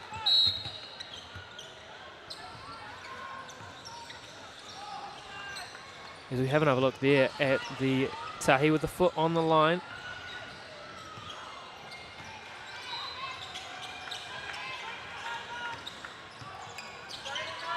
Forbes up top, Kuruwhiwhirua again. Back to back here from Drawn Forbes, and it's 8-7. Epsom Grammar trailing St Andrews by 1. And 3 seconds is called there on Ava Jones.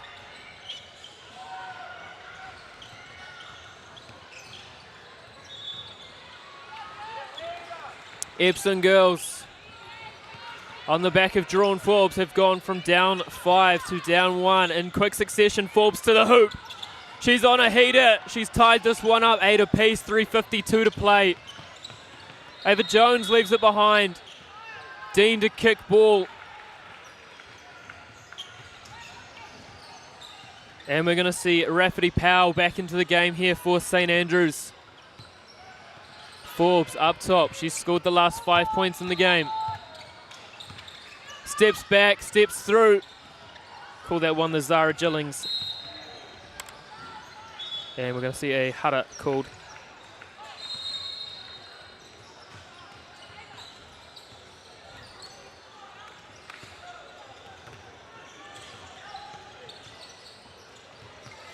Nice little show and go. Blocked from Powell. Rafferty Powell launched up there as Jones to the hoop. And welcome relief here for St Andrews. Back in the lead by 1. 3:22 to play. Epsom girls in the blue and gold. St Andrews in the all white. And I've got to say as well, Ophelia Powell probably has the best shoes that I've seen at this tournament thus far. If we ever get a kick cam at some point, they are very shiny. Here is Jones to the line. The ones in white. We'll get them at some point. Producer Rich knows how to get the best angles. Here comes Drawn Forbes. Off the on ball, gets stripped. And Ophelia Powell couldn't hold on to it. Reset of the shot clock. Forbes rejects the handoff to the hoop.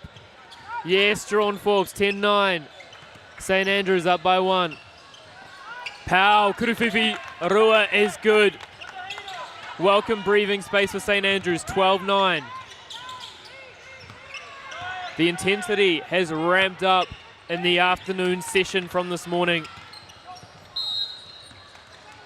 No more jet lag. Everyone is absolutely locked in. Of course, as we have another look here on the action replay of the hara, that is 5 apiece. Of course, once they get to 7, any common foul is a shot. All shooting fouls are 2 shots. As Forbes,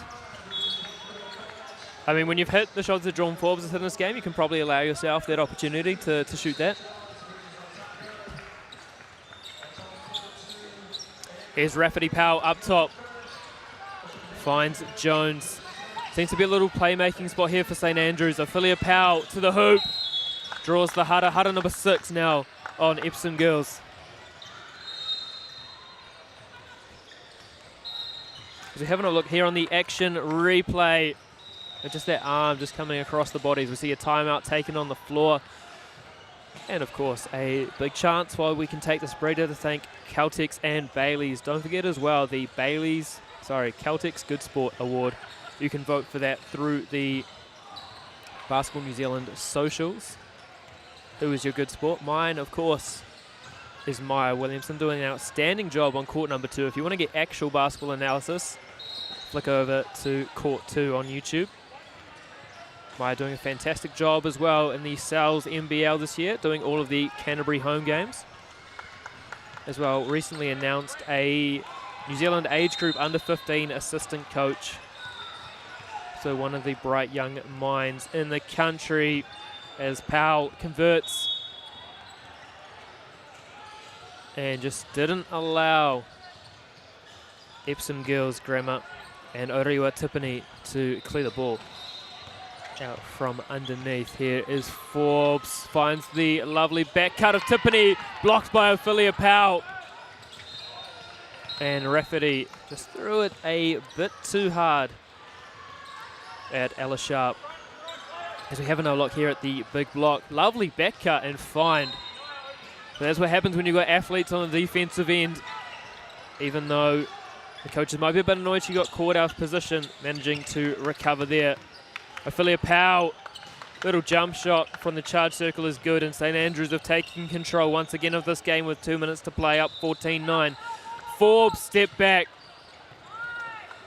That probably would have been the Kuruwhiwhi Roa of the day. Here is Rafferty Powell after the big screen from her sister. Forbes, what can she create? Pulls up for the mid-range, didn't want to go to the hoop, and Ophelia Powell will come up with that one. Happy just to slow things down a little bit here. Tough to do 3x3 when you've only got 12 seconds on the shot clock. Sharp to the hoop, no good, draws the Hudder. That's going to be Hudder number 7 on Epsom Grammar, and that means that Kurutautuku's will be shot.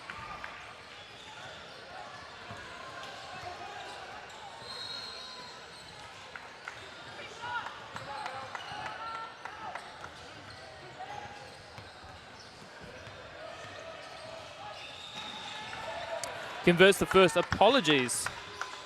It is 2 shots here for St Andrews. It was 8 apiece. It is now 15-9. St Andrews over Epsom Girls Grammar.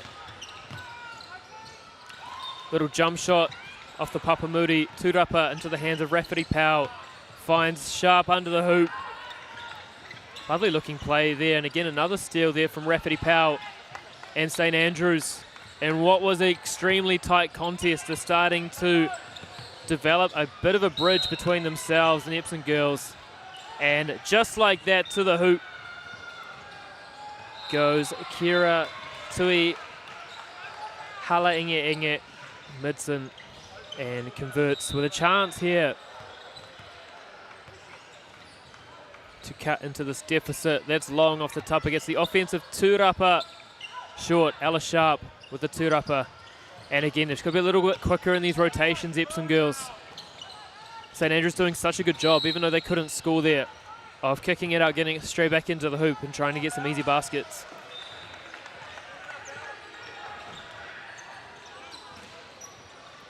Off-ball Hudder there. That's Hudder number 7 on St Andrews. So Epsom Grammar now are the benefactors of the opportunity to go to the hoop. Forbes converts the first.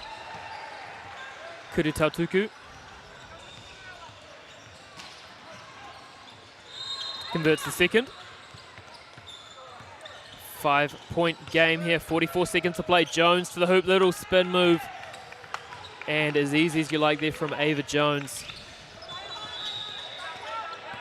Forbes, spin move with the left hand.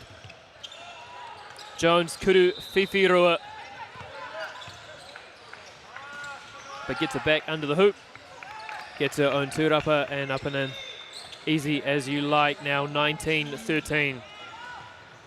Forbes knows she has to shoot early and often. Are they going to go for the win here? Jones. Happy just to work things around. Kuruwhiwhi Roa is short. 2-1, and that is going to do it here. St Andrews taking down Epsom Girls Grammar 19-13. We're going to take a little bit of a break. And we've got an Auckland derby coming up. Puko versus Rosmini College. See you after the break.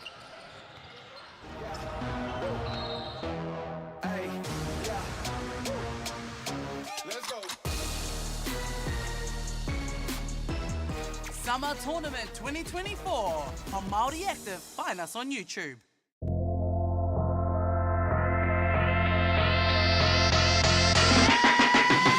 One of our biggest problems we have in New Zealand is our lack of facilities, the lack of ability for kids to be able to just go in and shoot hoops. But our Hoops in Schools, Hoops in Parks project enables kids to be able to get out there and just have a go, just be able to shoot hoops and have no boundaries, just go out there, have some fun. By not being able to get inside to a lot of facilities, this solves a lot of our problems. We're seeing the hoops that we've already installed just be so well utilised. Every time you drive past the school that's got these hoops in it, there's always kids using them.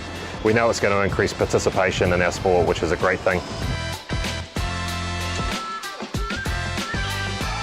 Yeah, Hoops in Schools means to me just a lot of opportunity that when I look back and reflect on my experience at home in Portland, Whangarei, and in the schools, and there wasn't a lot of hoops around, but there was the odd hoop, and we'd always meet there, all the locals, and would have a ball, have fun, and that was a game for all athletes that played all different sports.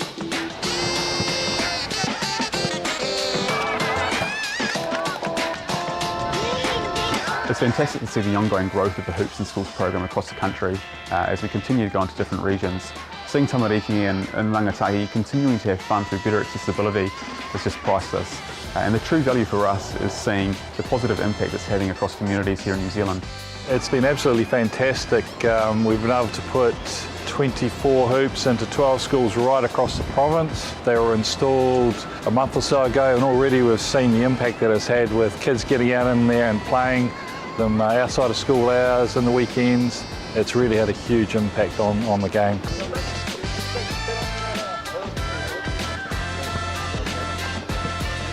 It was good to get into the community today and see the kids just having fun and being able to, have access to these amazing hoops that have been put into new communities, because a lot of schools don't have access to these things.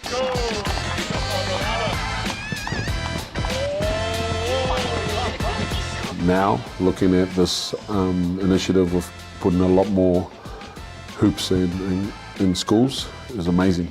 I've been to 3 or 4 schools today, and just seeing the faces of this young tamariki has been awesome, and it makes you think about where we're headed and where we've been, and it brings a smile to my face too.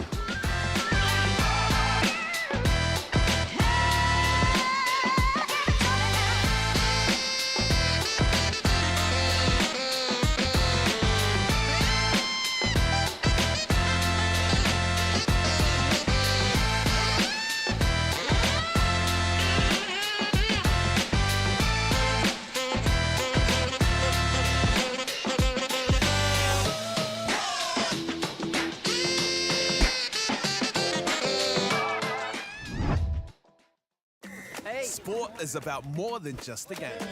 It's about going from teammates to best mates. It's the high fives and helping hands. That's why Caltex is proud to help fuel school sports. I'm Jason Bill, and we're farm around the Mid-North. We took a review of our business a couple of years ago, sort of identified challenges that we had. One was profitability, and we'd noticed on our steep hill country we're getting more and more erosion. We looked around to diversify, looked at forestry to plant on our steeper country. For us, it really addressed those concerns. By doing the forest farm model, we feel like we're getting the best of both worlds. And I'm really excited, and I really do believe in this model. I think it's the way of the future. Well, you can't beat it in a good day. We're back in the nation's capital for Rosmini up against Puko. There's a big block there from Josh Wiley. Andrew Horrocks joined by Ryan Doubledam in the commentary booth. Ryan, what are you looking forward to in this matchup? I'm looking forward to seeing the Wiley brothers hoop. The very dynamic guards, always under control and very skilled, as we caught the end of the block that forced 12-second shot clock violation against Puko, as Chris Wiley almost drains out Korowhiwhi Rua. Quick rundown of the Puko high lineup. We've got Zeke Otanuku, Nathaniel Short, Braden Northcott, Riley Fern and Harry Kelso. Had a lovely chat to Harry's dad just before. involved, not just in Puko High stuff, but Franklin Bulls as well. Made a pretty good start, I thought, to their Sales NBL campaign. Yeah, absolutely. They're doing really well. Rosmini switching the screens here, which may provide some mismatches with Puko, who look to be slightly bigger overall than Rosmini is. Chris Wiley gets into the lane. Well, it's interesting getting feedback from Pete Van Hassett in terms of 3x3 and defending on balls. And he's talking about switching. It's kind of only really the only way that you can do it. Would you agree? Is there any other coverages that you might look to put into 3x3? You could wrap switch it, where it looks like you're fighting over in a drops coverage and you end up just rolling underneath to at least eliminate the slip. You still end up with the mismatch. Look, we tried to drops coverage against St. Thomas earlier, and we gave up a couple of layups, but we're okay trading ones if we've got active hands. But by and large, it is only the really way you can guard the pick and roll here in 3x3. Well, Puke High out to the brighter start here too, and it helps, of course, when you've got Nathaniel, Harry and Zeke, who are all Bulls development players. Yeah, a lot of Rapid League players here at this tournament for various NBL franchises. Leaves that one short there, Nathaniel short. Pun intended. No pun intended. Subs in. As per customary 3x3, every stoppage usually a sub comes in for a team.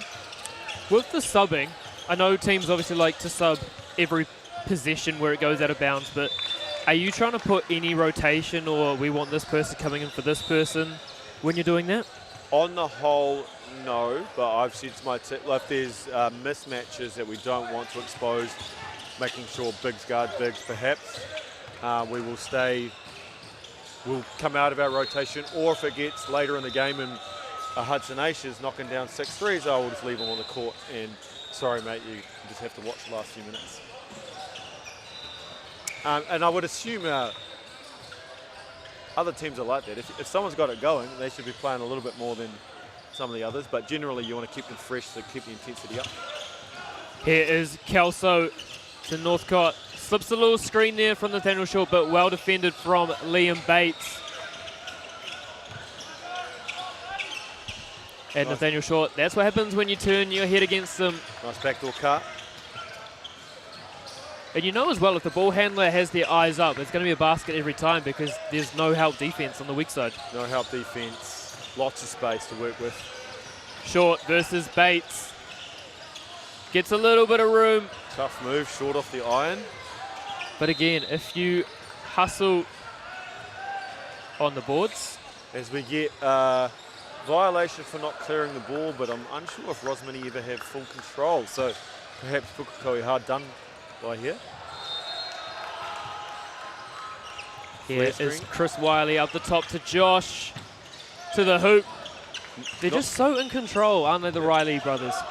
Nice little action there. You get the little flare screen, and the back screen takes everything away from the hoop, and it's just a rip baseline for an easy layup. Well, if there's one thing you know about a Sunny Tuapuna coach team, they're going to have nice actions. As we have another look at it there. Same play. Going to the second or third option is nice pass and a secondary drive by Josh Wiley. Float again. And for young players that are watching, that's just how quick your decision making should be, isn't it? Catch, don't even hesitate, keep moving. Get baskets as we're tied up here, 3 apiece. Kelso steps back. Kurufifi Rua was speculative. Didn't drop, and Jakowski draws the hutter. Low scoring affair here, 3.5 minutes gone, and 3-3 apiece. Well, you've got your defending champions, Rosmini, up against the second seed from Auckland. And Puke, even though they lost so many big members from last year's team, is Jakowski with the big Kurufifi Rua. Well, they're not even full strength, right, with Jameer Reid competing at the Under-17 National Camp at Dilworth this weekend. Great decision. Look how fast these decisions are. That's why they're one of the best programs in the country, right? Absolutely. Well, Harry Kelso was involved in former Under-17 camps. I believe all these boys are bottom age as well. So the future is very bright in Pukekohe. And it just shows, doesn't it, Ryan, that if you've got dedicated people that are willing to help athletes develop, you're going to reap the rewards. Absolutely. And I think that like 3-on-3 is so good to keep the boys in some competitive basketball leading into the 5-on-5 season. How many actions are you running this week that you would evolve into your 5-on-5 team? My 5-on-5 offense has a number of actions that if we wanted to, we could easily do it out of a check set.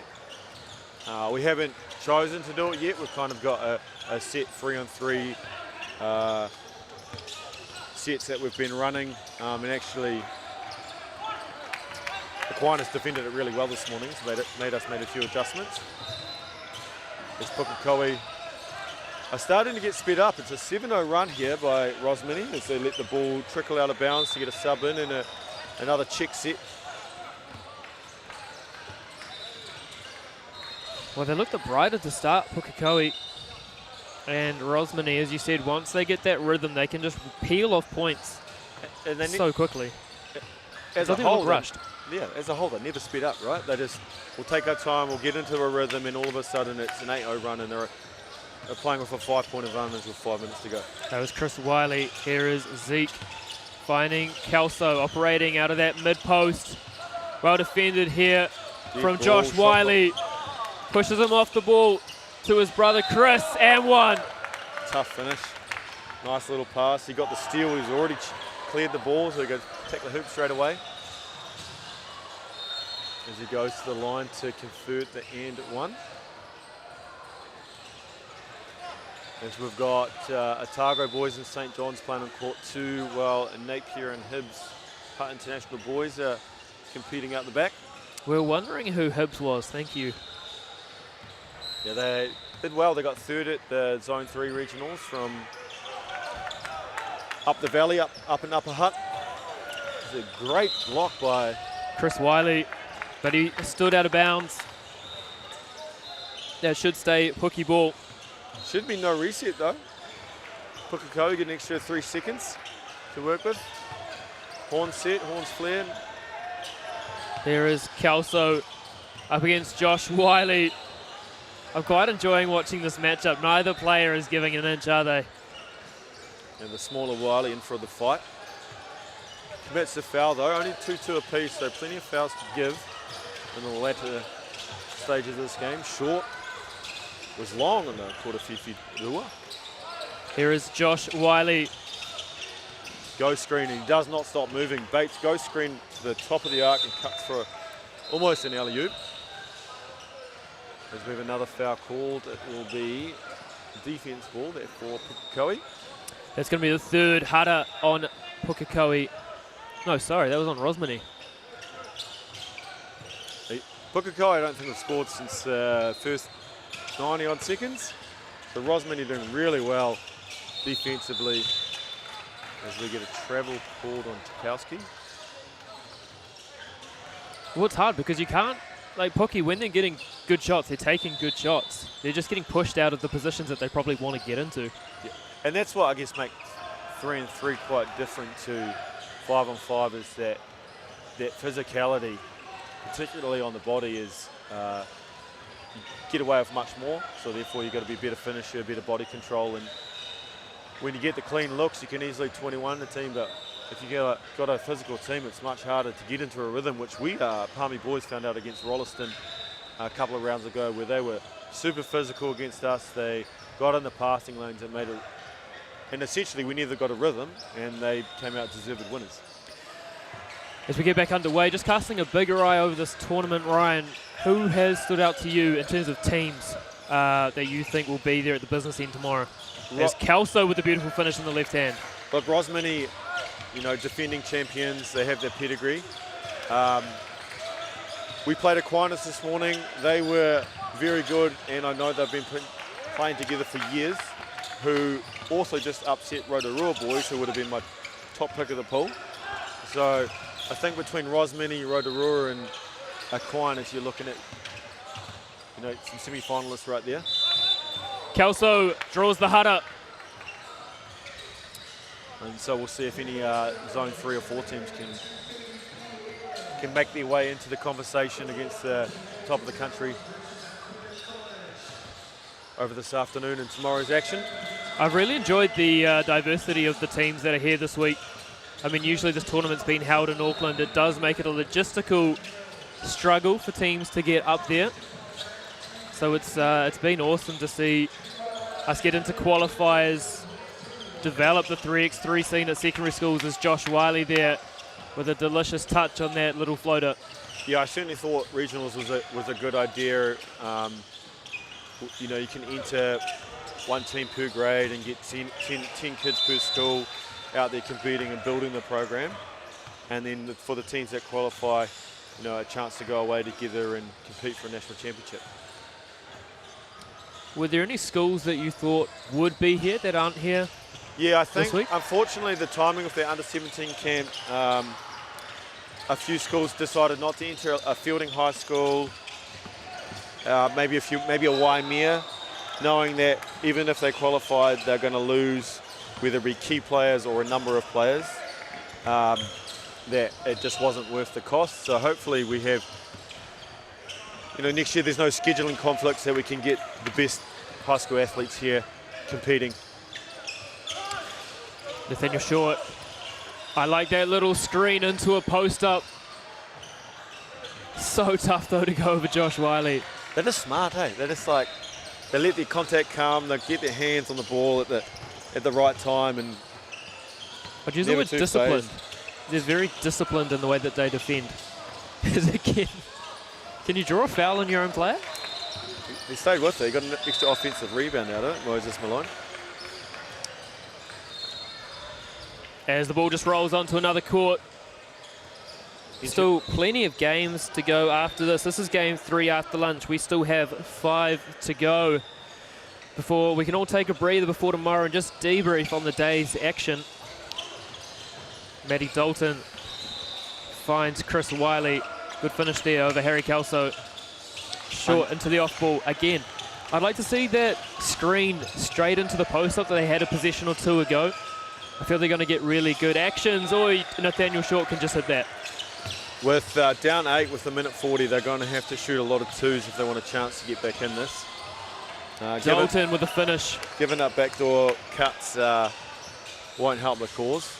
There's a nice little grenade out of the corner. Extra. Kelso doesn't hesitate. I like the offense though. Quick, get a 2. With decision making, there's no hesitation, which is what you always want.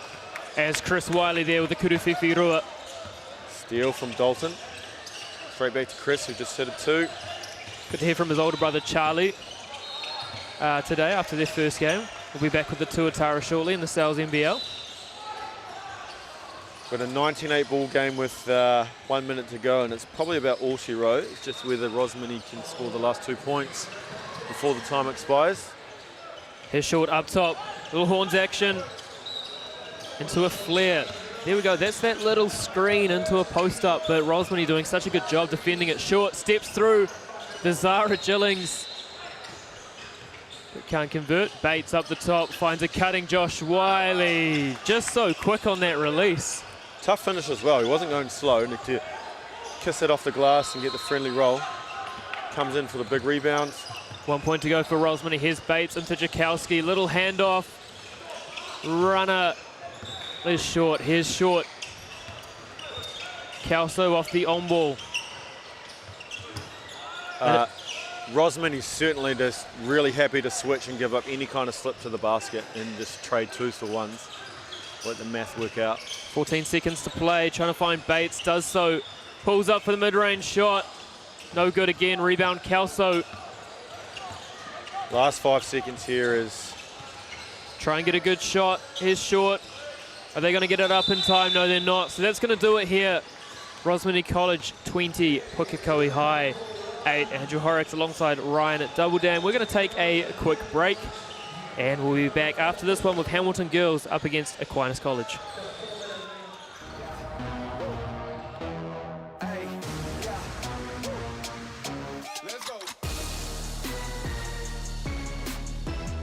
Summer Tournament 2024 on Māori Active. Find us on YouTube.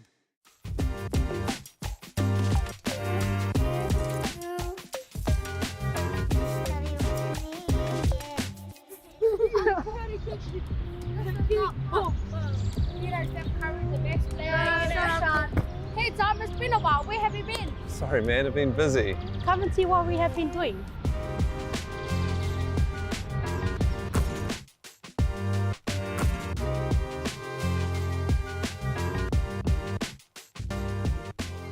It's been a few years since we were here for the launch of the very first Hoops in Schools in South Auckland. Tell me what sort of impact these hoops have had in the school. Every day the kids play outside, morning, afternoon, morning tea, lunch times. They're always outside playing basketball. We also run a sports academy for an hour a day. Half the group is doing basketball and the other half is off doing another sport, so we use it all the time. It's good that they're being used. What about after school and the weekends and things? Is it somewhere where the community can kind of come together and play some basketball? Yep, so after school we have our after school program who use this one, the one behind us, quite a lot. And then our gates are always open for the community to use all of the courts and facilities here. So awesome. Yeah, they're getting used quite a lot, especially on days like this. What do you think this facility means to the kids to have a hoop like this at their school?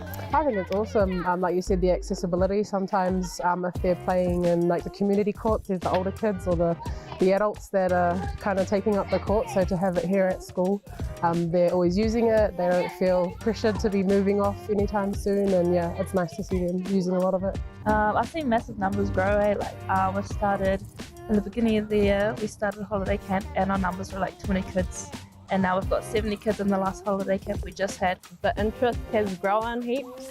Having these basketball hoops out here just helps because a lot of the kids don't get that outside of school. Yep. So for them to be able to come and have a space where they can just ball, and especially in the holidays. And are you guys running any sort of competitions outside of school that the kids are able to get into? Ka whakahaere mātou, ko mātou kura I tētahi kaupapa poitukohu ki te wharehakinakina o Moanani Akiwa, ki te Mangere Town Centre. Ki reira ka whakapakari pukenga mātou, ka prakatihi, ka ako rātou I ngā ture. Whakahaere mātou I tētahi whakataitai ki te taha o Legacy Wildcats. Ki reira ka tākoro rātou me etahi atukura o tēnei rohe o Mangere.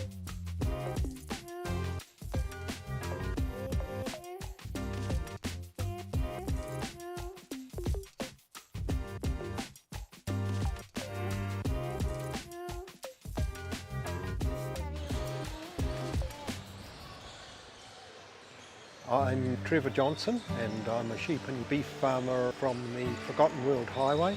Some of the country we bought is quite steep and difficult. We have pushed those blocks to pine trees, 1,000 hectares into forest and 7,000 hectares will stay in grazing. To me it's just the best use of land. If you've got land that is not so productive, it's a marvellous way of increasing your income. And go! Just fill up at a participating Caltex, stack your pump discounts, and you could collect more savings on your next visit. Oh, there's another one. Getting quite good at this. Filling and saving. Feels good. Welcome back live here to the nation's capital for girls action. We've got Aquinus College and Hamilton girls. Aquinus will be in the white, Hamilton girls in the black, moulding into the maroon. We're going to get into the team lists. Firstly, the Hamilton girls, Temapara Walker, Caitlin Hull, Kasia Maringa Orangi, Teresa Bellardi and Taylor Wallace. Then on the flip side for Aquinus, we have Sophie Rogers, Milan Gardner, Izzy Gillard, Shay Dean McDonald. Only rolling with the 4 this week. You are allowed to bring a 5th player. They won't be eligible to receive FIBA ranking points. But sometimes in a tournament like this, it's always good to have those extra bodies. Of course, big thank you to our sponsors, Caltex and Bailey's. Our polo projects, of course, all broadcast on Whakata Māori. It is a long week in the saddle. We have already had 2, 4, 6, 8, 11 games on court 1 today. 5 to go. Finishing around 10 past 4. if you're in the Wellington region, feel free to come down. We're back live tomorrow as well from 10. Finals should be wrapped up around 5:15.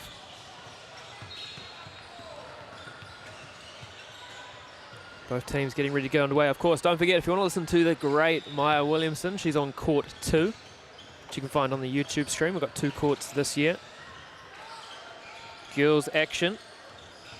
Tauranga girls against Kaipoi High. And of course, court 3 as well. Isn't live streamed, but you can come down and watch it.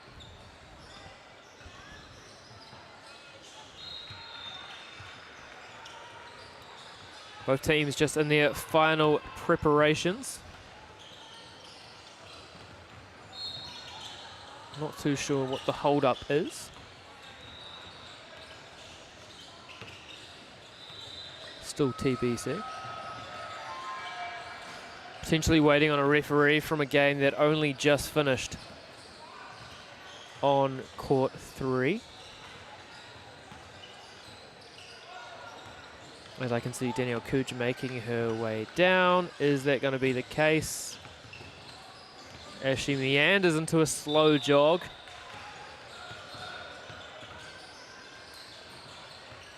That was the case, just waiting on a referee as we can see them on screen there. And a big thank you as well to all of our score bench staff doing an absolute shift for us to make sure this all goes ahead. Big thank you to Wellington Basketball, always one of my favourite places to come for a tournament. It was last down here for Under 17 Nationals in 2018. Such an amazing venue. Aquinus to get us underway first. Here is Rogers. Working the ball straight inside, little mid-ranges, short, and Kaylin Hull's going to come up with the tūrapa. Ringa Orangi just throws that one up, and Shadeen McDonald loses the ball, and the Kuruwhiwhi Rua is good from Ringa Orangi. McDonald again just can't handle it. Maringa Orangi to the hoop and converts that one. 3-0 now, Hamilton girls. Still in the first minute of play, another steal. As that one almost takes out the shot clock. And I believe we're going to have a turnover ball. No, it's going to stay the way of Hamilton girls. Timapata Walker up the top, off the Hull on ball. Thought about it, but in the end gives it up to Teresa Bellardi, and she converts the basket.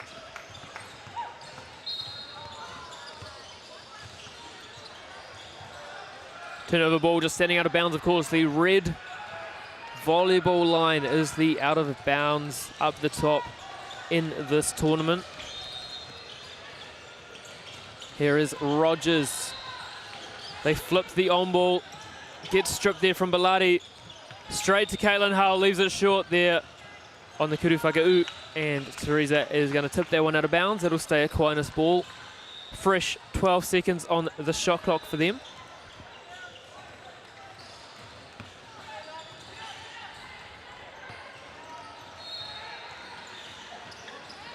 Rogers, Kuruwhiwhi Rua is good. Cuts the lead in half, 4-2 now. Hamilton girls. Walker strong off the Papamuri. And it keeps that 2-possession lead for Hamilton girls as Temapata Walker comes away with the ball. Silky dribbling skills, then the left hand finish off the Papamuri. Easy as you like. This Hamilton girls team looking very strong here early on.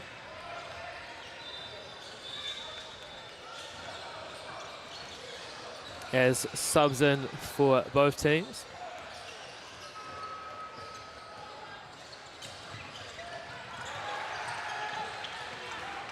Here's Rogers, lovely spin move, and what a beautiful finish from Isabella Gillard. 6-3 now. Aquinus, can they cut into this 2-possession lead? Not easy though. when Hamilton girls are getting to the hoop. Even though it's not converting, they're getting good looks. As Rogers in and out. And a hero from an earlier game, Milan Gardner, who was making it rain from beyond the arc, showing she has a multi-purpose offensive skill set. As Maringa Orangi converts the floater there. Here's Gardner to Gillard. Rogers thought about it. Happy to work things around, get to the hoop. And it's back to a one-possession game now, 7-5. Hamilton girls over Aquinus. Still over 7 minutes to play. Teresa Bellardi with the easiest of layups. Rogers, Kurufifi, Rua is short. And Teresa Bellardi finds a teammate who eventually hangs fire. Smart there from Rogers to try and get a little breather in this game. Get some subs rolling.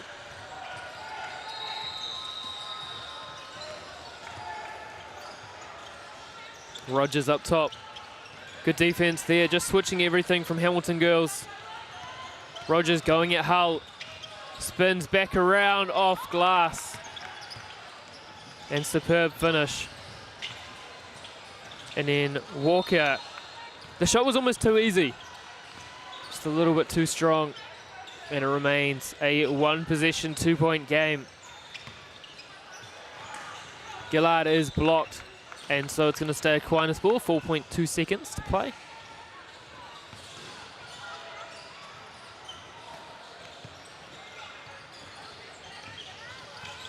Rogers, deep step, oh my goodness.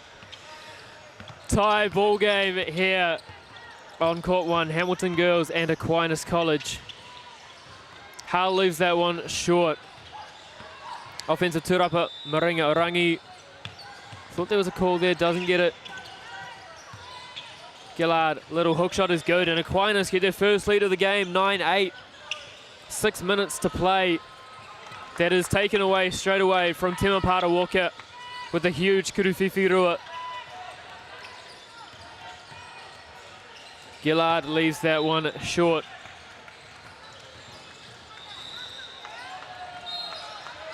And we're going to see a timeout taken, I believe, from Aquinus College. Down one here with 5:47 to play. Time's not going to be the issue.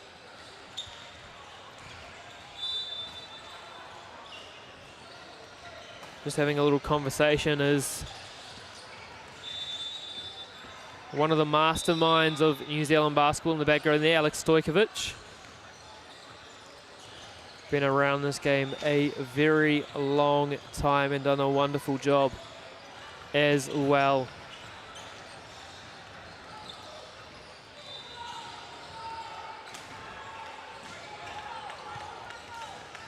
No doubt getting ready for the Fires game this afternoon. That is coming on shortly. Temapara Walker got her own tūrapa taken away from her. As we have another look at here on the action replay. And so it's going to stay Hamilton girls ball. Maringa Orangi extends the lead to 2. Doing a great job here against Aquinus, and the hara is drawn. That's going to be the first hara of the game. Took 4.5 minutes for that to occur.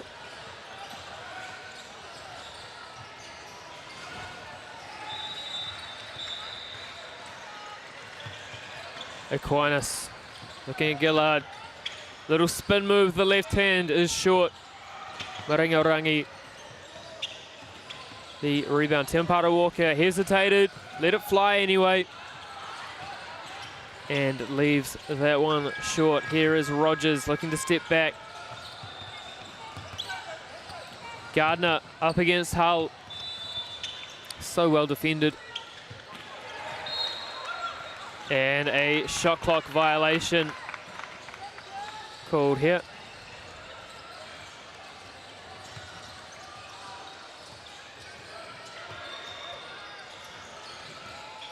Maringa Orangi short there and not corralled from Taylor Wallace.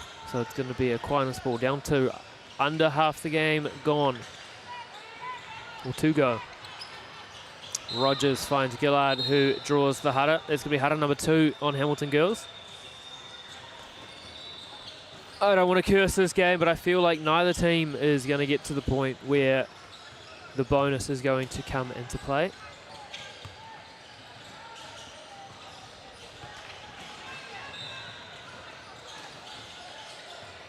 Here's Rogers up top. Got offended. Trying to find options, ends up going to the hoop and draws the Hara. And that was deemed on the floor.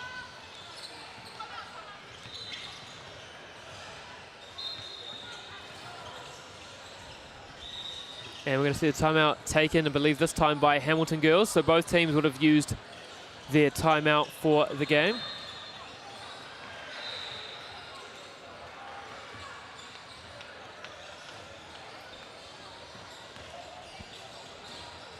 Unable to bring you scores from around the games at the moment. But Tauranga girls did just score on court number 2. It looks like they are in the lead up against Kaiapoi High. Following this one, we will have Palmy boys versus Rotorua boys,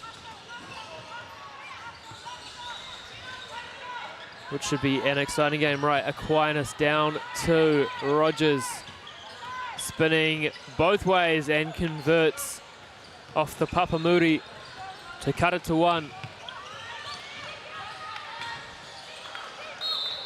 And a jump ball. And of course, in 3x3, every time there is a jump ball situation, it'll go the way of the defense.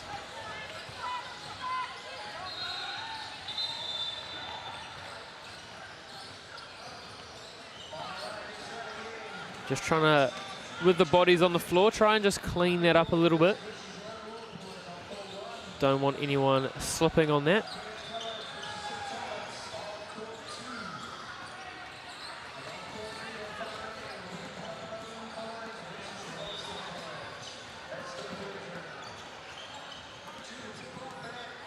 Referee happy with how that's feeling, so it's going to be Aquinus ball now. Very obviously they're trying to get Rogers into a little handoff.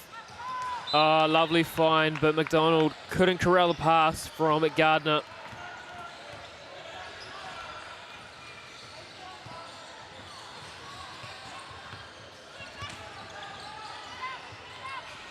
Almost a fake go screen there from the Hamilton girls.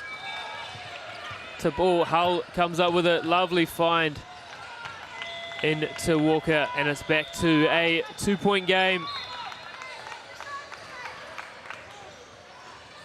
with 4 minutes to play. You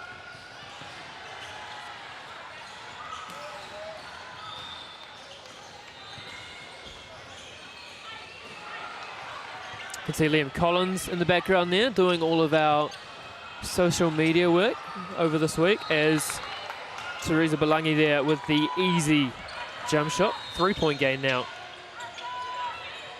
Great find to Gardner. Up fake and strong. Gillard too strong on the putback attempt. And we're going to have a stop game for ball on the court.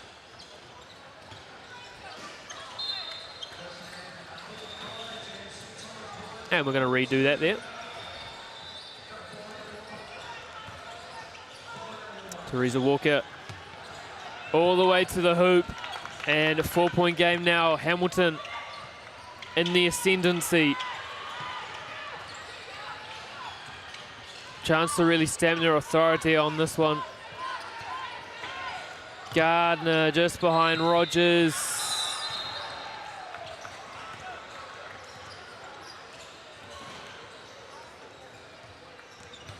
And it's going to be Hamilton girls ball. Too tough within FIBA 3x3 to be able to just bleed clock with 12 seconds on the shot clock. Got to stay aggressive, play to 21.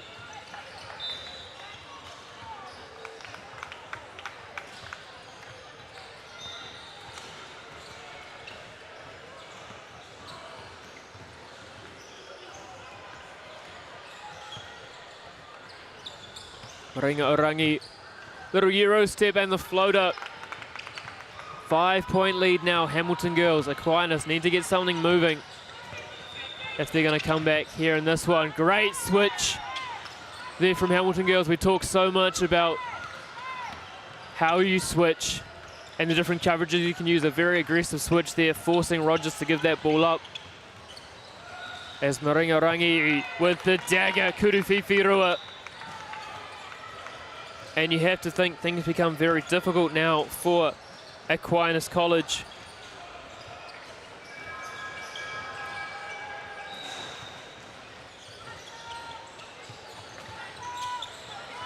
Here's Gardner to the hoop, blocked, but the hand on the hip means that she will shoot a Kuru Tautuku.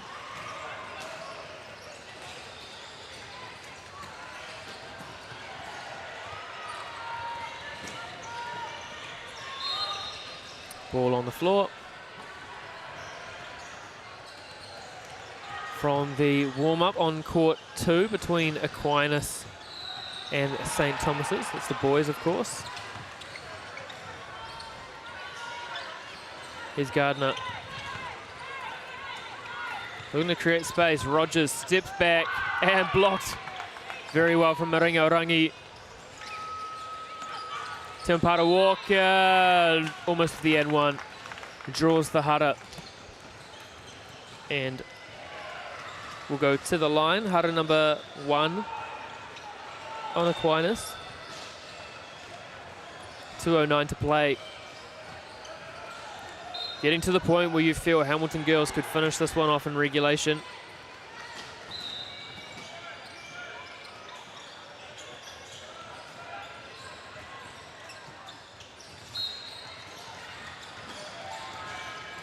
Didn't have the mouth guard, Taylor Wallace, so had to go off the court, get that. Back on now. In and out on the Kuru Tautuku. Here's Gardner, puts her head down to the hoop, up fake. It is good. 6-point game, 17-11. Hull rejects the on ball, up against Gardner. And Gillard with the offensive rebound. Tried to get into the decision-making spot, ends up losing the ball to Caitlin Hull. Hamilton girls, over 90 seconds to play. And strong finish there from Wallace. 18-11. Rogers steps back. Kuruwhiwhirua is short.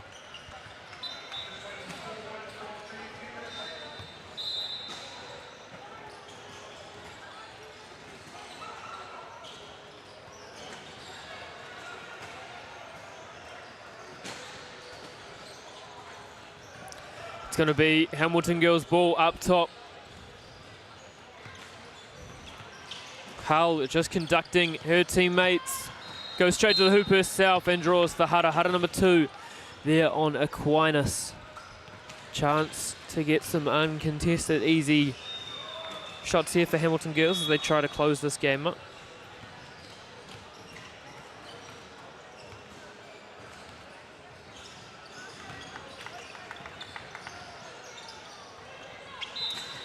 Aquinus step out. And again, it's coming back to Hamilton girls. A Rua here is going to finish this one off. Thinks about it, Timpara Walker. Finds Caitlin Hull, short mid-range. And 1 point away now, Hamilton girls with just over a minute to play. Out of bounds there. Back to Aquinas ball.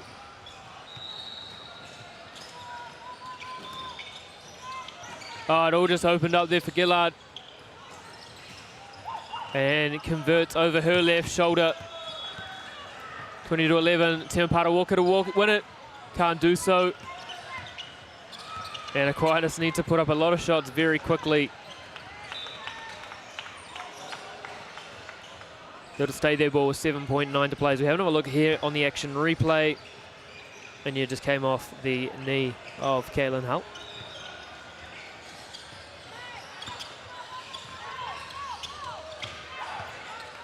Hull with the steal.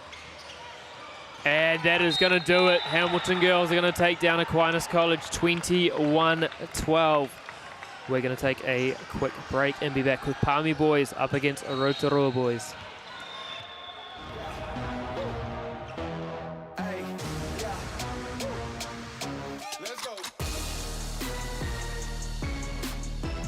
Summer Tournament 2024 on Māori Active. Find us on YouTube.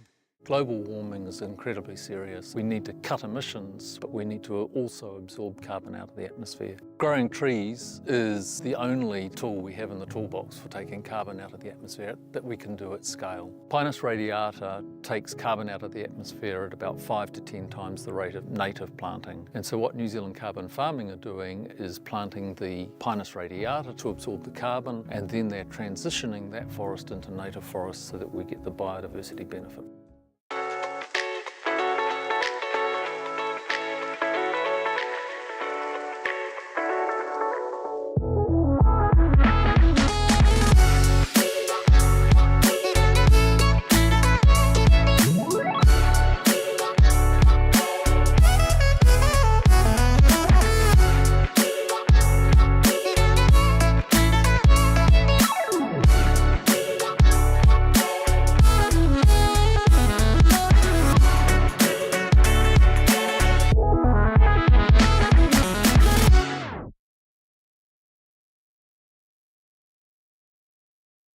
Funding is a real challenge. We know that a lot of schools face that ongoing, and the reality is if you go to a lower decile school in New Zealand, you are less likely to be able to afford to participate in sport.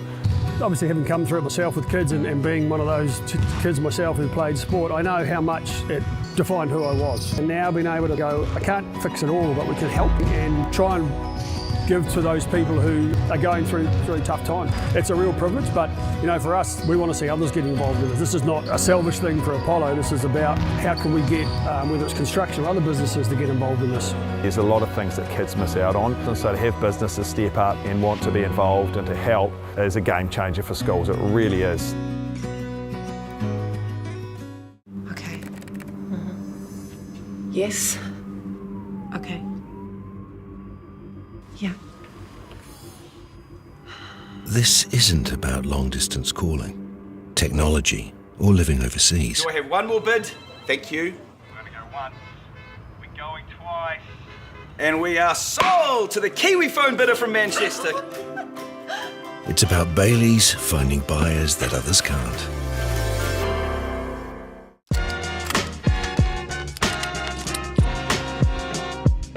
Just want to welcome everyone here today, all you beautiful Wellington people.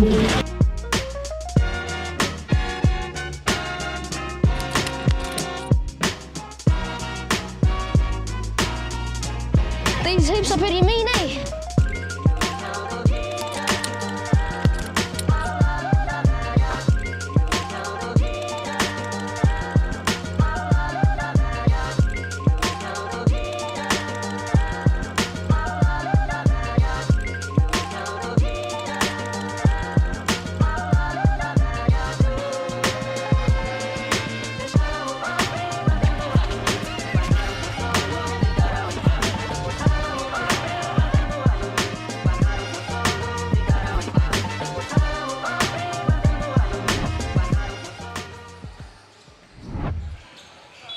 Back live here in Wellington for boys action. We've got Palmerston North High versus Rotorua boys. And we're going to get into the team list. Firstly, for Palmy boys, we've got Hudson Aish, Luca Albert, Max Condon, Lucas Mildenhall and Ryan Pearce. On the other side for Rotorua boys, Te Akau Bennett, Manai Heki, Cooper Ipo, Xander Masters and Charis Papuni. It's going to be Palmy boys who convert on that one, and away come Rotorua. Player, of course, to watch out in this one, Xander Masters. Been a standout for me as well for the Phi in the Rapid League. A young gunner who's more than happy to get his shots up, as he should. He's got a good-looking jump shot and converts at a great clip. Here is Roto boys out of Masters in the high post. Little handoff action here. It was all opening up, and then it closed.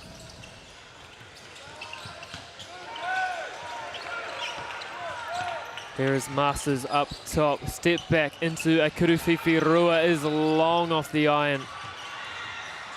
But again, just happy to work things around. And to the hoop and the finish. Charis Papuni. And it's a ball. It's going to stay. Palmy boys ball.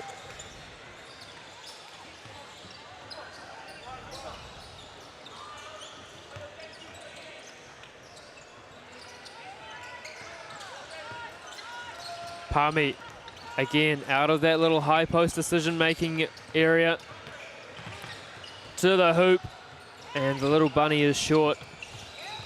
And Papuni into Masters, gets it back. Little fake. Looking for cutters here, Roto boys. Happy to be extremely unselfish as Masters though. Just looking to throw those up. When you're shooting with confidence like he is, can't ever call that a bad shot. Do we have another look at it there on the action replay? Back live here. It'll be Palmy boys ball. Hudson Aish, one to watch. Had 6 threes earlier on court 1. We'll see if Rotorua have done their homework here in this matchup. Strip, and did a fantastic job there to avoid the shot clock. Not something that you want to take out early on.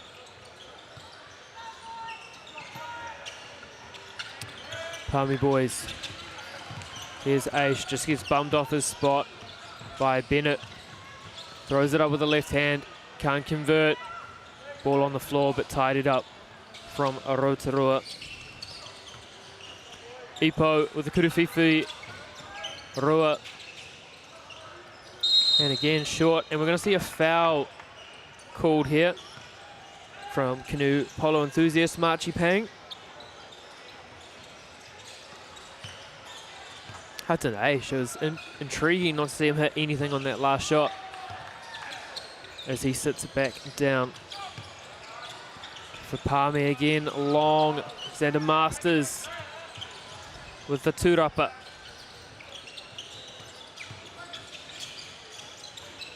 Masters again, Kuruwhiwhi Rua. Doesn't go. Tough look inside and finish. Lucas Mildenhall. And in a game that is going to be as tight as this one, any basket that you can get is going to be a crucial chance to tie this one up. Just under 3 to play. Long. Thought about a step back, Kuruwhiwhi Rua instead passes it off, and a beautiful finish from Max Condon. Get the lead, Palmy boys 4-3. Condon, does that come off him?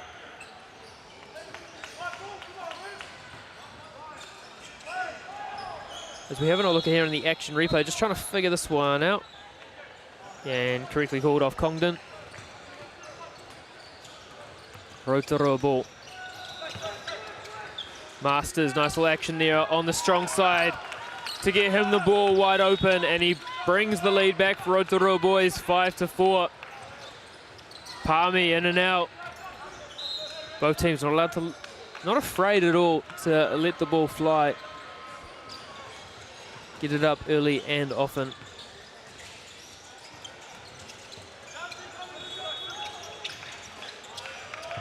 Masters off the handoff, steps back into a Kuruwhiwhi Rua and converts. 3-point lead now here for Rotorua boys, 7-4 over Palmy. Congdon to the hoop with the left hand. And the ball just didn't want to drop, jump ball. This should be Palmy boys. Always got to reward the hustle.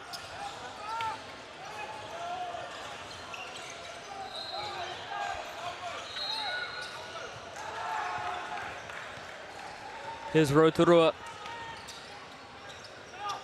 Masters, Kuruwhiwhi Rua. No good, that's going to be off. Palmy boys.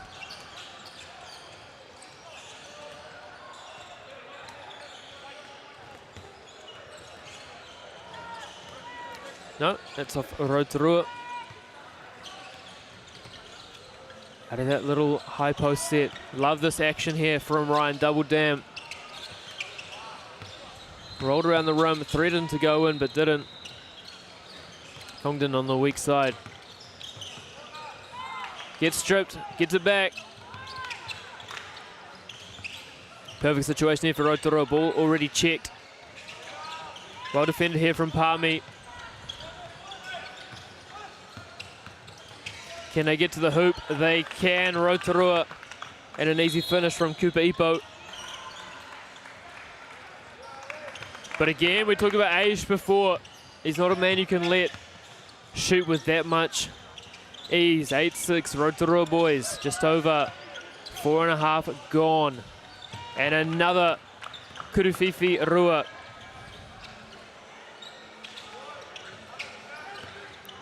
Just letting it fly here, both teams. To the hoop and the finish. I believe that's been Nai Heke. There have been some number changes from what was on the team list. If I have got that wrong, please let me know in the DMs. Fantastic finish there from Cooper Ipo. As Aish has come off his leg.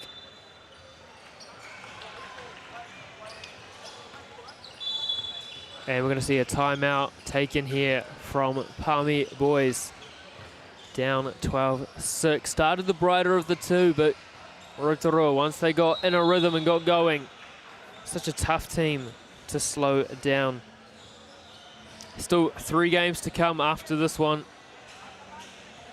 Wellington East versus St. Peter's, Otago boys versus Napia boys, and then our final game for today on Court 1, Kaipoi High versus Queen Margaret.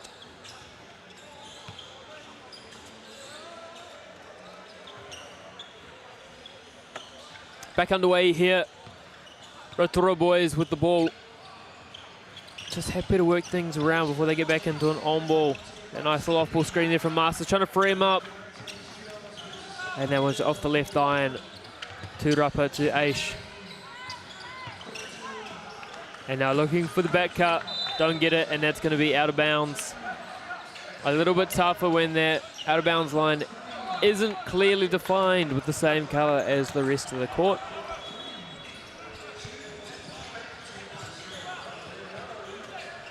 Here come Rotorua boys, looking for Masters. They eventually get the ball to their leader.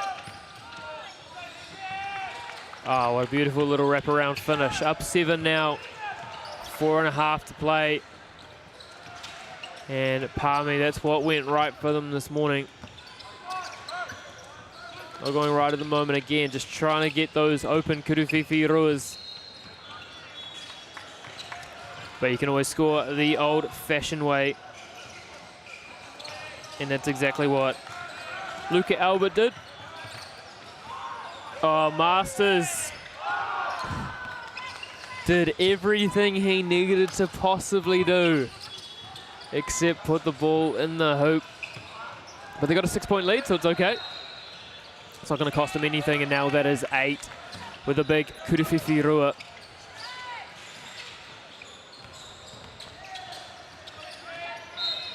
And travel is called.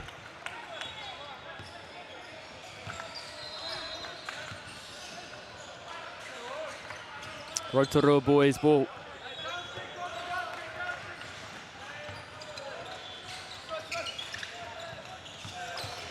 Finding Masters again.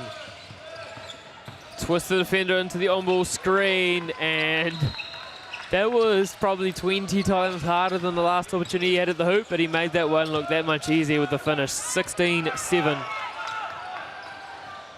Lovely little back cut and finish for Palmy through Ryan Pearce. to the hoop and the finish again. Look good, actually, Max Condon in this game. Been a real standout for Palmy. Kurififirua is up, no good. Pierce again with the tūrapa. Congdon.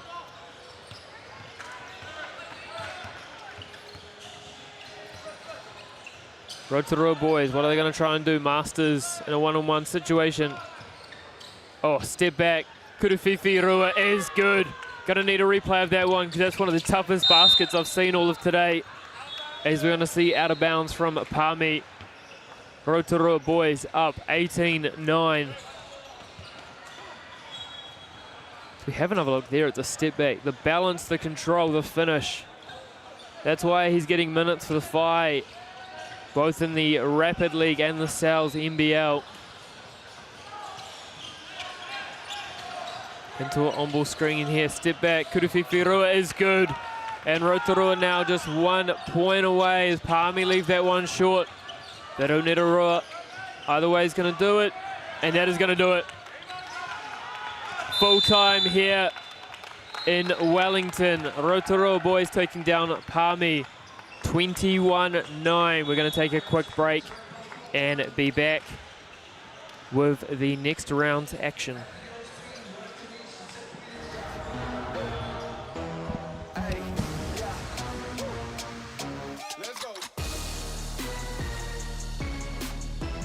Summer Tournament 2024 on Māori Active. Find us on YouTube.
This isn't an ad about four-wheel drives.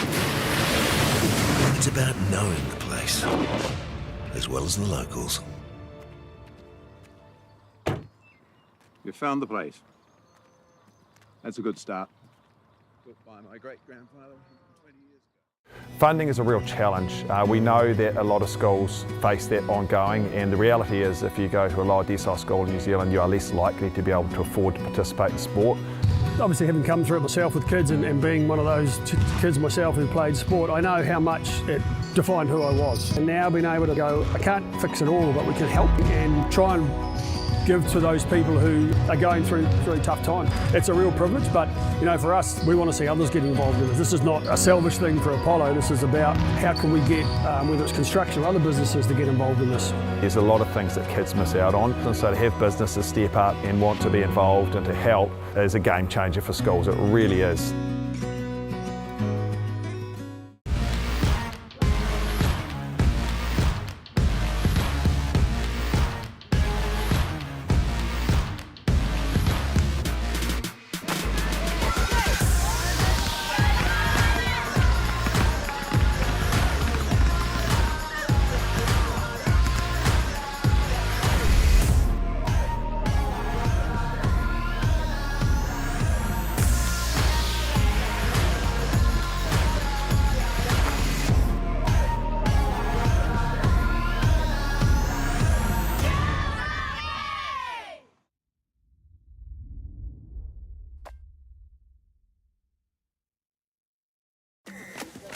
Sport is about more than just the game.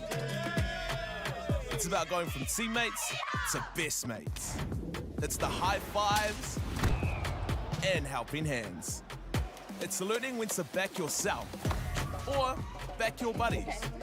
It's actually being excited to get out of bed early on a Saturday. Sport is about more than just the game. That's why Caltex is proud to help fuel school sports. Final hour here of a marathon day one. On court one, we have girls action Wellington East versus St. Peter's of Cambridge. Been an absolute pleasure to be on board today as we take in the sights and sounds. And we'll get into Wellington East. Portia McLean, Vera Schmidt, Rosa Layla, Viola Sua, Ava Yee and Ashley Young. And on the flip side for St. Peter's, we have Macy Costello, Regan Gallion, Eva Jeffries, and could you have a St. Peter's team without a Tanika Ledger-Walker? Don't forget, of course, if you want to tune in on Court 2, we have girls action of Tukutu versus St. Andrews, and the girls, Maya Williamson is on the call on Court 2 doing an absolute fantastic job. It was a last minute call up, and it doesn't get any better than being able to call up Maya Williamson. As the weather starts to pack in outside, it's wonderful to be here. And probably my favourite Nationals venue located in Wellington. Teams just getting into their final preparations. As we see there on screen, Tanika Ledger-Walker. Older sister Crystal going to get into a bit of commentary this year.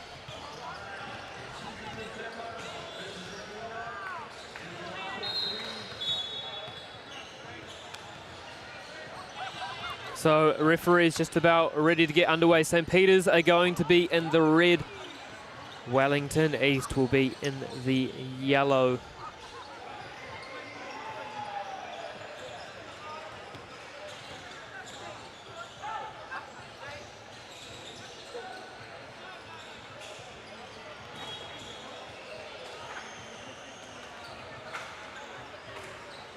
Big thank you, of course, to Whakata Māori for bringing you the coverage of this event, and of course Caltex and Bailey's, Apollo and New Zealand Carbon Farming. If you do want to follow along with the scores on the internet, head to play.fiba3x3.com. Search the event and you can have a look at all the scores and results as they happen live across all three courts. Slightly less chaotic than what we're used to with 12 courts going, but here we are. Wellington East are going to get a first bite of the cherry.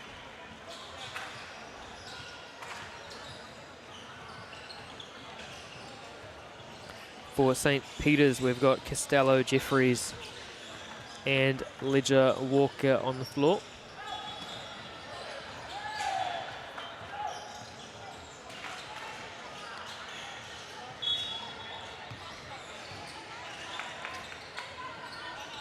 Oh, fakes everyone to the hoop. But Jeffries comes away with the tūrapa. Ledger-Walker and the Kuruwhiwhi Rua is good. 2-zip. St. Peter's over Wellington East. As always in 3x3, it's first to 21 inside 10 minutes. We have stop clock this year. So no gamesmanship. As Ledger-Walker again, that would have been the heat check of all heat checks had she converted there. But away comes Vawa Sua. A little bit of a fight for the tūrapa. Jeffries comes away with it. And a chance to extend this lead as she steps through off the Papamuri. But the tūrapa again into the hands of Vawa Sua. To the hoop, I believe, goes Ashley Young. Of course, if I have got any of these names wrong, please feel free to message me. Always happy to correct mistakes. Well, it hasn't been easy with the amount of games that have come thick and fast Here is Costello, finds Ledger Walker into an on-ball. Decides to dive off the screen. Ledger Walker to the hoop herself. And that would have been the most athletic of finishes.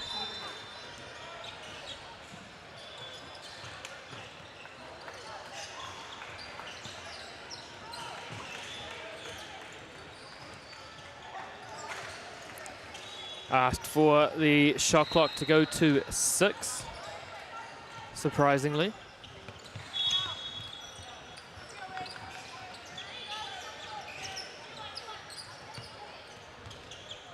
And it's now going to be St. Peter's ball. Jeffries to the hoop. And Costello came over the top.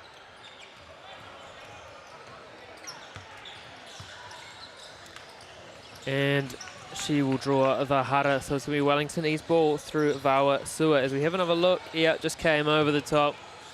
Bit aggressive in the grab.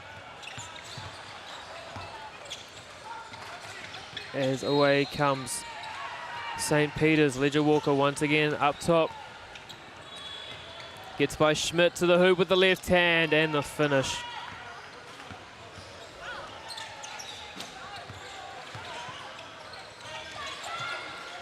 Kurufifi Rua. No good, but Schmidt again with the left hand, up and in. And Wellington East get their first points as Ledger Walker is short.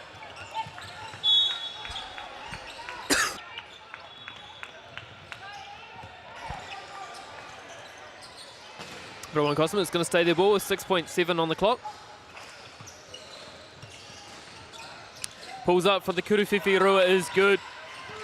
5-1 now, St. Peter's over Wellington East.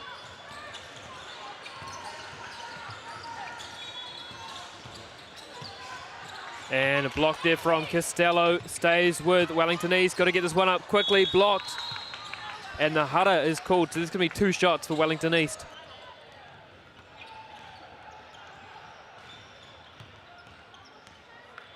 Unfortunately there for St. Peter's, you're always a little bit more aggressive defensively at the end of the shot clock. And it means that they're going to convert the first, cut the lead to 3, down to 2, 5-3 St. Peter's. And you have to be quick sometimes. St. Peter's let them off the hook with that one. It was a great feed to Eva Jeffries from Tanika Ledger Walker. Schmidt with the crossover, Costello with the block, and still 7.8 on the clock. It's going to stay Wellington East ball.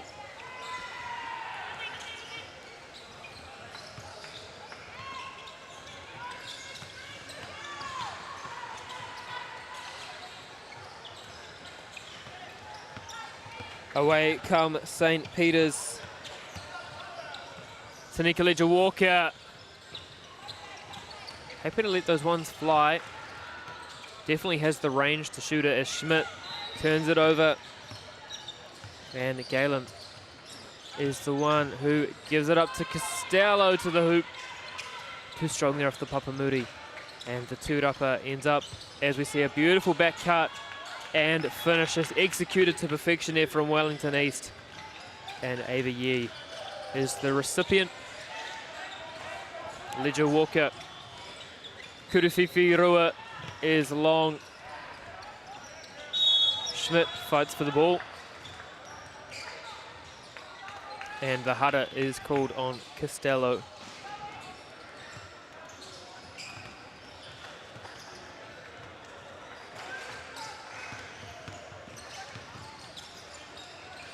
Tough look there. Genuine shot attempts. She does pick that up. Asher Young. Here's Wellington East. Can they get the Kurufifi Rua up? They can, and that's short. And it's going to be St. Peter's ball. Only a 1-point game at the moment. Up 5-4. 6:28 to play.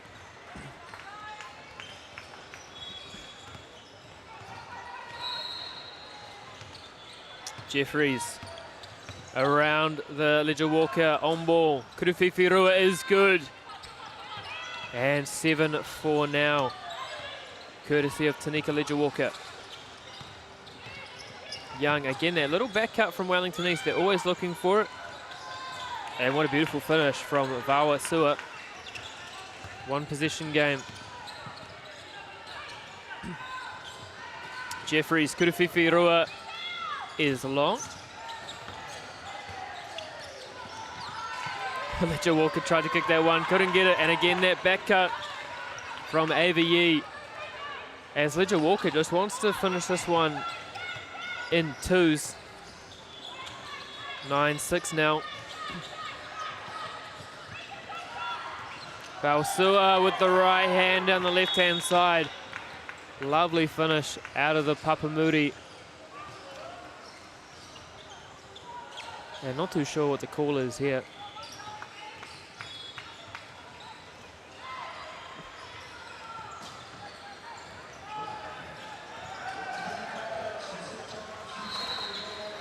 Shot clock error. It changed off the app. So just a little technical difficulty.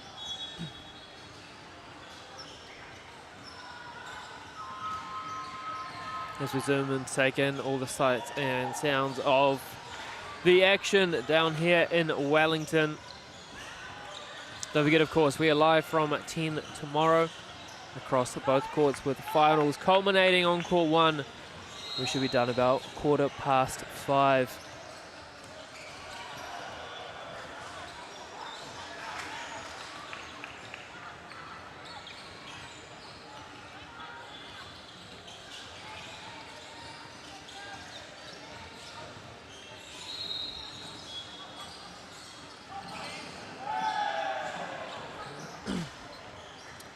And so while we just get this fixed, they're going to give an official timeout, so a chance for teams just to talk over strategy. So Peter's up 9-7 over Wellington East.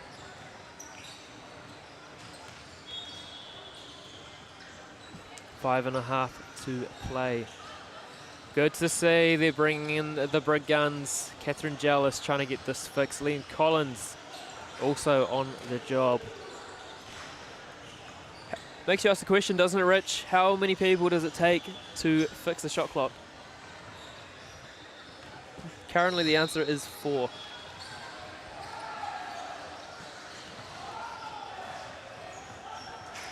Still discussing it.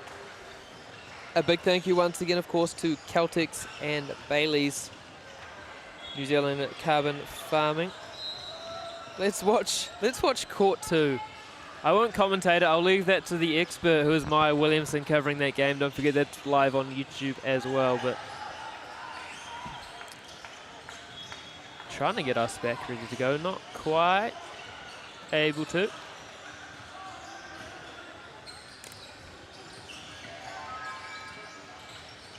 can see Liam and Catherine Jealous there.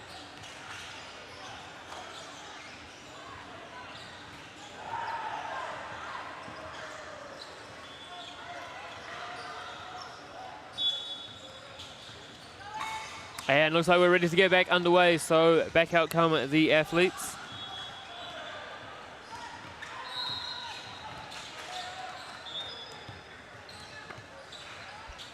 Costello finds Ledger Walker, and that's going to come off her foot. And it's going to be Wellington East ball. Getting a little bit chillier here in Wellington. Tough floater, out of bounds, going to stay, well, going to revert to St. Peter's ball. Here's Costello, finds Ledger Walker off the on ball. Lovely slip and the finish. Clip that up, kids at home. That is perfectly how you execute pick and roll, courtesy of St. Peter's of Cambridge girls. And just like that, that's how you execute a bounce pass out of the screen. Textbook basketball here from both teams. Here's Jeffries, finds Ledger Walker, pulls up. Kuruwhiwhi Rua is strong. Costello comes down with the turapa. Jeffries with the spin. And it's going to be Wellington East ball.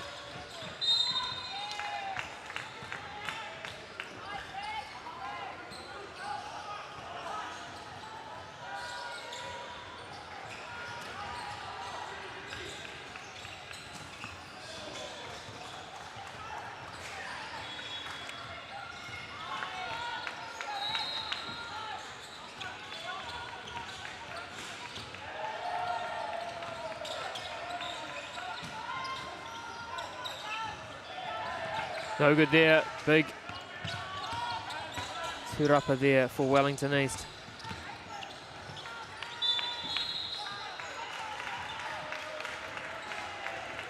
One-point game here, St. Peter's over Wellington East. 4:23 to play. This is going to be both teams' last game of today. Nothing like making it count late. Here's Ledger Walker off the on-ball from Costello. Kuruwhiwhi Rua. No good, and the hara is called.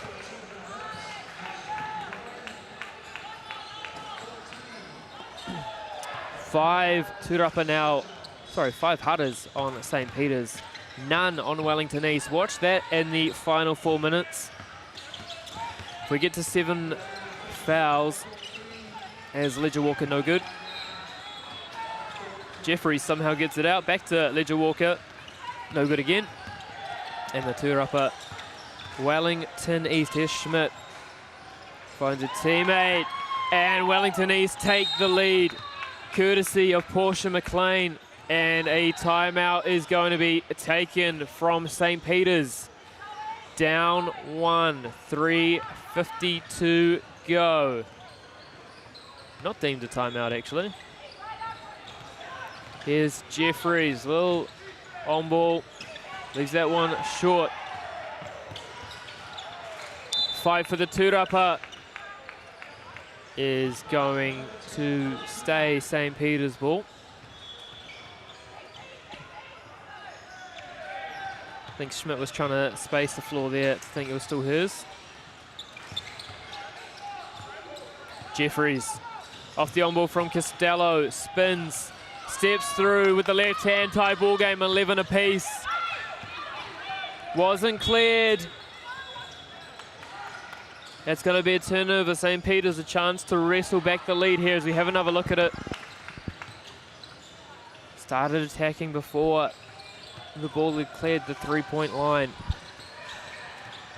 Great call from the referees. Jeffries had a bit of a nudge, but left that one short.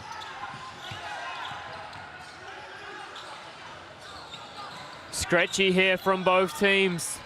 3 minutes to play. A win so important for both teams. Somehow gets that one through to Yee. And it's going to be out of bounds with 6.2 to play.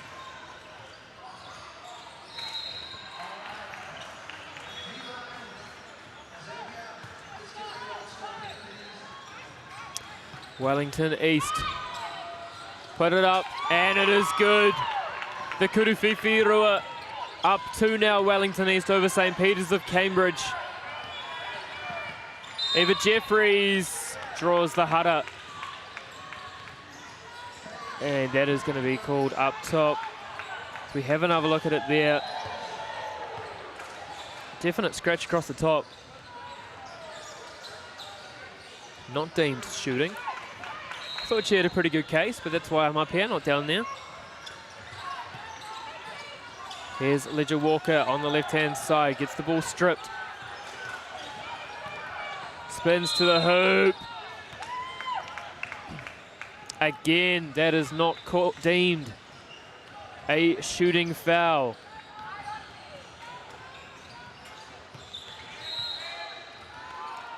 Here's Jeffries, finds Ledger Walker, steps back, Kuruwhiwhi Rua. What a shot from Tanika Ledger Walker to tie this ball game up. 2.5 to play, 13 apiece. Kuruwhiwhi Rua from Wellington East is good. Portia McLean answering. Can they clap back again? St. Peter's. Jeffries leaves that one short. Rebound McLean is stripped. Ledger Walker has the ball. I have a feeling she's going to take a Kuruwhiwhi Rua. Steps back. Off back iron. Jeffries with the tūrapa. Steps through with the left hand. Still down 1 here. St. Peter's. 2 minutes to play. Ledger Walker went for the steal. To the hoop, and the hara is drawn. Still called on the floor, and we're going to have a timeout taken here from Wellington East. Well, a few tough calls, but you got to say he's been consistent. with what he's calling on the floor.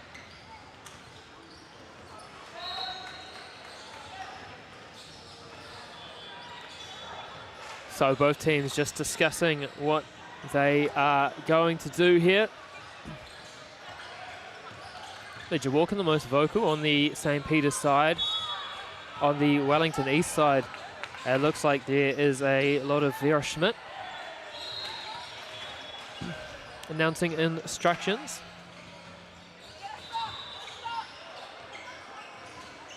So Wellington East ball up 1. Minute 50 to play. Get the feeling neither team's going to get to 21 as they are stripped. And what a little find and finish from Portia McLean. Up 2 again, Wellington East. Jeffries draws the Hutta. That is going to be Hutta number 3 on Wellington East. Something to watch. St. Peter's have committed 6. Anything after this is shots.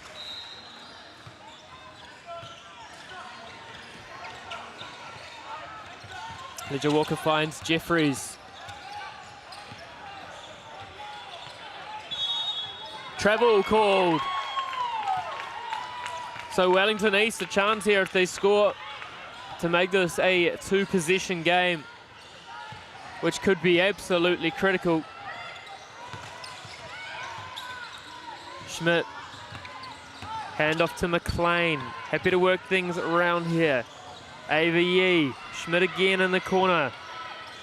Has to put it up. Hits the side of the Papamuri.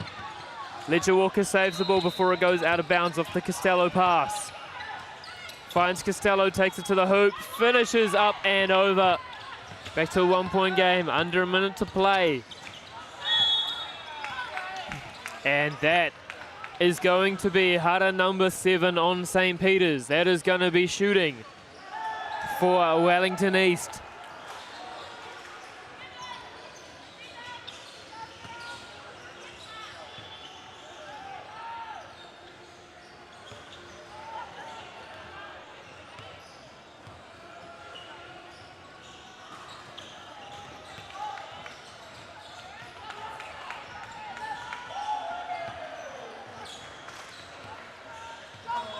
No good on the first. The second, Kuru Tautuku is good. Up to Wellington East. Jeffries to tie. Ledger Walker tried to save it, stepped out of bounds. 48 seconds to play. Both teams' final game here on day number 1. Here's Schmidt. Lovely swing pass. Happy to work things around St. Peter's. Schmidt against Ledger Walker. And 3 seconds is given. St. Peter's here a chance to tie this game. Down 2. 36 seconds to play. They're going to have minimum 2 offensive possessions. Here is possession number 1. Jeffries off the Costello on ball to the hoop. Gets it to 1 point. Wellington East, a score here is crucial. And they turn it over. Portia McLean couldn't handle the pass. And it's going to be St. Peter's. Their last full possession. They can tie or take the lead here. Ledger Walker to the hoop. All business to Nika Ledger Walker with the Kuru Whakau, and it's tie game. Wellington East can take the lead. To the hoop, no good. Ledger Walker wide open. Kuru Tautuku is long. Who's that going to be off? It's not going to matter. We're going to overtime. Rules of overtime as follows. First team to score 2 points. Not win by 2, first 2-2, as we have a look at the end of regulation. First overtime here on court number 1. And just confirming, first team 2-2. Not win by 2. So both teams could score 1. Then another team could score 1 more point, and that'll get it done. Alternatively, a team could score a 2 in the very first possession, and that is done and dusted.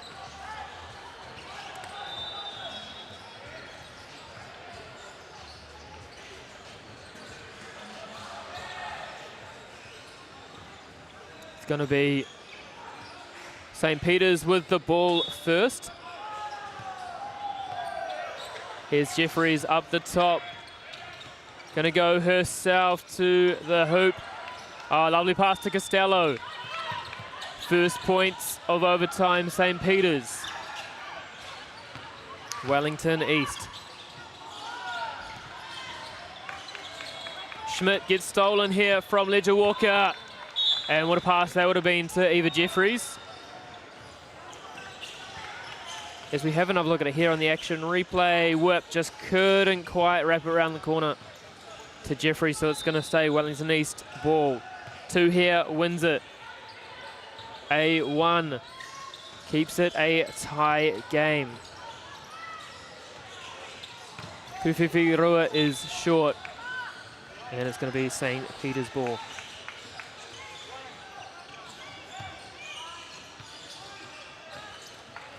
Ledger Walker up top. She's going to take the check ball. Have to think she's going to step back. Off the right iron again. Wellington East still a chance to win this one. Swatted from Ledger Walker. Kuruwhiwhirua for the win. Is off the back iron. Big rebound Costello. 1 point here for St. Peter's, wins it. And the hara is drawn. Ledger Walker will go to the line to win the game.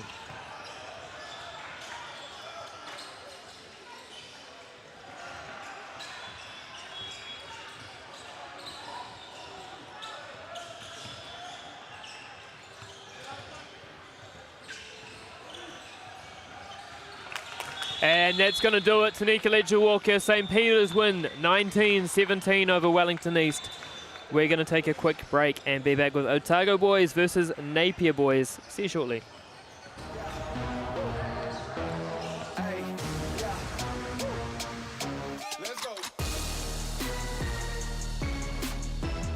Summer Tournament 2024 on Māori Active. Find us on YouTube. So Hoops and Parks pilot is a first and shows local councils and sports trusts that if you have some oversight over community spaces, if you build it, people are going to play, and Flaxmere today's been a great example of that. Yeah, look, I've been part of the Hoops and Schools project pretty much since the outset, and it's proven to be a wonderful formula for bringing kids into basketball, bringing communities together. So I think this is a really natural progression to get more hoops in as many places as we can throughout New Zealand, bring communities together in different parts, and let them experience how fun basketball can be, being outside and playing with their friends.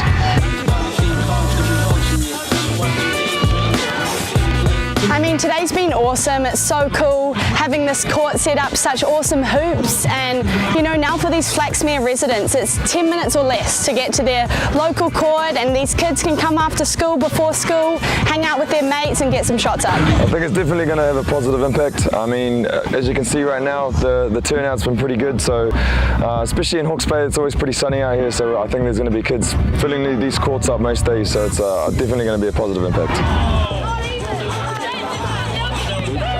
Hoops like this are open for everyone at all times, and we're just able to enhance the skill level of participants and get everyone who wants to be involved in basketball involved. Oh, this impact here is positive as, like very positive for especially this area. This park has been desolate for many years, so now just by putting this hoop, you know, in here, it's going to attract a lot of the youth here, and it's positive. You know, encourage other councils to support this initiative, Hoops and Parks. Man, it's a really positive vibe, especially on a day like this. I'd love to see this out in, you know, places like Taranaki, even Kaiti. You know, it's really positive for the youth, and it's an opportunity for them to find a safe haven, you know, a place where they can call, you know, hang out and chill with their mates, and yeah. What about you, son? It's awesome. I've had heaps of fun. I've been really enjoying it, especially when we did the activity, like the one where you could choose which side to go to, because I won that and I got the singlet, and it's just been awesome. Yeah. It's great. There's a lot of people who can have a chance to actually do it, because because we haven't had these type of fancy hoops before here, and it's really great.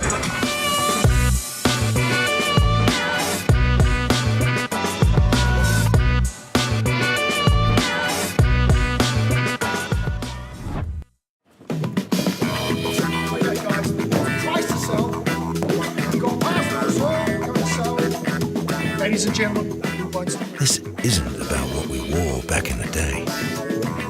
we're going to go now. Going once, going twice, no more offers.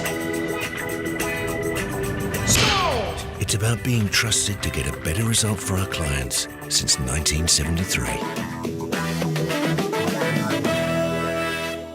The forest should never have been taken off this steep hill country that's eroding, and it makes absolute sense to afforest those hills. What we're doing here is using the exotics to help that process get established. We're looking at a managed transition process where those pines are progressively thinned as the native understory establishes. We're trying to do several things here. Soak up carbon, establish native forest, and we're trying to improve biodiversity. You're achieving an awful lot with one program of activity. Want to catch a fuel bargain with Caltex and Supergold? Scan your Caltex app, Flybys or Airpoints for 6 cents off per litre with Pumped. And show your Supergold card for an extra 2 cents off. Ah, feels good. Welcome back here to Wellington for our final boys match on Court 1. Otago boys versus Napia boys in a battle of probably two of the best school logos I think I've ever seen. Firstly, for Otago boys, we've got Oak Chisholm, Mitchell Robinson, Harry Bazette, Karina Kaio, and Tom Wilson. Then on the flip side, as we see the Kudu Fifi Rua for Napier boys, Balin Casson, Harry Keeley, Zoram Smiler, Maz Taylor, and Manawa Karena. Otago straight out of the gates, super hot. Two of the best looking uniforms I think as well. Always a fan of the baby blue that Napier boys rock. Little pump fake works there for Tom Wilson. And Otago boys out of the gates extremely quickly here, up 3-0.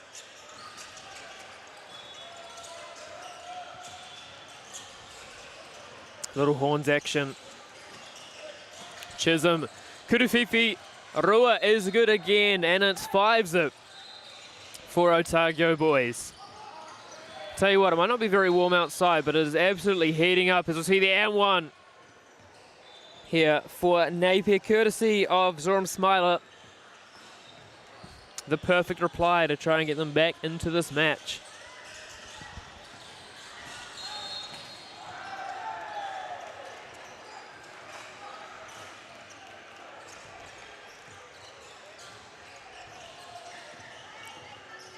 And that is not good. And there was a ball on the court. I'm not sure that the score bench picked up that that basket counted. Something to watch. We will go off their score. We won't just assume in the commentary box. There we go. The basket has counted. It's been discussed and sorted. So it'll be Napier boys ball. Here is Smiler, pulls up for the Kurufifi Rua, gives the soft touch and the finish. And suddenly 5-0 is 5-3. And Otago boys just lost a little bit of momentum that they had to start this one. And tie ball game. What a quick turnaround this one's been. Just electric there from Balin Casson. Maz Taylor here on the left-hand side. Thought about it. Little 1-2 game with Casson. Pulls up for the Kurufifi Rua and smashes it in. 7-5 Napier boys. They were down 5-0. And it's been one-way traffic ever since. Casson in and out. 8-5 now.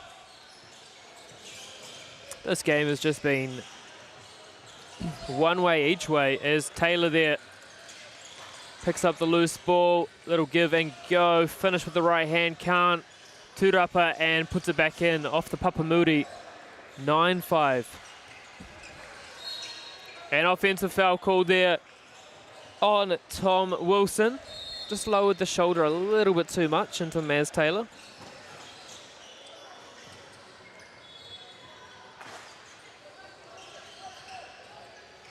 Deep, Kurufifi Rua. I wouldn't have been shocked at all if that one had gone in. And out of bounds, it's going to be turnover ball. Oak Chisholm to receive the check ball for Otago boys. Little horns action here for Otago. Bessett to the hoop, goes against Taylor. Couldn't get the angle right off the Papamuri, and the tūrapa into the hands of Casson, who fires that one at the tapa. Spins with a tough fadeaway. And away come Otago boys with the Kurufifi Rua is good. And after their 5-0 opening start, it's the first Otago boys points. Down 9-7 here. Here's Maz Taylor to the hoop. Oh, what a find, what a finish. Delectable basketball there from Napia boys, as that one is short from Otago. And subs are going to roll for both sides.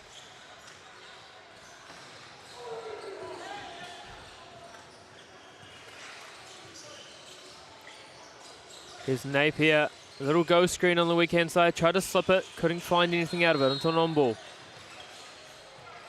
Casson too strong off the Papamuri, caught a lot of the tapa but not enough to fall. Chisholm didn't hesitate with the left hand. An idyllic finish.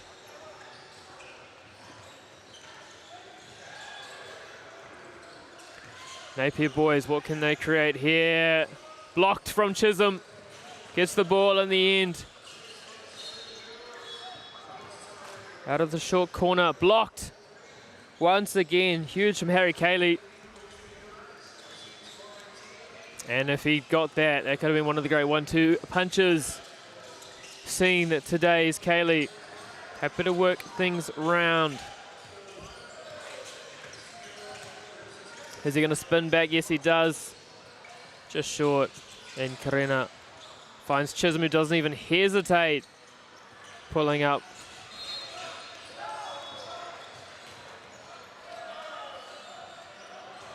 Tough look there. Not going to get those calls from the referees in 3x3. Karena to the hoop with the left hand and somehow found the angle to get that over the outstretched hands and put it in the hoop.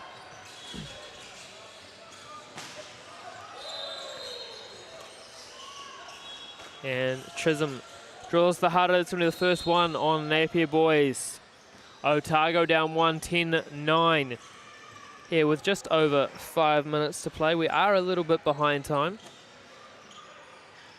After this, we will have one more game. There's a big swat there from Cayley.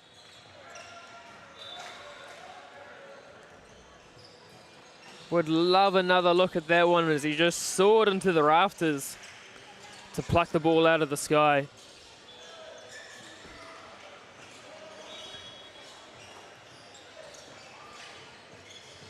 Here's Bessett. Didn't get the angle quite right. And again, Keeley. Both teams getting the looks that they want, but can't convert them. Karena with the left hand. And just pure artistry there to work that one off the Papamuri. Short there from Smiler to the hoop again. Converts that one. Takes the lead back, 11-10. Short from Karena. Some tired bodies in the final game of the day for both teams. Said before, still one more girls round after this. Cayley. Can't convert, but good hustle from Smiler to keep it with Napier and gets just reward to push this out to a 13-10 lead. Karena thought about it, goes back to the left hand and converts with ease. Smiler, long.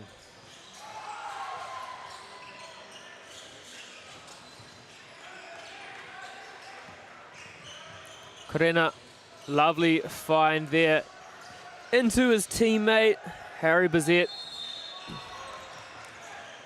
13-12, Napia. They were down 5-zip. Went on a 7-0 run. And now it's a bit of back and forth. Karena to the hoop again with the left hand. Just getting that every time he likes as he keeps it back within one. Smiler gets bumped. And that bump was enough to disrupt the pass to Manawa Karena.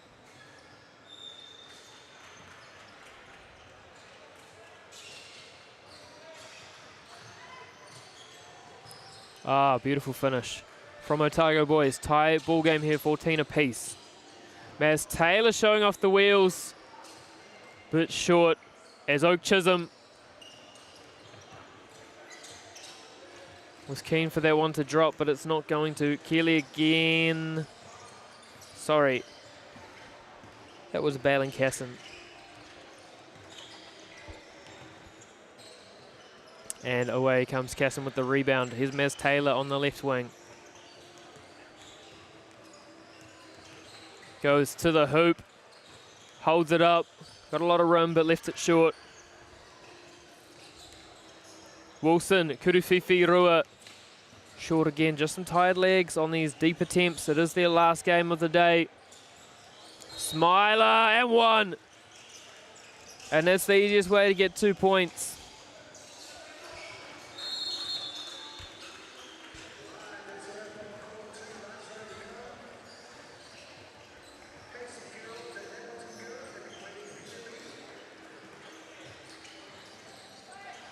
Kurufifi Rua attempt from Otago boys, no good.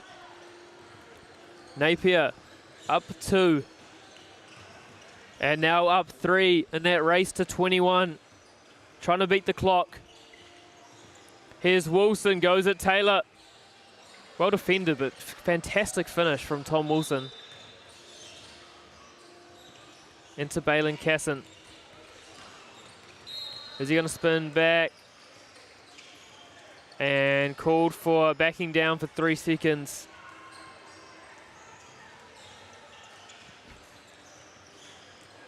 Otago down 2, can tie or get within 1. Out of a little horns action. Chisholm thought about putting the shoulder down. Pulls up for the Kurufifi Rua. And Taylor just trying to get the balls into the hand of Smiler, who goes to the hoop. Wants to come back to the right hand and does so. 3-point lead. Chisholm to the hoop. Draws the Hara and is going to go to the line. That's only Hara number 2 on Napier boys, so that's not going to become an issue in this game, barring some minor mishap.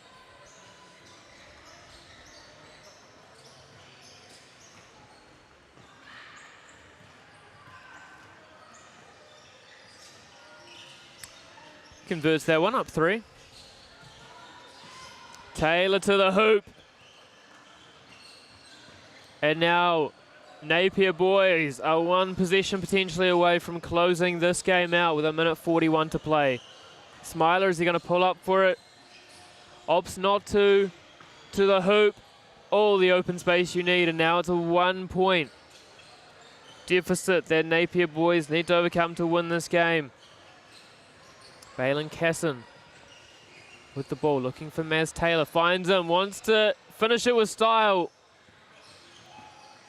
Leaves that one short. Here's Bizet to the hoop, kicks out. Tom Wilson. Little floater is good. Still within arm's reach, Otago boys. Here's Smiler. Dancing to the left hand. With the Papamuri and the Tapa. Well, that would have been interesting if Otago boys could have sunk that one. Taylor, 50 seconds to play. Looking to get to the hoop, you got to think. Napier as he floats over and short. Bizet. Chisholm pulls up straight away, short. Bizet again. Wilson need this one to go, and does. And suddenly there's a little bit pressure on Napier boys. If they don't score here, Otago boys had a chance to win. And that's going to do it. Napia boys putting Otago boys away. 21-18 with 21 seconds to go. We're going to take a very short break. And we're going to be back with the final game on Court 1. Kaio High versus Queen Margaret.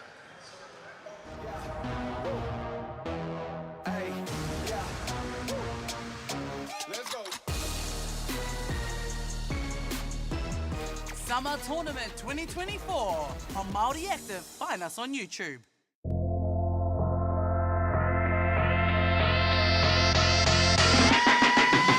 One of our biggest problems we have in New Zealand is lack of facilities, the lack of ability for kids to be able to just go in and shoot hoops. With our Hoops in Schools, Hoops in Parks project, it enables kids to be able to get out there and just have a go, you know, just be able to shoot hoops and have no boundaries, just go out there, have some fun.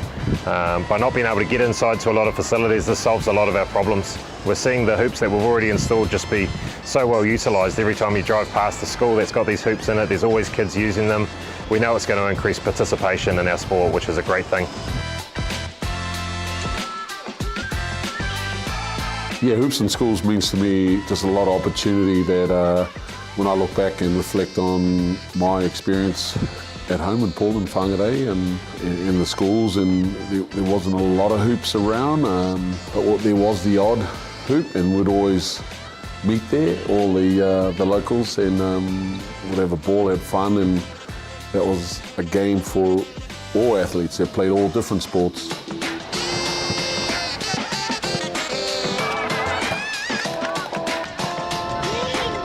It's fantastic to see the ongoing growth of the Hoops in Schools program across the country as we continue to go into different regions. Seeing Tamariki and Rangatahi continuing to have fun through better accessibility is just priceless.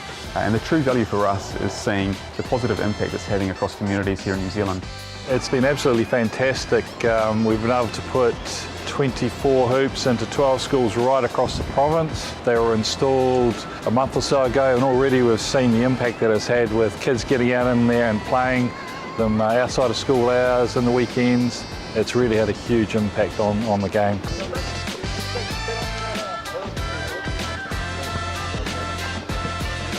It was good to get into the community today and see the kids just having fun and being able to, you know, have access to these amazing hoops that have been put into new communities, because a lot of schools don't have access to these things.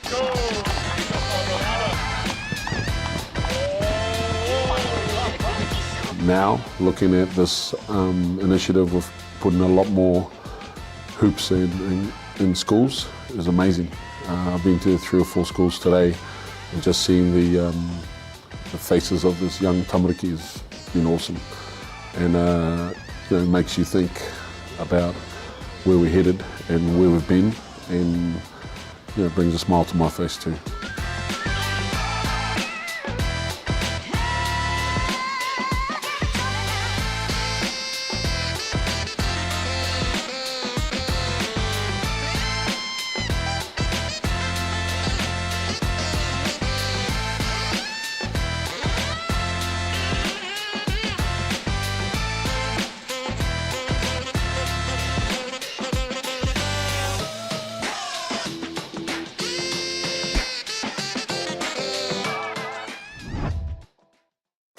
Sport is about more than just a game. It's about going from teammates to best mates. It's the high fives and helping hands. That's why Caltex is proud to help fuel school sports. I'm Jason Bill, and we're farm around the Mid-North. We took a review of our business a couple of years ago, sort of identified challenges that we had. One was profitability, and we'd noticed on our steep hill country we're getting more and more erosion. We looked around to diversify, looked at forestry to plant on our steeper country. For us, it really addressed those concerns. By doing the forest farm model, we feel like we're getting the best of both worlds. And I'm really excited, and I really do believe in this model. I think it's the way of the future. Back live here in Wellington, and you just saw the first basket of the game. We have Kaio High School up against Queen Margaret. For Kaio High, Aaliyah Newton, Anika Shaw, Anatole, Madeline Gascoigne and Eva Parry. On the flip side for Queen Margaret, Amia Williams, Millie Forbes, Nahala Toeliu, Brooke Tongia, And that'll do it. As we see the Kuruwhiwhi Roa attempt there from Queen Margaret. They are in the blue with the white stripe. Kaipoi are in the white, and that was a fantastic finish from Hannah Tolley. Tie this one up. Had an overtime in the last girls game that we had. Be fantastic to finish the day on another overtime. Queen Margaret up 2, and 3 seconds there on Hannah Tolley. A little bit stricter on those kind of calls here in 3x3 as opposed to 5-on-5. Have a little horns action. Happy to give the ball back. Fantastic spin move from Brooke Tongia. Leads to the Kuruwhiwhi Roa attempt.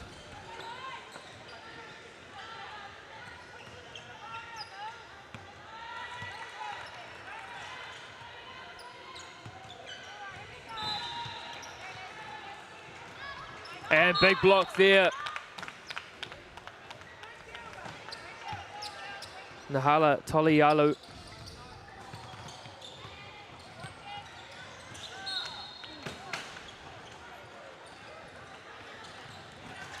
The fantastic thing about these games as the shot clock goes crashing to the ground is that no teams are willing to give up. As we have another look at there in the replay and just landed perfectly on top of it.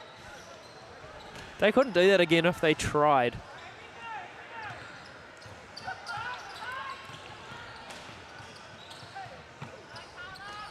And Tolly again, just cleaning that one up. 2 apiece here. Queen Margaret, this is Kaipoi. And that's where those offensive tūrapas are so handy, as up off the Papamuri, Amia Williams pulling that lead back for St. Margaret. And the hara is drawn. This is going to be the first hara committed by Queen Margaret. And so to the line. It's going to go Leo Rose and Newton.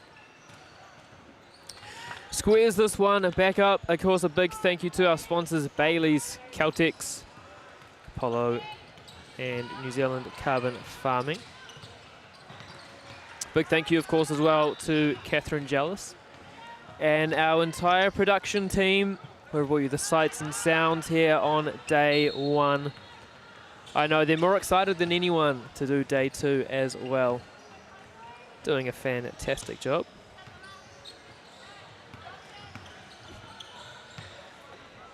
Great kick out. Tolly in the corner. And Williams with the rebound. And there's some birds flying through the stadium as well. Everyone wants to have a look at this game as just a single point there for Queen Margaret. Oh, so close to getting the Rua. Instead, just going to have the tahi. And if you want to watch Court 2 with Maya Williamson, you'd be watching Hastings Girls versus Hamilton Girls. You can flick across to that on YouTube. Thank you if you've stuck around all day. Been fantastic to have your company. Of course, if you've got any questions about 3x3 that you want to ask, feel free to send them on Twitter, now known as X, to Maya_baller. That is Maya Williamson. She is the brains trust in the commentary booth. To the hoop, very easy, and a fantastic finish from Newton. And wasn't allowed to clear the ball. So 4 apiece, 6 minutes 52 to play.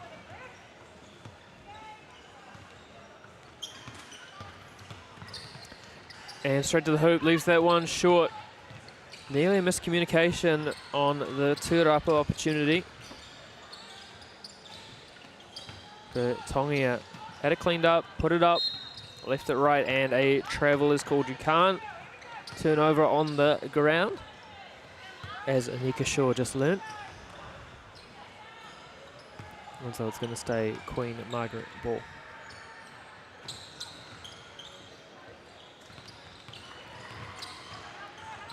To the hoop, Queen Margaret. Well defended though from Kaio.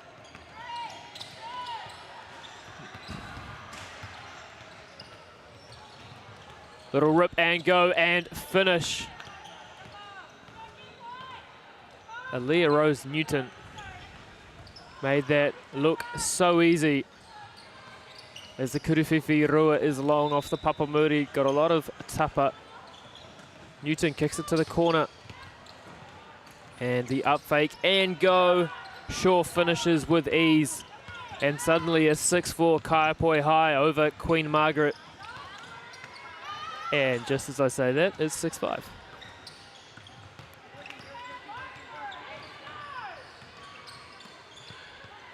Newton, Kuruwhiwhi Rua is short. Offensive tūrapa though. Great kick to the corner. Shaw, Kuruwhiwhi Rua is long. And the tūrapa cleaned up from Kaio.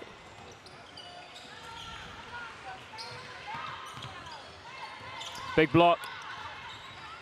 Newton wanted to get after it again. As Millie Forbes put that one up. Kuruwhiwhi Rua from Forbes. Forbes gets it back. And apologises to her teammate that she couldn't grab the tūrapa. Newton with the cross, steps through. Sorry, that was short. And 3 seconds is called. Kaio up 1 as subs roll through for both teams. Under half the game to go. I have a feeling this one isn't going to get to 21. It's going to be in a defensive battle. Out of a horns action here, Queen Margaret. Millie Forbes finds Williams.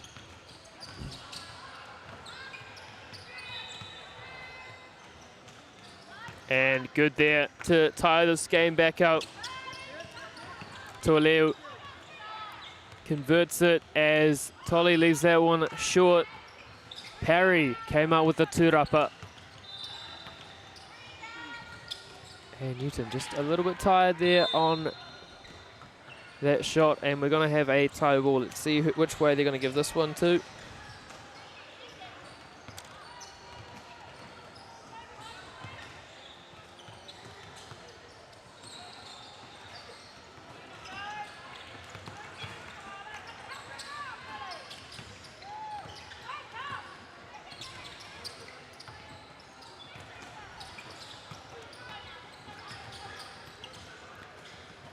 Big Kuruwhiwhi Rua attempt.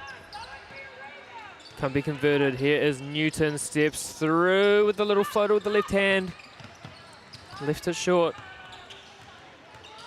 Williams. There's a Tolly, puts it up off glass and good. 7-6, Queen Margaret, 3.5 to go. Tolly can't convert.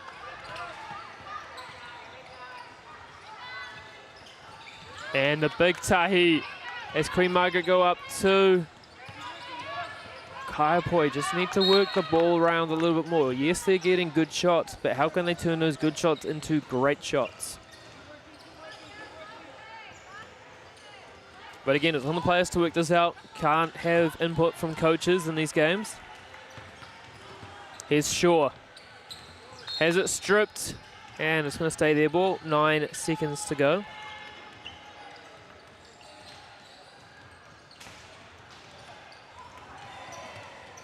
Three minutes and 3 seconds to play. There's under 30 seconds to play on court 2. So this is going to be the last game standing on day 1.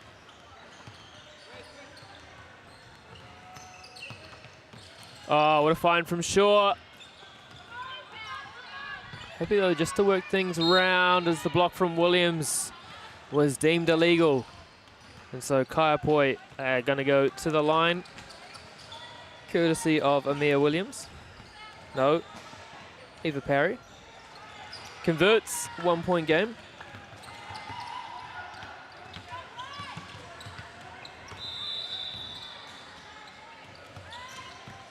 Here is Williams.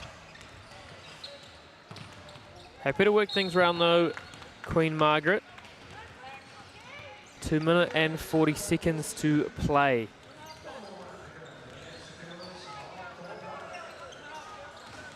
subs in. Newton back in for Kaio.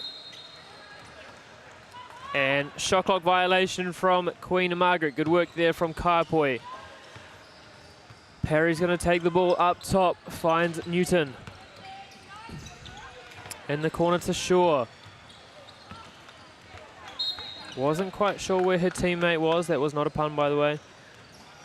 So, miscommunication there. But we're going to see a timeout taken from Queen Margaret. Up 1, 2.5 to play.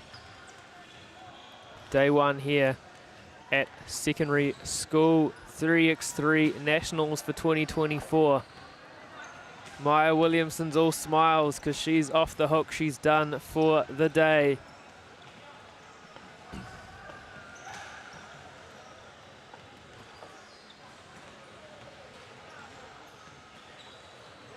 Once more, if you want to follow this tournament and upcoming tournaments, don't forget to head to nz.basketball, where you can catch up on all the write-ups, the scores, the results, upcoming fixtures, when registrations are due.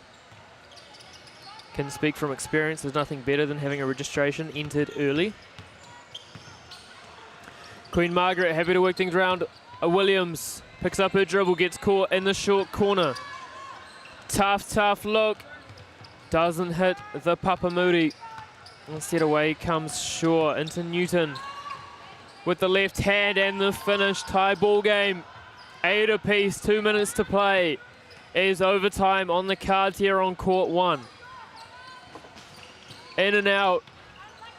If results like that occur, you have to think so. Shaw, lovely find to Tolly inside. Back up 1, Kaio high. Minute 43 to play. Williams off a stop start. Big kudu fifi rua from Millie Forbes.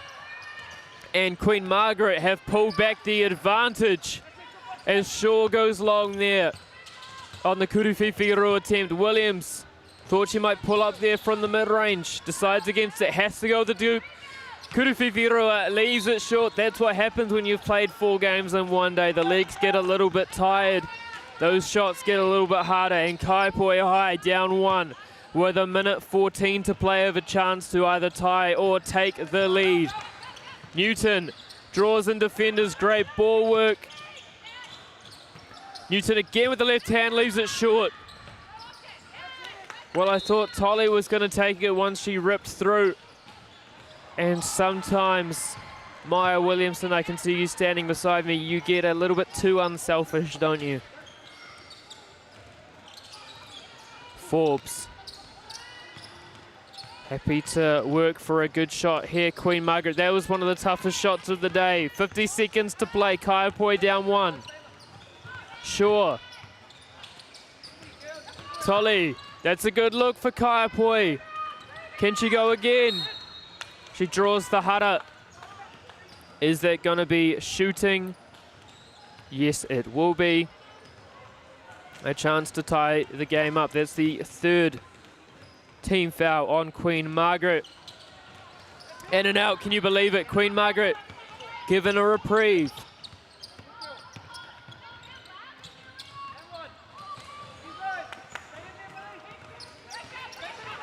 As away comes Newton to the hoop. And a tie ball game. 23 seconds to play. Williams has kicked it out of bounds. And Kaio in their last full possession of this game are going to have a chance to take the lead. Here's Newton dancing to the hoop with the left hand. And Queen Margaret have the right of reply. Forbes for the win. No good. They're going to need to foul. Instead, they get to steal. 2 seconds to go. They're going to have to put it up.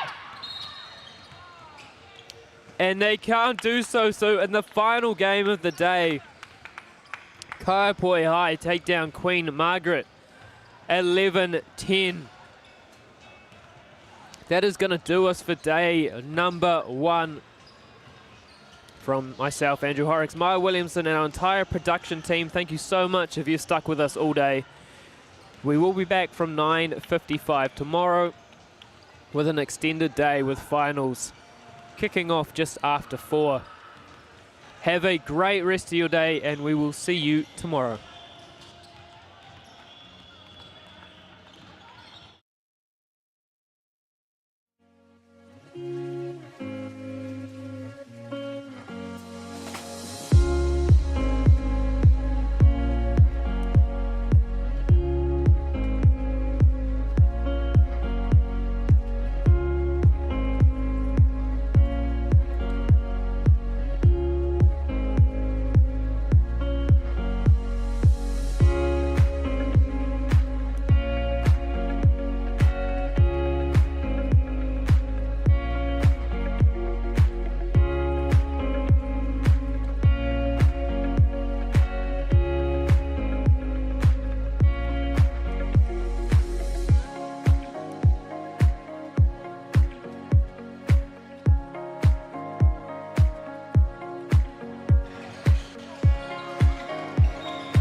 Chris Wiley spins. Oh, what an athletic finish there from